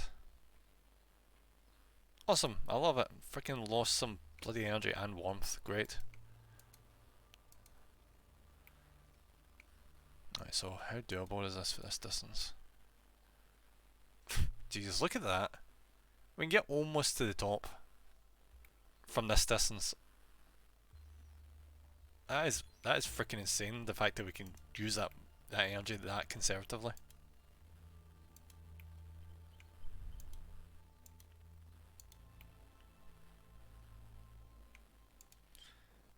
Lying on the ground are two dead mountaineers. It looks like they haven't been there for long. You recognise the symbol on their clothing. It's the same as the one in the tent that you plundered. Oh yeah, I did do that, didn't I? Ah well. You snooze, you lose.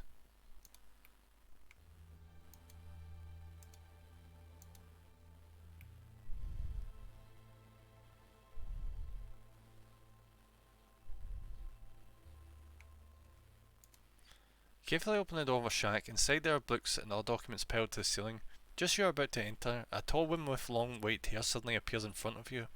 She speaks to you quickly in a language you do not understand. When you shrug apologetically, she disappears and returns shortly after with a few possessions. So she wants to trade. She would like some crampons for— oh, fuck off. And offers you one of her items in return. Why the hell would I give you freaking crampons? You can fuck right off. They are not— they are worth so much more than any of this shit. Sorry lady. Bloody want my crampons. Who does she think she is?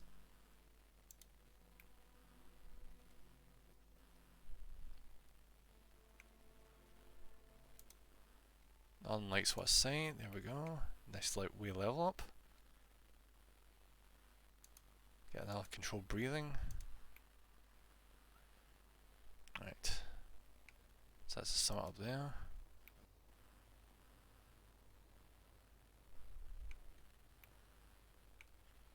Right, Joe, well, let's see where this takes us. Well, we know where it's going to take us, but I'd like to see if it's actually not a bad wee path. Honestly, surprisingly, it's actually not bad. Usually the way these paths work is they go for the shortest route. So they take you up like the sheer cliffs. But for once, this is actually going like a really reasonable route, apart from just that wee bit there.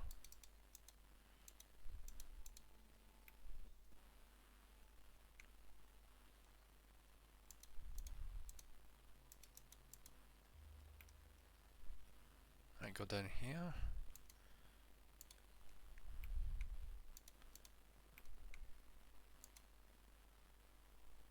Lie down and sleep. Long sleep. Perfect. Yeah, this is ridiculously easy. I'm starting to think maybe they made this easy because they want you to collect like all the characters.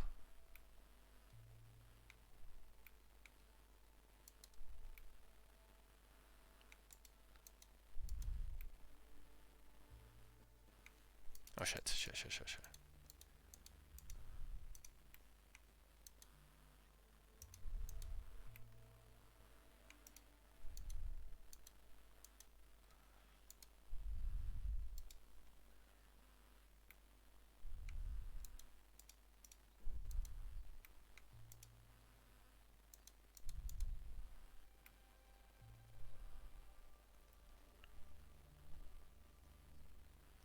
Do you know why I think we have such an edge in this one? It's because there's just so many freaking random events everywhere.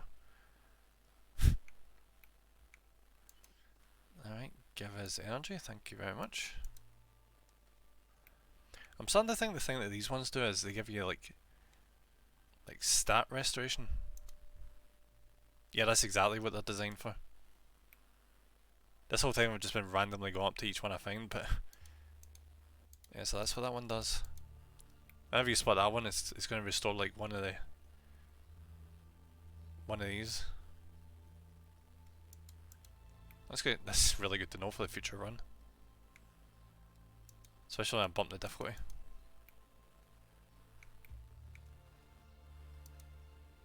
Alright, this is officially in Death Zone again.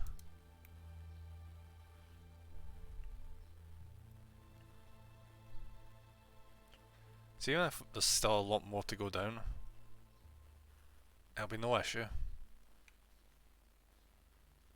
Because we've basically not used any of our resources. This isn't even like an efficient route to go up either. I'm just going up there like this because I can.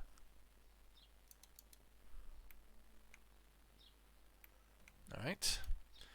You made it to the area where the scientist has supposedly been spotted, even to the top of the peak. But so far there has been no sight nor sound of him. Maybe the young woman made it all up? Jeez, can you imagine? But why would she do that? Maybe she's a really shitty person. You take a short breather and notice a used auction bottle. Footprints lead away from it in the opposite direction from your path. Hope springs eternal. Oh my god, okay. Do you know what would be the worst thing? Can you imagine if it was back down to where we started? And we basically just walked past each other. Reduce time cost when moving and climbing. Gain more body temperature per hour when moving. 2 seconds. Door's going.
Alright guys, that's me back.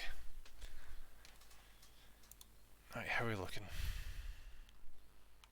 Alright, so that's the objective over there. Still quite a hell of a distance. Fuck me.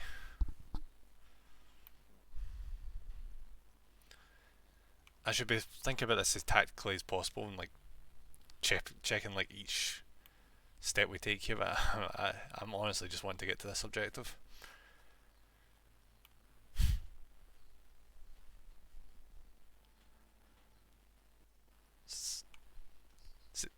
So when we get to a stream where we're on like the second mountain or third mountain, you just know it's going to take for frickin' ever to do any of these. It's not a bad thing, all in, but I think you do actually generally need the higher difficulty to make it like more tense, keep you more engaged. I think it's because it's easier. It's just slightly less engaging. Nearby an abandoned camp there was a torn tent. You could take time to search the intact tents. Alright, let's thoroughly search it. You find a bivouac tent, whatever the hell that is. Alright, spare tent, nice.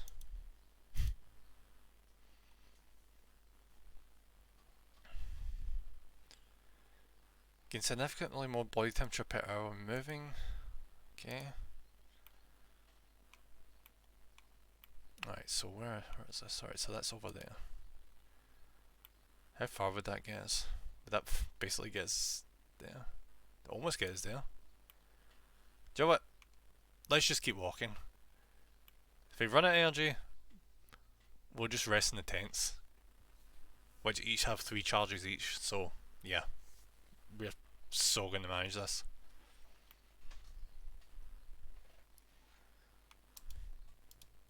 Now before doing that, I'm going to at least try and hit like all the events in the way to get the experience points.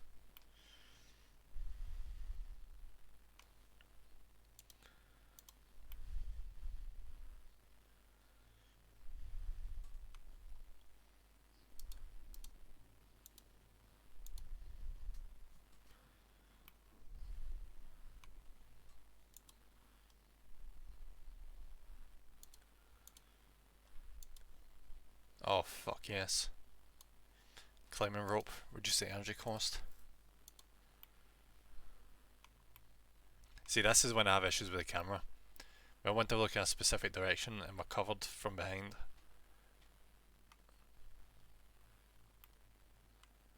Like, I can't get a review like this.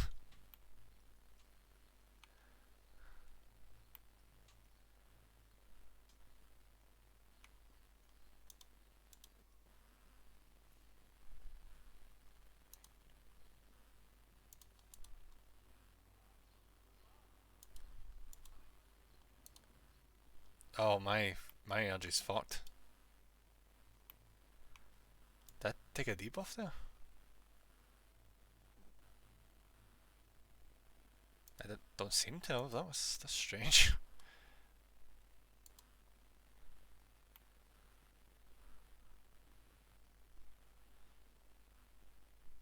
Right, we'll get to the top of this when we're resting the tent. Now we're basically just about to leave the death zone.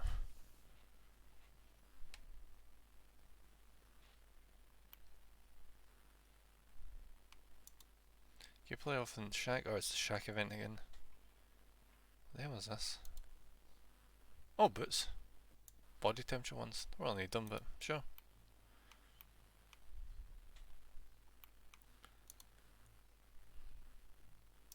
Let's get eat some food. Then we're just going to pop over to this event right over here. Just grab that one before we head and find a wee jaunt.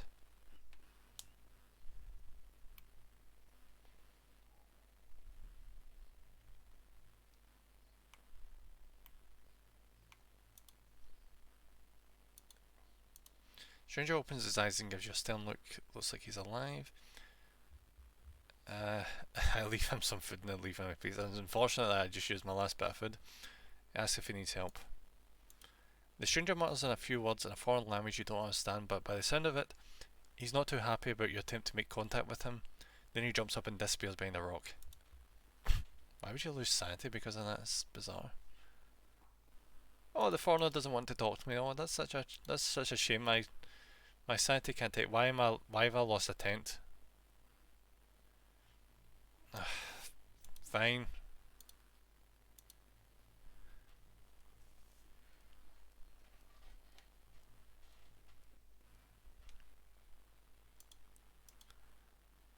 Right.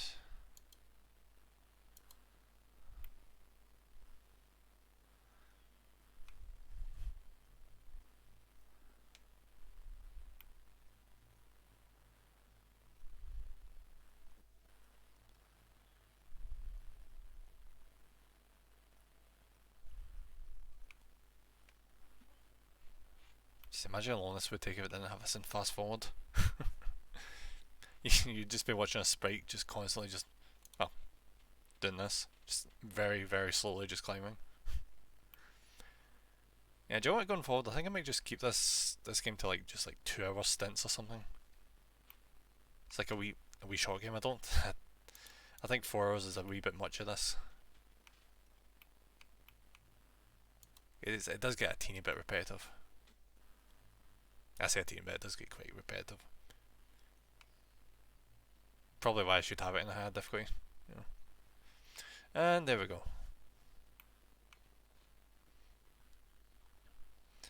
You spy a tent behind some rocky peaks. It looks like it's in good shape. You slowly creep up to it and look inside. You see a stranger wrapped in a sleeping bag.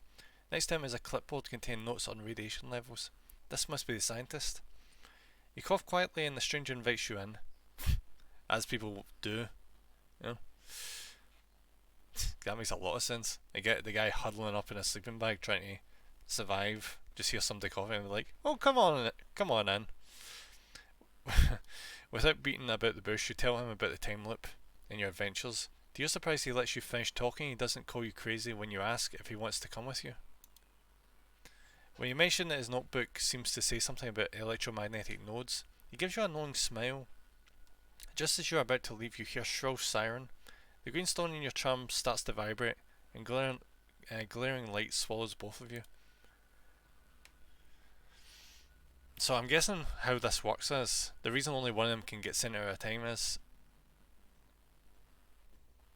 because you have to have that green stone, and that's the thing that brings you back to the centre, whatever the hell it was again. Otherwise the characters would just sent back to where they started on the island, which would really freaking suck.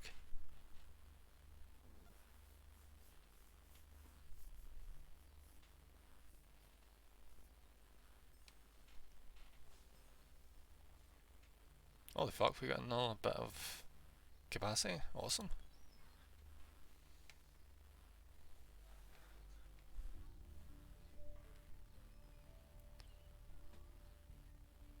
You've got some impressive skills, and you get better and better with every mission you complete. Honestly, your arrival here has restored my confidence that we'll finally escape someday. By the way, I think it's wonderful that you brought reinforcements, and a real expert too. I'm throwing shade on the journalist there. I'm sure we'll learn a lot from each other by working together. We need to become a real team. Alright, let's get some level ups done. More nighttime shit. Night climber. There we go. Alright, so we can finally upgrade the scientist. Let's see what would probably be worthwhile doing here. Spend some time to gain experience. Use your ingenuity to create your own equipment. What? Wait, what? Wait, that's insane. Spend sanity to gain a temporary. Ah, so this is like a risk reward kind of character. Increase camera zoom until next movement. Why? Why would you do that? When you say camera zoom, I'm guessing it means like zoom out. Otherwise, why would you bother?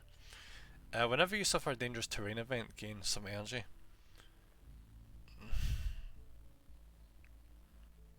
Alright, so a lot of these seem to be whenever bad shit happens to you, you gain. Or like in specific circumstances you gain benefits. Whenever you use a consumable item, fuck consumable items. Whenever you wake up, gain it. Alright. So it's like a cause and effect kind of thing going on with this character. Spend some time to heal your wounds.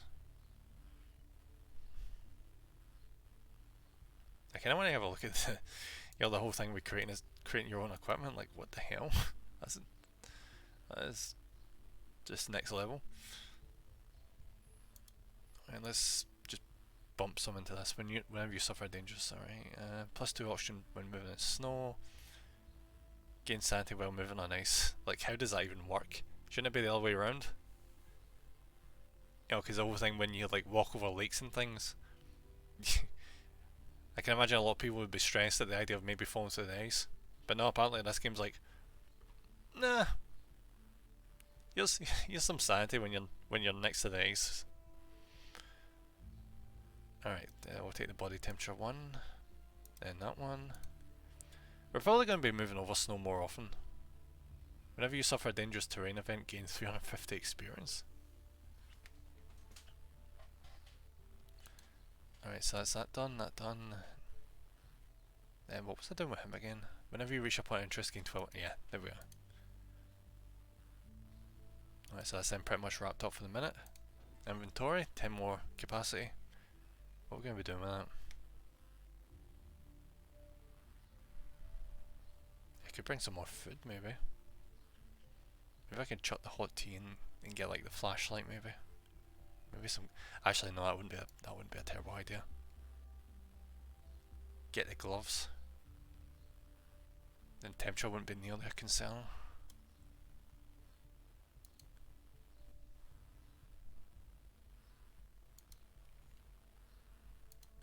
Alright, I think that's probably us good for now. It better bloody autosave, I swear to God. I wouldn't want to have to do all that again in a rush. Alright guys, that's where we're going to end it for today. Thank you very much for watching, and we'll see who we can raid. Just hang on for a wee bit while we get the raid going. Today's been a really, really chill stream, honestly. No pun intended, by the way, to do with like the snowy mountains and shit, but yeah, it's been really good. Alright, who's on right now? Oh, there's a streamer on right now with 3 viewers who's playing Vampire. That could be fun. Alright, let's get this going, guys. I got told the other day of a method of actually making the raid command work on OBS, so let's see if it actually does work. Oh, it did! Thank fuck, finally! Alright guys, once again thank you very much for watching, and I'll see you on... what's today? I'll see you on Wednesday with some more Tales of Vesperia. Right, bye guys!